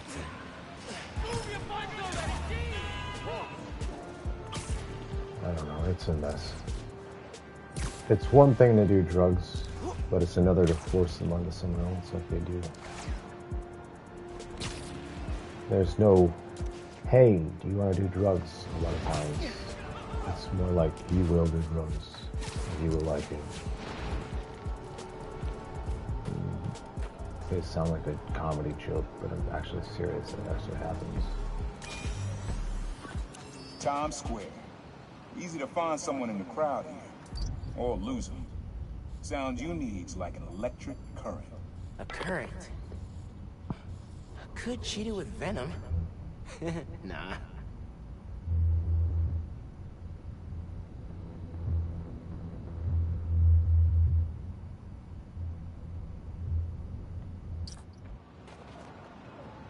Not gonna find it over here. My bad. But man, Spidey, it was so cool to see you in person. Nah, getting too far away.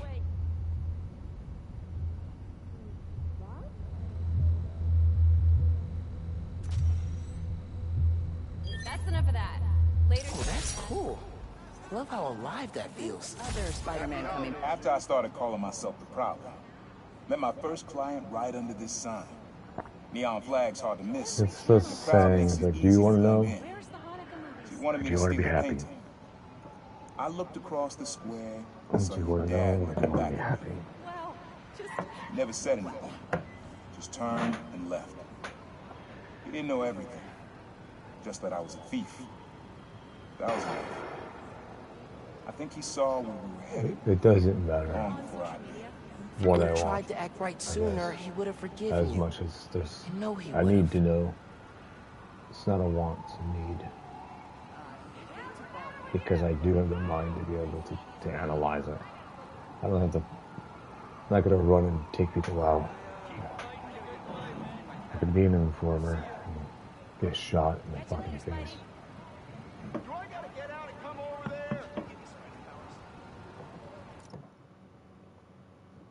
Or worse, to come after your family. I don't really have a family, so I'm heartless at the moment. And I think that heartlessness would save their lives, because I'd be heartless. And so they'd be like, oh, well, I guess I'd more likely be the one that gets killed, because I'd be dating this girl that would be involved in something, and then she wouldn't get killed. Like, because I'll go after someone she cares about, and then they kill me instead. It's a dark way of thinking and drawing, and it's like, well, you want to hang out with me? Like, what do I do nowadays that you might like? I'm spontaneous. I jump up. I do certain things. Sometimes I'm not so spontaneous when I'm depressed because I'm in a certain, like, without money, if we both didn't have any money, couldn't do any shit in the world, didn't have luxury places, didn't have objects, go for walks, hang out with animals, I don't know, everything like that is free. Do stuff like that. I guess maybe be a vigilante. I don't know if we need to be. I don't know. So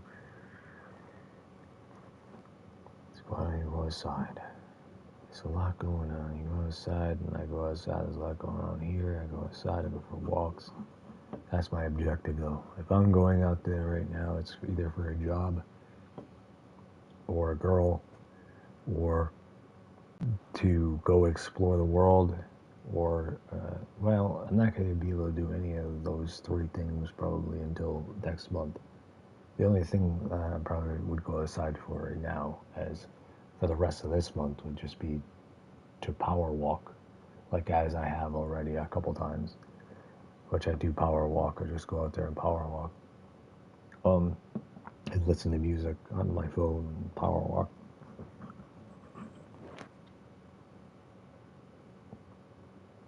Apart from that, I don't know how you'd meet people through power walking, because I've never, I assume you would go to the rallies, you'd have to go to these events to meet people, and who talks when they're walking? Probably lots of people, but I've never talked to them when I was walking with someone, because I'm focused. That's why when I'm doing that, I'm focused. I'm doing it because I have a goal. It's in my mind. It's like this is not time. I'm not here to make friends. This is Patch Adams and the chick, though, this time. I'm not here to make friends. I'm here to learn. But in this case, I'm here to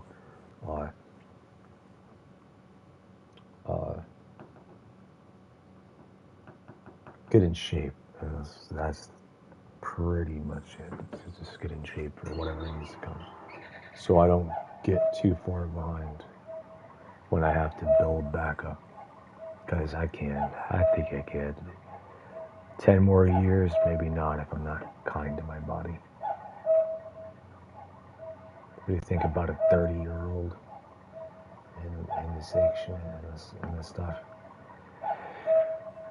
People run around the world their whole lives and have better lives than people that stay in one location. Sometimes, and sometimes they have better lives staying in one location. It just depends on how they go about things, I guess. I don't know. I just reading what do I want in life anymore.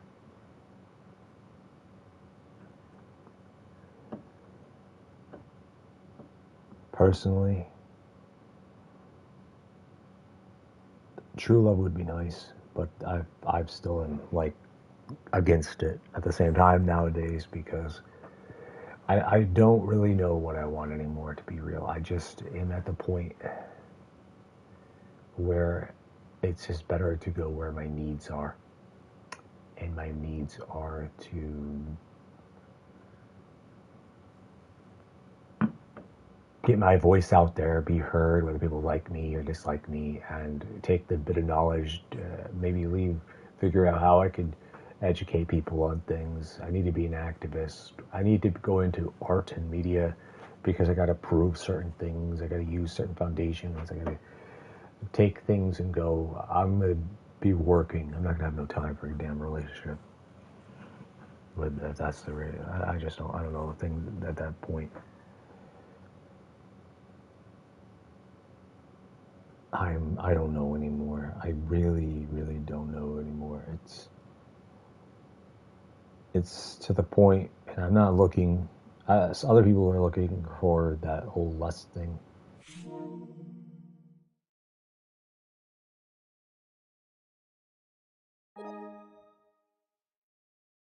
listening.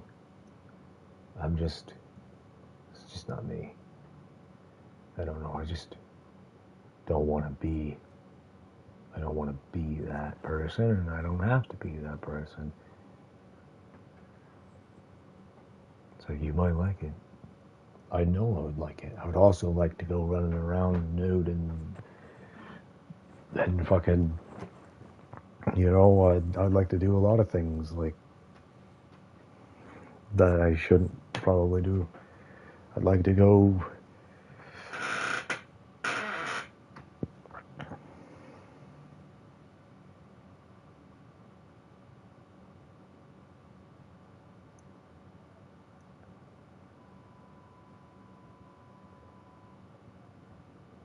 You don't want to know. It's too sadistic. I don't know. Maybe I am an evil person. Because there's things that I would aim for. Like, I probably, if I were full selfish and just blinding myself towards something in a direction, I would be more against with speeding things up than having it. Like, I don't want the future to take for fucking ever. And I would go about things like probably better than Thanos would, though. I wouldn't do that, but I would. I'm trying to think, like, if I was completely evil. I'm not completely evil, though. So I'm not. It's like the only way I could see myself going that way is if I wanted to speed up. Like what I want to do would just be like, it's in the way. It's in the way. In other words, it's not the destination, not the goal to why I would do something. Like and that's the thing I would be worried about. I guess what I could be evil as shit, because I would probably be calculating so much on forcing the world to be a better place that I would slip up and there would be a casualty, like Batman and Superman. Tons of people died because of Superman, right? So it's like, I would be no different. People would get caught in the crossfire, I'm sure. Because you'd be dragging a whole world of this shit on, and I don't know, it's like, you're basically asking for a big-ass war to speed things up. It's like, you don't want World War III because it will set a lot of things back, at the same time, but it will also speed things up in a different way. So in a way, it's not going to really help much. World War III would be a rippling wave effect, is what would happen. It wouldn't achieve full liberty. The only way full liberty would be achieved in that scenario would be if would be horrible, because it would be like setting us back to the Stone Ages type way, which it's like we shouldn't have to achieve it by going backwards. We need to achieve it by going forward. We need to go forward, not backwards. If we go backwards, we can speed things up faster, but then it's bad. It's sinister. You're talking about being an evil person if you're going to do it that way. We don't want to go backwards. I want to keep as many people, good people alive, I want to keep as many people alive as possible, even if they like me or not. And they can hate me just on the whole thing of me telling them that don't be a dictator, don't tell me what to do. So modern it is. We got to push forward for the future. We don't have much of a choice, even if it takes longer. It would be a lot longer than a step back would. Step back would be easier to achieve, and in using that step back to achieve world peace,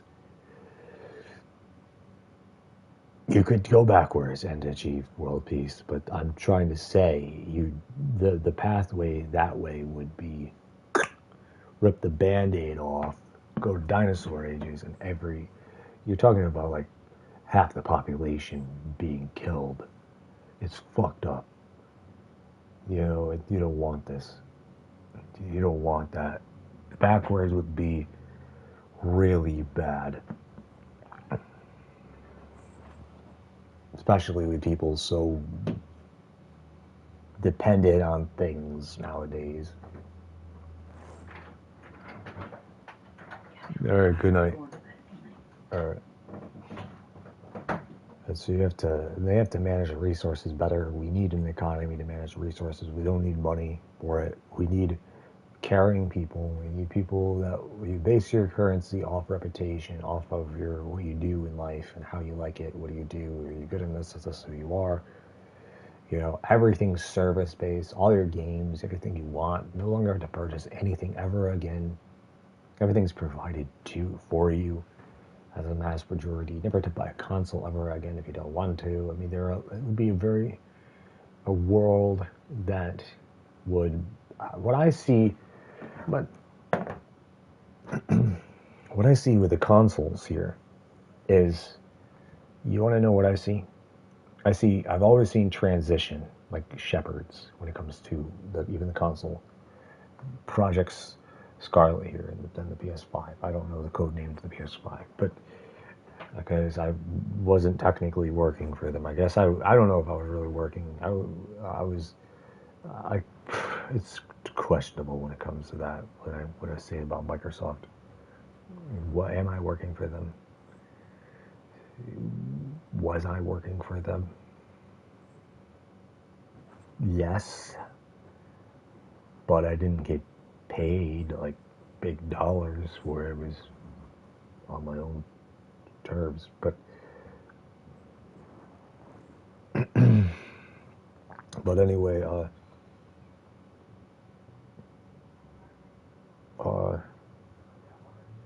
what's this? We have apps coming, apps on Samsung TV.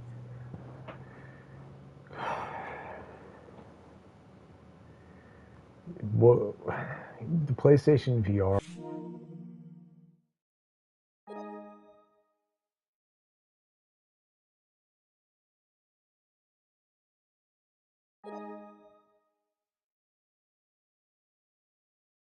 Hell up. Thank you. Okay. Worked that time. But, it's...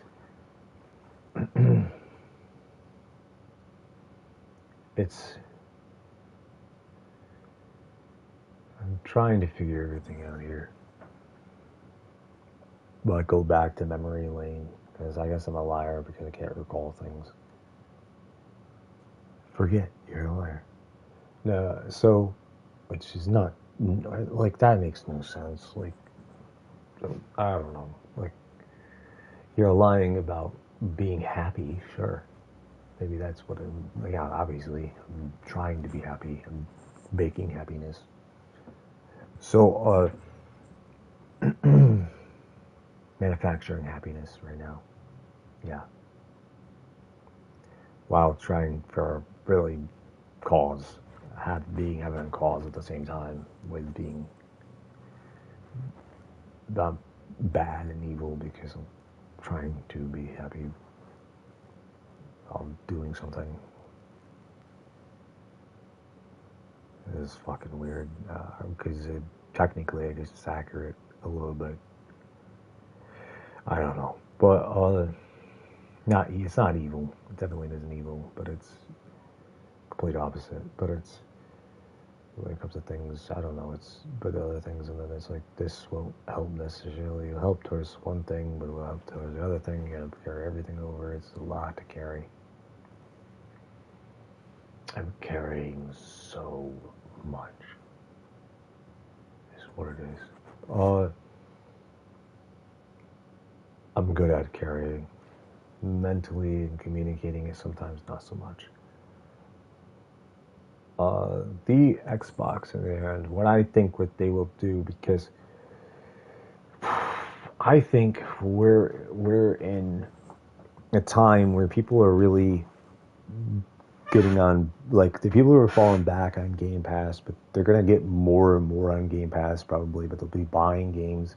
They're going to get back into giving people money to play other games, and I'm assuming, like, through, well, I don't know, they'll be like paying people pretty much to play games. I think at some point there'll be, but not much, don't expect, like, I mean, like, we're talking $10, kind of like the thing that they already do. So it's like stuff like that, but it would still be worth something, and they'll be giving you back things. And it's, I think we're Microsoft is pro towards the Seth MacFarlane Act, you know, the Oroville Act, which I've also been pro for many years, which is to eventually make it free to the public. But and that's the case. I think eventually the end game is to turn it into an app and have it so you will eventually only have to pay for a service, and then after paying for the service, you will have to. They'll eventually make it so if it's all service based, everything going into service, and then you no longer have to pay for it because it'll become a free app. I think it won't happen overnight. You know, they'll transition it, but I think it could happen in. I think we could see more of it. We're not going to see it free until probably 2040, maybe. We could probably, we could possibly see the services as soon as probably maybe the end of 2030 something. Start to 2040 with Microsoft probably will be the one. I'm telling you, I think Microsoft will be one of them that will do it first because they are a multi-trillion-dollar company. And I think there are good-hearted people that are over there that realize the importance of where we need to go in the world for humans first, and where we can still have a place for art. Because I think we have to worry about humans mostly, more than even the art itself. But I think the art is important too for people that like that stuff. But it's so what's going to happen, I think, is I'm going to say this generation, we're probably not going to see what you would have seen normally, because the patterns have died. The ones that were currently in place have been shifted into a new era, which behind the scenes is what I sense is they know, you know, now. You know, like more. And now, which means now they are getting more and more creative. Now they're going to ease in to pay people. You're going to see money flying in. They're going to be giving back money for the money that you purchase on things that are going to come in towards things that probably will be this generation or this decade. I mean, even you might see this start flying more. Like I said, $10 here, $10 there, $10 here, $10 here. Confiscate the players. So it'll be little things here. I think is how they're going to move forward with it even more, because they already have been doing it, and it makes sense because they still are able to make money off of playability and people and where they're at and activity wise, and it's like free to play. People are still buying DLC that you don't have to buy. You still can play you can still play the game without having to buy it. That stuff. So it's the cosmic stuff. So we're looking at that. We're looking at the transition of more and more that era. Ubisoft free to play focus based games mostly. Certain developers going and aiming towards this, the services, and where the services that I saw coming a while ago, which are already now, we already have them, but we're in the movement of what they're going to do with the services, what the companies and the corporations are planning on with the services, and in Microsoft being in the lead, because they got the power to do it. You know, they got the $1 trillion, they're a multi-trillion-dollar company. So a multi-trillion-dollar company, let that part sink in. So they are a very important company, Microsoft is, for being a shepherd, and to shepherding people, and to shepherding things, and to make people feel good at the same time about it. It's like what they call awoke. They're putting a lot of awoke stuff into movies, into games, more and more. There's a lot of what people call the awoke error of things, the poke into the media, into art, and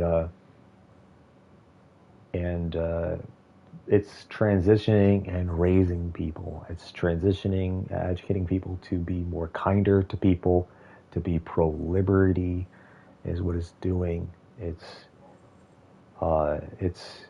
opening people up to less judgment, to being more and more.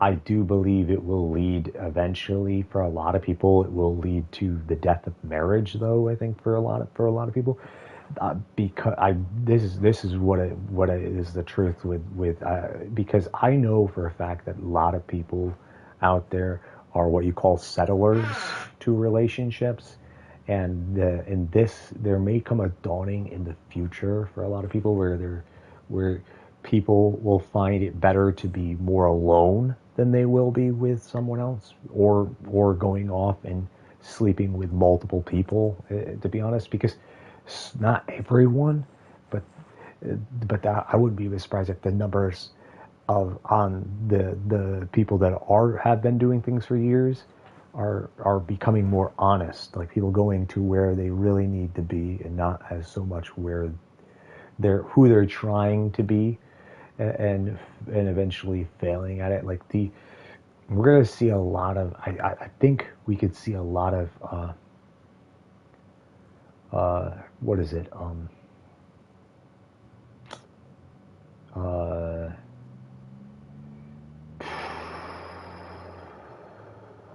The opposite of authentic. I forgot the word for it. The opposite of authentic. That type of love is going to die. I think for a big part it could possibly, have because it would make people won't have to become something anymore. That it's like children. You're growing up at times back then having to be something that you don't even want to be just to survive. And it's, you won't have to do that anymore, because you'll be able to grow up and do something that who you really are, and have that support. And we don't really have that. I think a lot of parents have been developed the design to just accept their fate on their life choices, because they too were caught with parents that were throwing them around, but they could have cared about them. It's different. People, they can still care about them and not care. And still lead them in different directions. And it's like that all this stuff does have an effect on the soul and emotions and vibes, frequencies.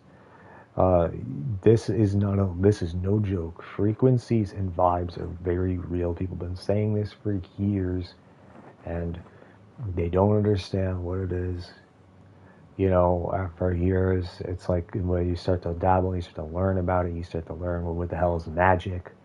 And it's like, what is magic really? And everybody by now should know what magic is, especially if they're online with how much shit been revealed. It's supernatural influence is what it really is. It's been exposed for what it really is. It's not the deception acts that you see. This was a stereotype for years. You look at the magician and stuff like that, that is a deception act. That is deception. And it was designed where people were like, oh, look at this and look at here, and then make it disappear. But it was a deceitful act. But what it turns out, what it really is getting inside people's heads as a frequency base and an unnatural base of who is more superior. But it wasn't the fact that it's evil, it's the fact of how it's used, why it's being done, is what it needs to be clear about it when you go into this. If it's making people raw, making people honest to be themselves, and if it's going to make it so they can be whoever they want to be without any format of dictation that it can, it starts to open the floodgates to superiority, like, or pure, who you really are underneath the everything and it's, and how you know what it is you have free will and you have dictation. Free will, and then you have dictators, and For years there's so much judgment out there, and this is going to kill judgment for all the right reasons or ways. And it's what this does is it will adjust the world to see the world more of a more real way, where liberty is supported. We have liberty, but we have liberty behind a paywall right now. Money is a program, not a necessity.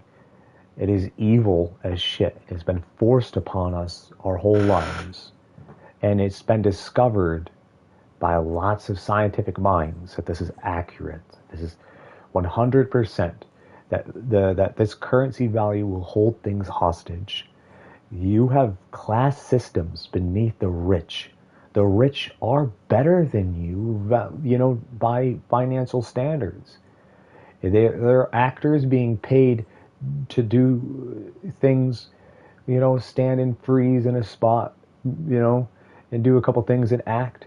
And then meanwhile, people are going to do other things that could be considered harder work and getting paid to nothing for that harder work. Well, other people could be out there and you could say, well, that's not, these people, you could say that these other people aren't really working, or some people have this idea that work is everything to do with money. But then there are tons of people who work voluntarily on things that don't make a damn cent because it's still type of work. When you work for something that, is a non-profit, organization, for example. So, and that's pretty much what I've been doing this whole time. Like most of the stuff, I don't make anything. So, and it's fine if it was that things weren't held hostage. The economy is always been able to be changed. The economy is based off resources and resource management, and you have human resources here, human resources there, people here, people there, and they're holding things to $1 because it's what they believe. And right now, if they're doing it out of the kindness of heart, would they do it if you took the $1 away? That reveals who they really are. If you took the $1 away and they end up not doing it, then that just tells them that they're being honest. That they're being honest and they're doing what they want to do by taking that force away from them. Because first of all, the $1, when it's put on a shelf in a format, it's the higher person that comes in to get to buy it, all of the product. Capitalism inside democracy. Democracy is numbers. By the way, democracy is based off the numbers of majority, and capitalism is based off numbers as well, also being able to have private businesses that are able to do these things. It supports these things where you could take advantage of the numbers, and which means and exploit. This economy is absolutely unstable and always has been. We're in the favor of those who are manufacturing the money. And people are like, oh, I make money. I'm talking like the people who actually hold this at the end of, hold this before you do. Where you get this stuff from? You get this stuff from the government, my friends. You get this from, the manufacturers in Texas last time I checked, and DC. They make this stuff. They print this stuff, and they hand it out to corporations. They hand it out to people to start things, and they do it, and they give it away. They do it. You know how much money gets put into movies? Way more than most businesses. They put multi-million dollars in the freaking films. So it's like into the movies and the TV that you're watching costs more than your bicycle shop does. So it's like for how much they paid for that. So it's like more than likely. So it's depending on where you're at, like I said, or how much value is put into it, and because they do adjust it by there. But with capitalism, it makes it so even worse, because you can go in and buy all the toilet paper. Remember that crisis? Remember that crisis? All the toilet paper gone, everything gone. That's proof. I want people to remember that. I do not want them to forget that. I want them to remember that because they can learn from that. You don't like the way it feels. Oh well, in this case, this is the truth. This is education, and this is how we move forward to realize that the economy also part of the big reason why the economy must change, and it is changing. Cryptocurrency isn't the answer. People try that, but it's like placing something into another form of a currency isn't the answer either. Multiple different formats of things of currency. The point is to put the currency into people instead. Your reputation is what it is. Like, is where it's based, where you're stationed at, what are you doing. This is not communism. This is reputation based. Communism takes the choice away from you of things and puts you into a job that they deem suitable for your skill set. Well, whether you like it or not, you're put into it for your skill set. Is how communism works. Is a big part of it is.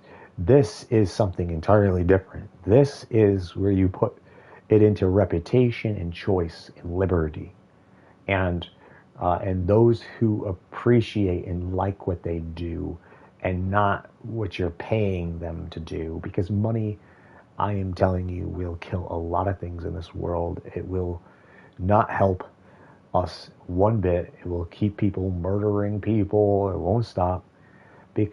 And if you take it away, yes, you'll be surprised what will happen. I guarantee you take it away gradually and you move it, and we pour towards reputation. You move it right, and you manage the resources, distribute the resources, resource management. Kind of like the card. You can't buy two things. Maybe you're going to buy one thing. Manage. Maybe it comes down to this. If you don't know how to do it yourself, it's like there's now an education system where everyone can learn anything. These are called they are Kiwas. They're kind of like there's these very real things that are kind of already existing, but they're in a weaker format, but can be eventually upgraded to be far more superior, that where you could do a lot of things right through that to learn things. Like, what is the point when you could just go, you have a more secure, you have to, proxy or something. They could make it safe for you to be on a proxy for children to learn on something, even when you're growing up and going and learning this stuff. And then you're like, oh, okay, well, this is how we do things. We do things. You get to do anything you want to do. We're going to look at your rep, and we're going to take into consideration what you've been doing your whole entire life, and stuff like this. And we're willing to give you a shot because we like you for this. Kind of like the things they already do to let you into a job to begin with, right? But the difference is that they're doing it off of you wanting to do it, not you wanting money. So it's because money is, and then putting money, like this is why money is, you can't have it on a bus. LA buses don't cost a thing. Why can't they do that all the time? It's just like, well, they put all the money on the gas. Well, let me tell you something about the resource management on that behalf. You don't have to, and you still can manage to do that. Why are they taxing gas right now? I'll tell you a big part of it is because they want you to realize something. The tax that's placed on this is a wake-up call. They put the tax on this and they raise the prices up because they are trying to get you to see something, and to feel something than see, actually, because it's going to infiltrate your feelings through the country, through being the motivation to be nice, and it's gonna go in because it's trying to say, hey, there are better ways of doing things. There are better ways of doing things. You have a whole place of people, like people that are still stuck on transmissions. They only know of transmissions when there are people that have far more superior, like out there, that know that there are better ways. There are 0 transmission vehicles in this very moment. And there are far healthier resource management on energy transfer as well. And you have everyone doing their own electric and then charging for the electric in the area, which becomes a bit of a pain in the ass, because if you want to have your own electric in an area, you have to go through your state to be able to get that electric. I mean, I would assume you would have to go through the state to be able to open your own format of electric on your own property if you went into a big amount. Like Tesla, for example, has their own energy source. So it's like they don't have to pay electric. They don't pay electric bill. They make their own electric. So it's just, it's just absurd that they expect everyone else to pay for this when it should be something that is a human. People are holding human, necessities. Survival is, they say that there's no survival of the fit, but there really is survival of the fit right now. There's survival of the fit in a different way that you may think. The survival of the fit here is based off of hostage holding. It's very hostage. To describe it, it is like holding something hostage and saying, this is what you got to do. And if you don't, I'm going to fuck you up. And you're justifying that's okay.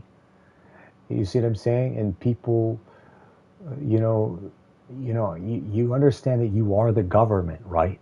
You are the government. You make the rules. You make the laws. And that people are realizing this more and more, and there are a mix of different types of people out there, by the way. And I think that, are you pro-dictator? Because if you're not, right now, my side is winning. Liberty side is winning. It's still suffocating under the reins of things, but it's having its first time and a big time being able to come out and emerge, because it's getting rid of dictators, because it's proving that dictators are racist, prejudiced, sexist. They usually have these one-sided minds on things. What I said for years that no one want to listen about one-sided minds, they've been talking about that for years and getting rid of them type of people. They don't want those people around. You don't want those people in power. So it's like you have to have these things where you can open things up and manage, and also be able, it's school systems on their hand, and how you stop all that is, first of all, guns are in the second commandment, and we're looking at that, and who gives a shit? Fuck all the commandments here for a moment. Who cares? Let's look at what's right and not what someone says for a moment. Okay, so let's look at it like someone's running around shooting people in the influence of things, or shooting things, and how they're going about things. And are you someone who likes guns? Do you like to go in this? Then I think what you're looking at with that is a more controlled based environment standard. And if there is no war, then we have to be like, what's the point of guns and all of this heavy thing? And I'll tell you what, a lot of them, they like their power, but you don't need that power. You won't need that power. They say, well, you need that power if the government comes after you or the military comes after you, but not in the future. In this people think this future is way off. The future is now. We are making it happen. We have the numbers in democracy right now. Actually, when it comes to democracy at the moment, we have the numbers to do this, but we also have the numbers of other things on the side, and people interpreting and seeing things. The DJ wars have been going on. They're losing their minds. They're losing understanding of things. They're, even celebrities that are being celebrities for all the wrong reasons. You're going to see stuff like this happen as well. You're going to see people start to fail in their careers because they are doing it for the wrong reasons. And it's because we have reality wars happening. And I said it was coming many years ago. Like I said, like as a big time thing, and we are living it. And you just don't really necessarily, may not even, people are noticing it though. And I'll tell you how they're noticing it. Frequencies and vibes are a start, and the meaning, and they're starting to see on how shady their society is, but also realizing, hey, I am the government. I am a piece of it. But not realizing, well, these people who are dictators that want in don't really deserve much of a say. And they're going to find when they step in that they could feel incensed. And they're not going to get in there, and they're not going to get much of a say into the government because they're so prejudiced. And they're what we'd be calling in transition to changing their character, something like that. Like, because we have to, before they can even be able to have a voice, they themselves must eliminate all dictation and direction. Like as a director, like to a dictator, I mean, sorry, misspoke, dictator. A big difference, so the director's vision is usually based off the willing or the surrender of what one, wants to do. It's in that case, like dictate, so in a vision, and usually it's bad because of the money you could be forcing, and then if that's the case, you can do a lot of evil that way too. But you have dictation where that you don't even get a say. That's the difference. Like you don't even get it. It gets 10 times worse because they're willing to end your life, or ruin your life in some way or format. That's dictation, because my way or the highway is dictation, because it's like, die on the friggin' highway, right? So it's, sentence someone to death. So it's this whole the way that this whole world is ran is becoming more and more awoke. People realizing this stuff more and more and more and more, and it's hitting them more and more and more and more. They can't ignore it anymore. I said that before. As you could try to ignore it, but you're not going to be able to. It's coming for all of us, no exception. Coming for me, coming for you, is coming for all of us. That's the point of it, though, is to go on upon every single living person on this planet. So, and it's this is the realization of learning. You're going to see the spidey sense. You have a sense of something, it starts to bleed through and realize. You ever know how music works, how they gain a lot of people, why people do what they do, and their senses and feels? You ever hear this word called holy or this word called unholy? Have you ever heard of spells or spelling with an ing at the end of it, and how people are like, oh, you're messing with my feelings? You know what you're talking about? You're talking about what's a witchet, right? Or a craft in something. When you're looking at even the English language. Yes, so witchcraft. And you're looking at witchcraft. Pretty much, it is geometry. Witchcraft is geometry. Witchcraft is English spellings. It's numbers encoded in things.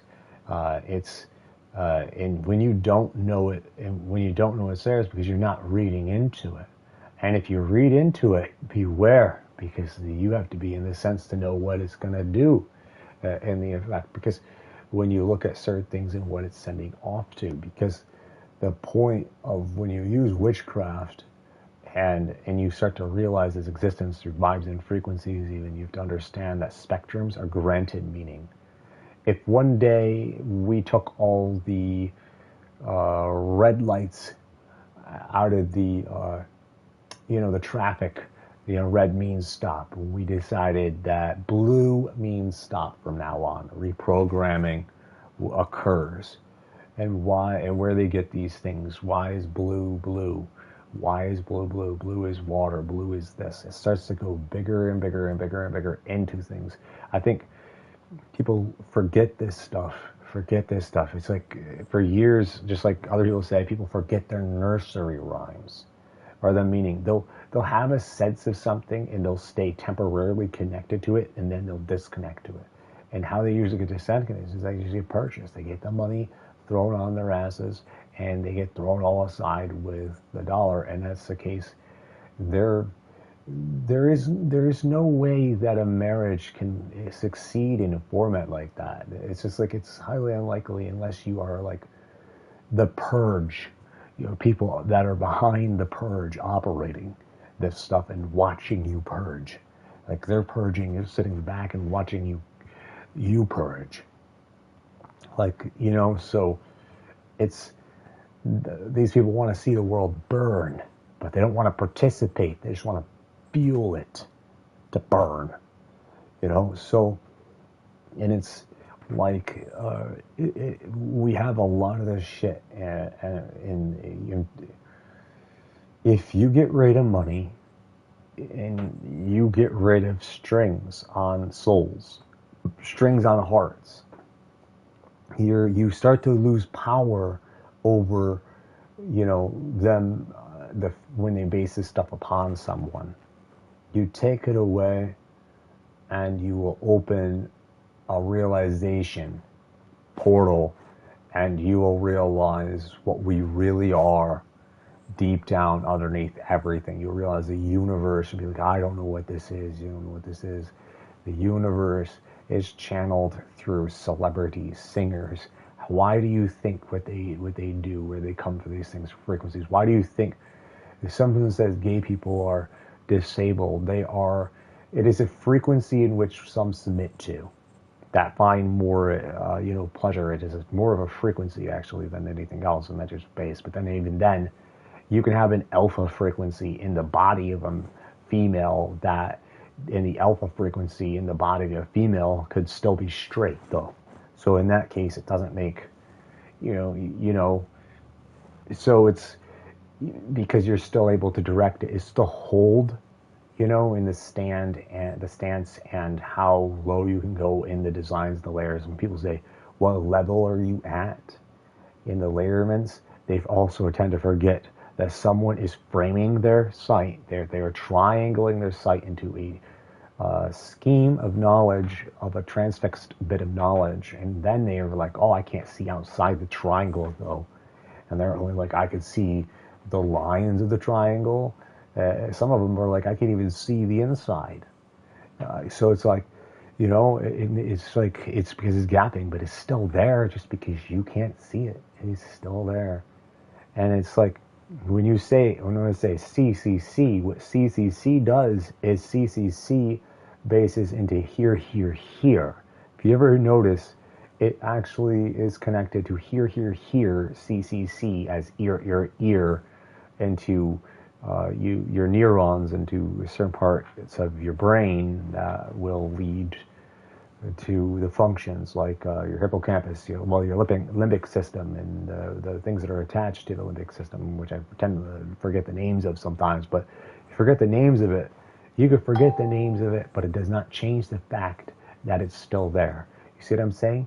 With or without the name, it's still there. You see what I'm saying? With or without the name, it's still there. And what that is the realization of the truth.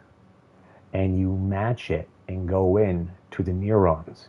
Now, people get confused because they can't match it off frequencies and sound waves or certain waves, because this is the thing where people think they know something, but this is in craft mode. Craft mode is like, hey, I'm coming in and I'm going to actually decide what this is, but they're not necessarily even correct because the main path is looking at something there and be like, well, what do you see? you're going to manifest reality. You know, in the construction, you could change reality, the state in which things are in. And when you watch this stuff unfold, you will find that it comes down to those who are better at channeling than others. Those, a lot of times, who are in the channels of different things in that decide what is or what is not. Like someone once said, people decide what you are, who you are, but that's only if you surrender the power for that to even mean anything. Because the truth is, it's still the trade energy that they are programming. What the truth is if you are blinded and do have a sense of something that's connecting, like the brain, for example, connecting to functions of the brain, and you might forget the name, to give a name to something, then what you're having is basically still matching, right? But it's on the other side where people are like, oh, I'm having this, but they're wrong, and they can't predict worth a shit on an accurate thing without that additional thing. So people will sometimes be like, I hate this person, I'm going to use this energy to go against this person. And that's when they're, for one, they're trying to come in and destroy, and it's lies. They're pissed because they know it's real, is what it is. It's in their skin, it's in their frequency, it's in their vibe, because it's real. And it becomes too real. So just listen, though. Listen to this. It's very important, because when you channel this stuff out there, you have to be like, why are you doing this? What is the purpose of this? And the purpose is to, one of the biggest purposes is, like I will tell you for me, is the truth is the exposure of dictation, the exposure of the truth, and also liberty being, freed behind paywalls. It's a realization that the dollar bill holds people hostage. You go and you do things, you still have a restriction. Do you not, on your own liberty being held on by strings? The string theory, for example, it's made. They're using strings to control you, or to dictate in a direction to where you go. And do you know what that's like? Like, the world wants to see you here. Now you're talking about a couple that may be genuinely in love, but they're never going to be able to be allowed to be together. Not unless the world decides it's okay, decides it. You see what I'm saying? The world has to decide it. They're in a place where the democracy is turned against you on your own free will. You are outnumbered by democracy. Democracy becomes your enemy. It becomes used against you. It will be used, in this case, to destroy genuine love and put it into artificial love, and have it, in this case, in this rid of money, because money does that. It pulls on these strings and do this stuff. You can't have, wonder why you're a child. You have, and you're things. You're genuinely experiencing things that adults can't, because they're too busy being strung out. So and that's why they lose their hearts, and it's like in the process, because the world, democracy could take it alone. It will also expose things, though. It will be like,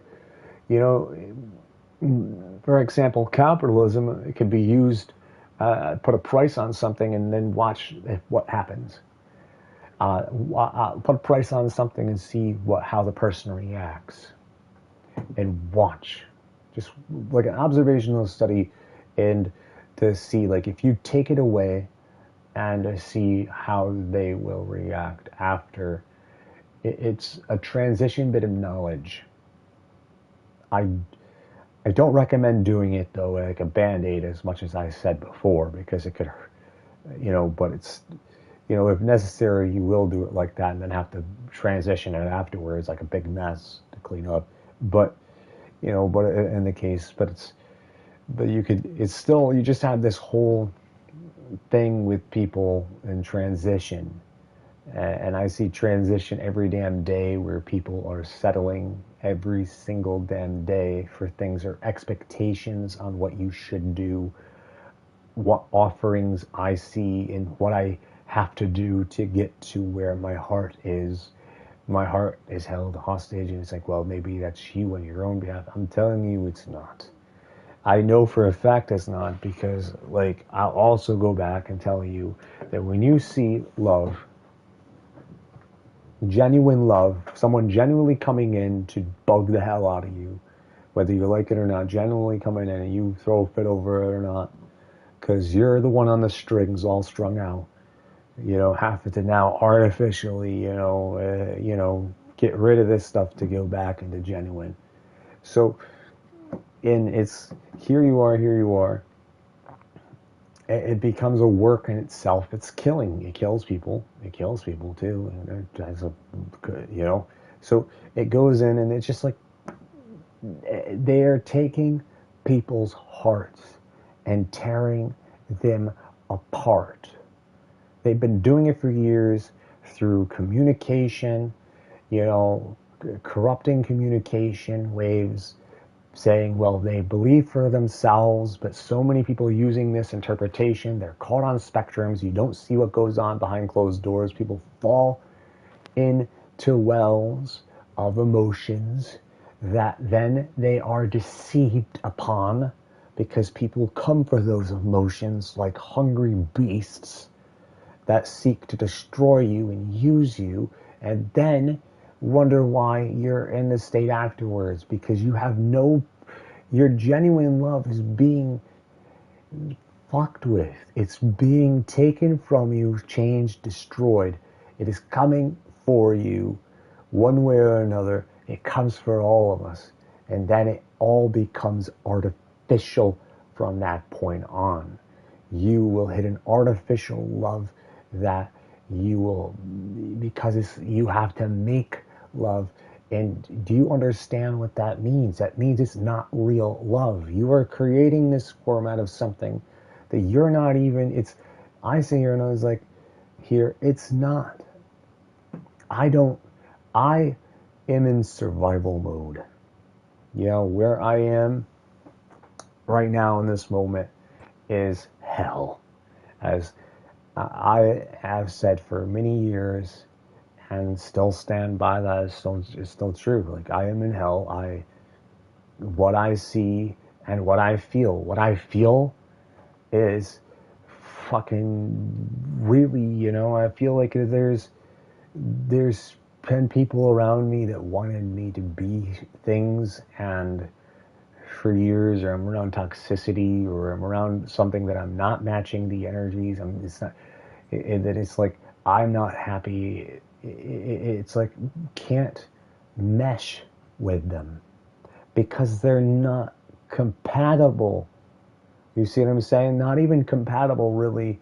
That's why I'm like, what the fuck is a friend? Because it's like, are you going to benefit and it's turned out as a profitable gain? Am I like, what the hell is the need of a friend then? It's like, what? Like, do friends even exist?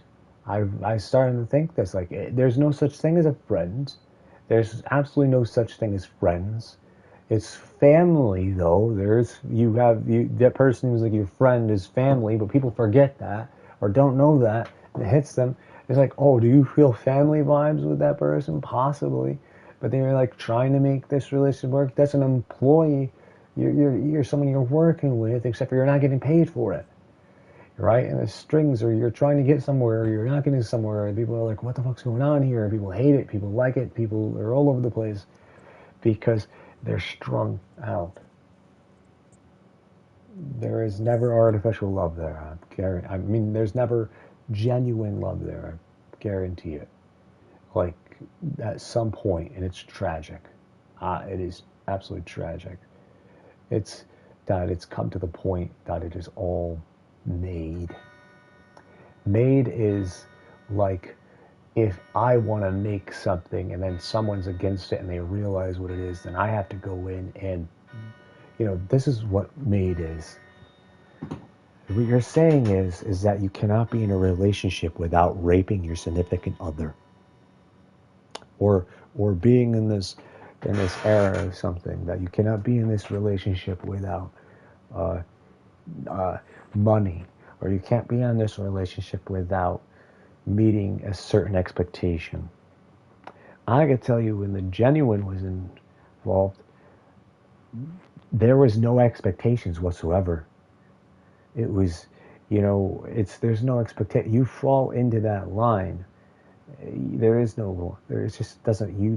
You are just there. You are, and it's just, I'm telling you, and it's why it's so easy, because to have it torn apart when the dollar is around, or people in throwing, it shows people for who they really are. People just don't. It's like people just don't. I've seen people. It makes me sad when I see someone out there, and I'm trying not to say their names. I see certain people out there that are, were pro true love, for example. They were all for it, genuine, honest love, and then they eventually are having a hell of a time finding it, and then they end up with someone, and they know it's not.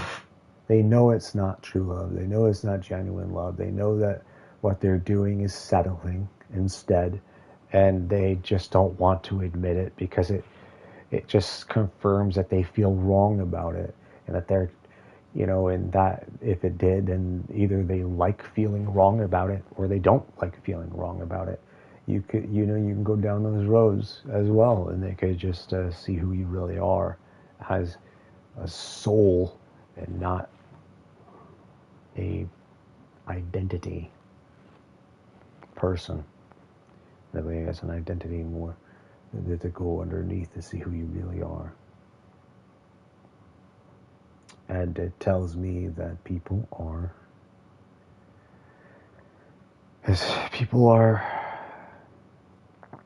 difficult when it comes to their way or the highway.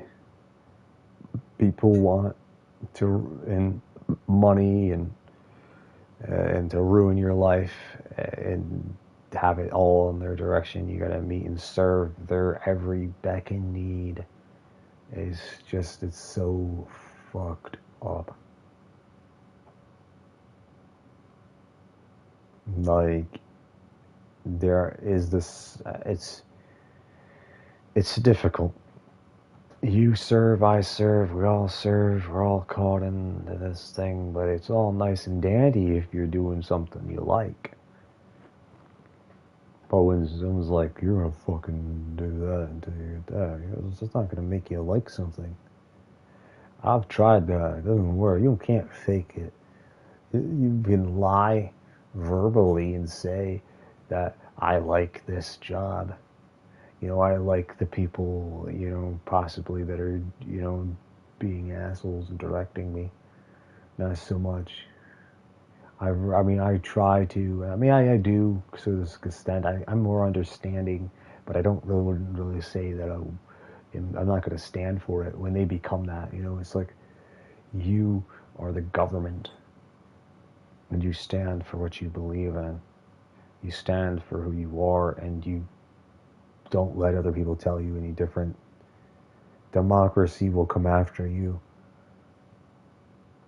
but because they're incorrect, its numbers on the base will not be about facts. Numbers will be about price on your brain and your human thing. Look at Amber Heard getting more hurt than Johnny Depp. When they should have equally got hurt just about the same for their decisions, if hurt at all. Like, and they shouldn't have been hurt at all. Their careers, their industry, the movie stuff, if they really like what they're doing, like, what the fuck does that have to do with anything? And they're like, well, this influence, but their influence is out there regardless. And people looking at that. Their influence is out there in a certain moment. My influence is out there for all the activity I've done online, and they don't even know, not everybody knows who the hell I am. The same thing with a lot of people. Anybody who gets online repetitively has left some kind of imprint onto the world, who just may not have their name attached to it forever. That's all. So it's like, it's, they do play a big part in influencing the world, and when people read things, go into directions of things. I am a very, very messy ass person that realizes that now that all my problems come from the corrupt economy, most of them, demanding me to live a certain way when I sit here and think about it. And it's like, at one point you're like, nope, I am done. I am never doing it again. Unless I'm going to do what I want to do. I'm no longer working for money. Money is not going to be enough for me. People wake up and realize that more and more. They're not. Most of them aren't.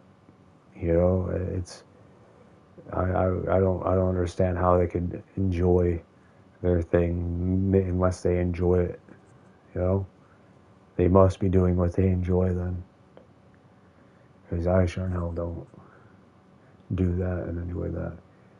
I enjoy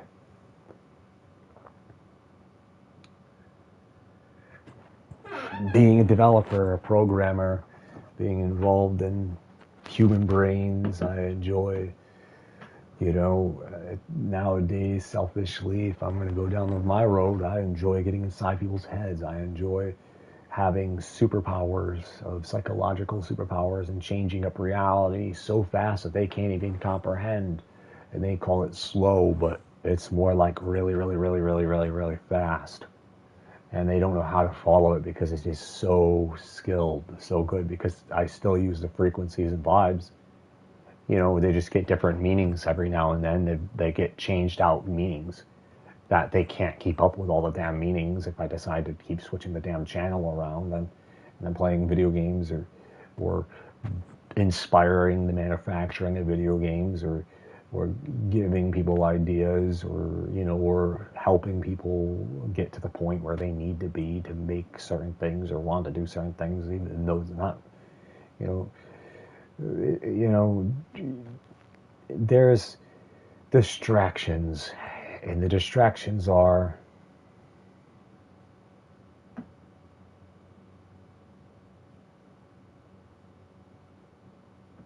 you take on too much. And if you take on too much, then it will, it will be the death of your wants and your desires. Those selfish things, you will become something entirely different. And you will start living as an entire different type of person, and when you become that, you'll be caught in their system and thrown back into the cesspool of manipulation of the failed clairvoyants that have risen, along with those who fail many times when they enter it and then get thrown back into the merry-go-round, because they are trying to kill Jesus over and over and over again. They're too busy murdering Jesus. When they find Jesus, they kill Jesus. It has a holy, unholy energy exposures. Like, who are you? When Jesus goes to sleep, when the Holy Spirit goes to sleep, when the unholy awakes, when the unholy goes to sleep and the holy awakes. You know, as celebrities know, celebrity is a devil on one shoulder and an angel on the other. That's what that is. And channeling both unholy and holy energy is what it is. You'll just find that out as that is not fiction. It may sound like fiction, but I promise you it is not fiction. You'll find it out one day when someone takes your brain, perhaps, when you walk into it, if you dare to take a test and see what happens and see how far you can, if you can pull yourself out of it when they try to.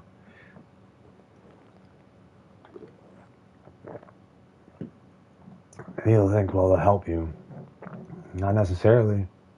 They can mislead you right into... Think about it this way. Think about it this way. As a shepherd, I'm going to tell you something as a fact.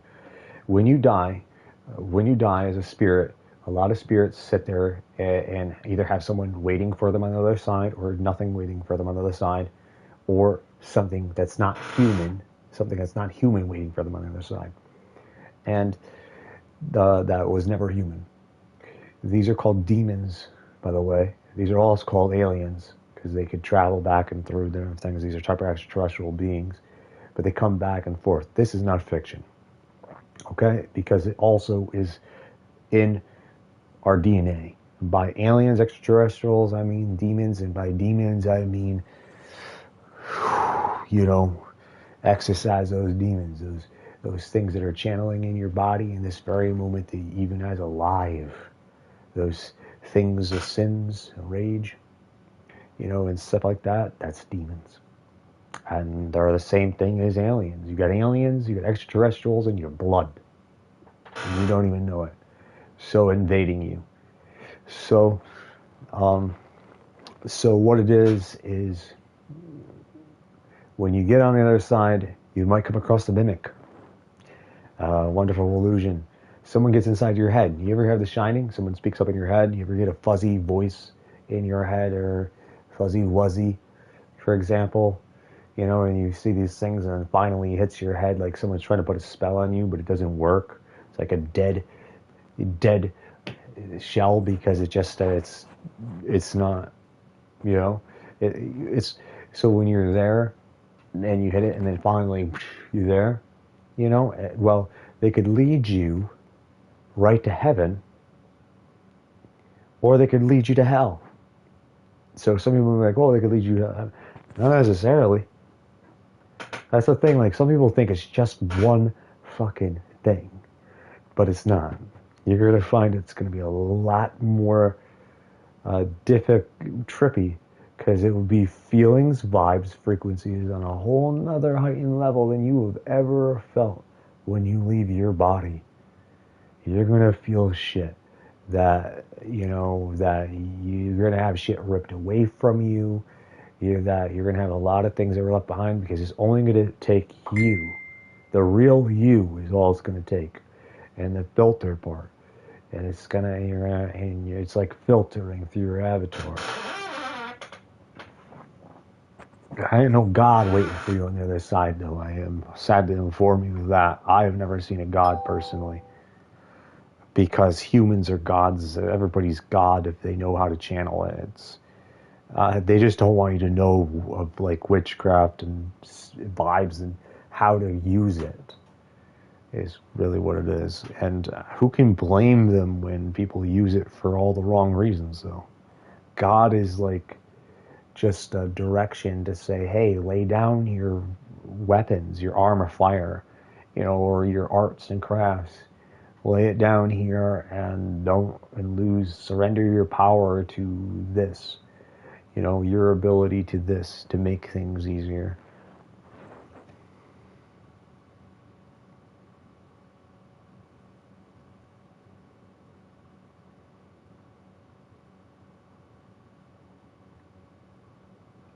That is so cool. Oh yeah, I was saying Whiskey Love. Whiskey Love, shout out. I did not mean to join that. I meant to go back to Brandy. My bad. Sorry, maybe I should have stayed. Now that I feel like I did, but anyway,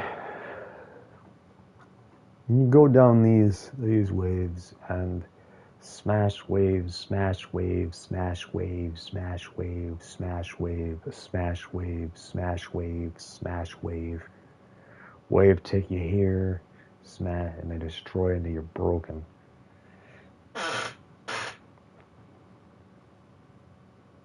And you get the whole thing there. See what I'm saying?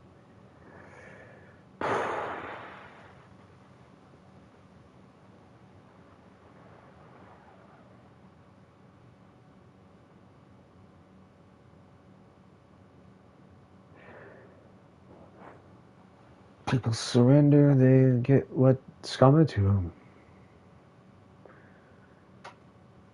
So I'll tell you that much, because you better hope to God that people have your best interest at heart. Because I'll tell you, trust is not really always a great thing. Spider selfie? Oh, sweet. Okay. Say cheese. Oh, this is so good. It's a rain of no Thank return. you. Find someone else to harass. Go down the rabbit hole there. There's no returning. No, it's rude. No ever true returning. Once you know the truth, you will never truly be able to not know it. There will always be a part of you.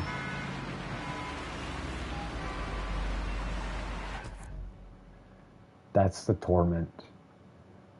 There is hell that comes with the truth.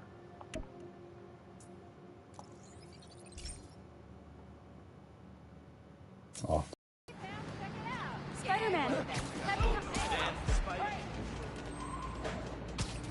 Sometimes I think if I was evil, the things that some people think I am and have said I am in the past, I mean, things I've heard different stories of, then I would be more successful. Because this world is in favor of, well, devils and gods and those that are more powerful that take over and don't let on. Disable president. Let's put it in the Hey Miles, this combat challenge is all about the art of the dodge. Defeat the enemies while taking as little damage as possible. 3 hits, and you'll have to restart. Step into the circle when you're ready. Good luck. Time to dodge. Time to dodge. Let's practice the perfect dodge.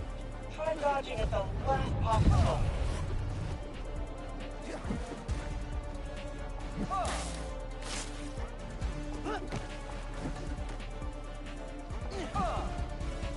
Attack protocols active.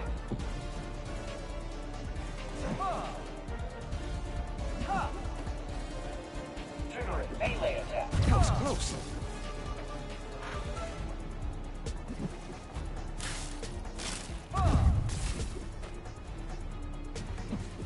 Behavior status. Close range combat.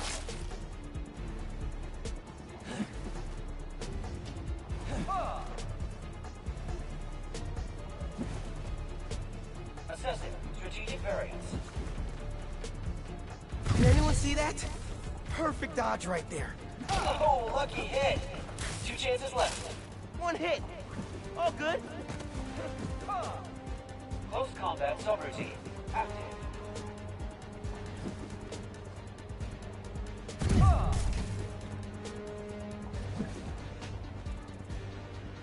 Melee attack sequence active.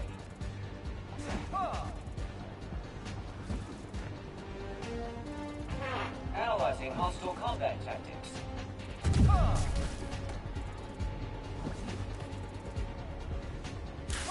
Melee attack triggered.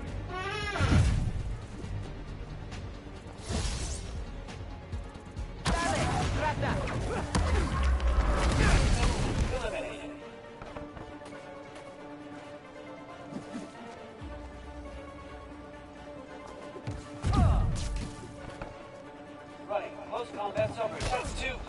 Keep moving, Miles. Only one chance left. I got this.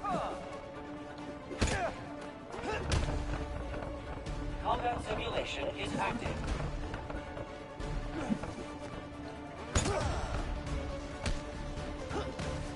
And that's 3. No worries. I've taken my fair share of lumps too. Stand in the circle to try again. Dang, man. Pete's not messing around. Let's practice the perfect dodge. Try dodging at the last possible moment.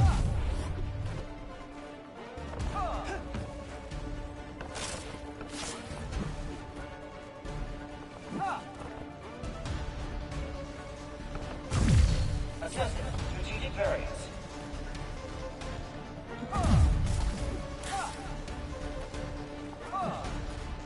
Attacking target.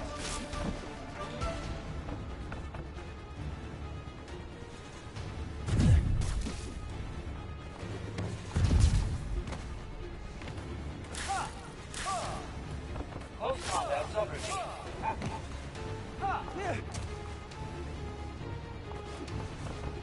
Oh, lucky hit. 2 chances left. 1 hit. All good. Combat.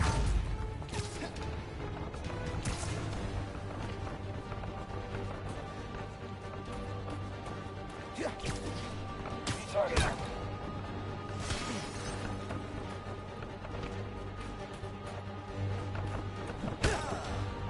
Melee attack sequence. I'm gonna wait That's for 2. this. Keep moving, Miles. I'm gonna get One chance left. I got this. 20 enemies. I'm gonna beat. I was just dodging. Let's practice the perfect dodge. Try dodging at the last possible moment. That's it. Perfect dodges will stun enemies temporarily. Tough to master, but it's worth the effort. Kind of like a metaphor for this whole superhero gig when you think of it. That's a unit to take.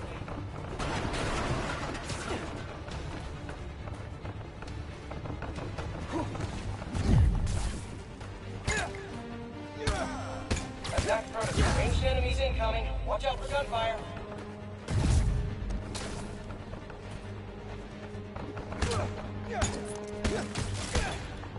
Great start.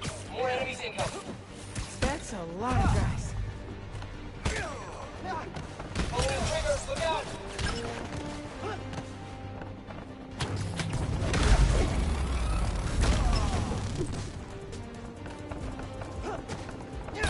Running. Post-combat subroutine.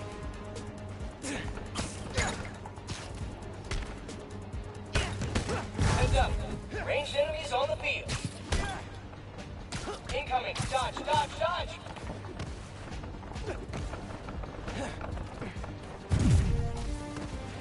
Analyze hostile combat tactics.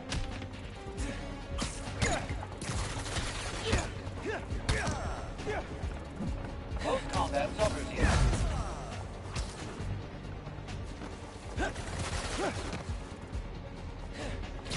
Target area.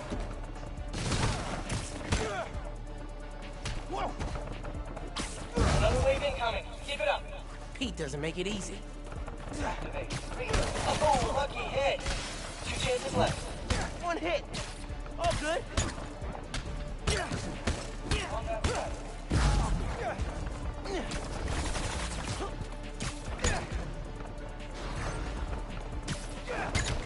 Melee attack.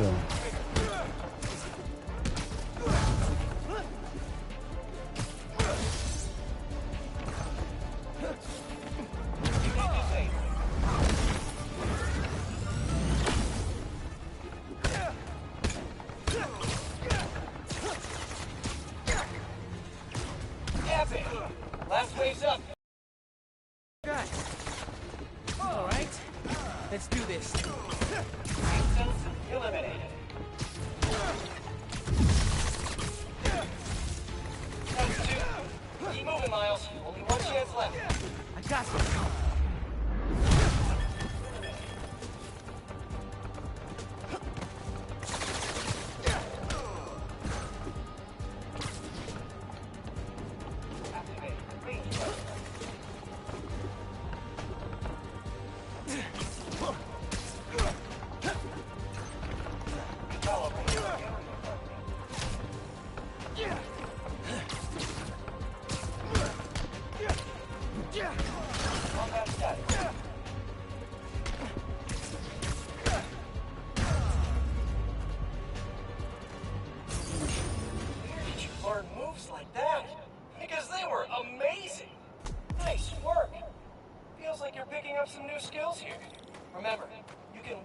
KO.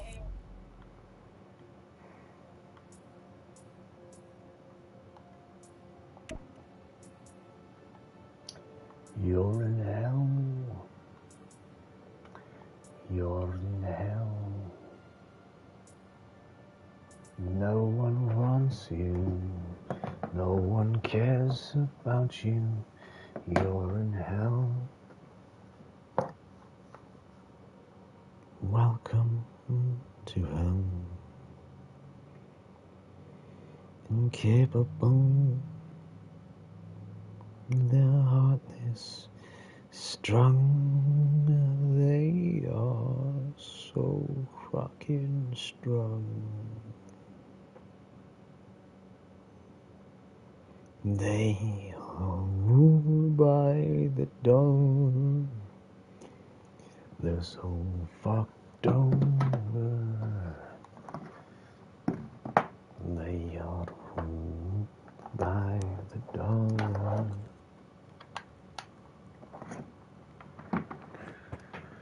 I'm gonna end the stream and start it new.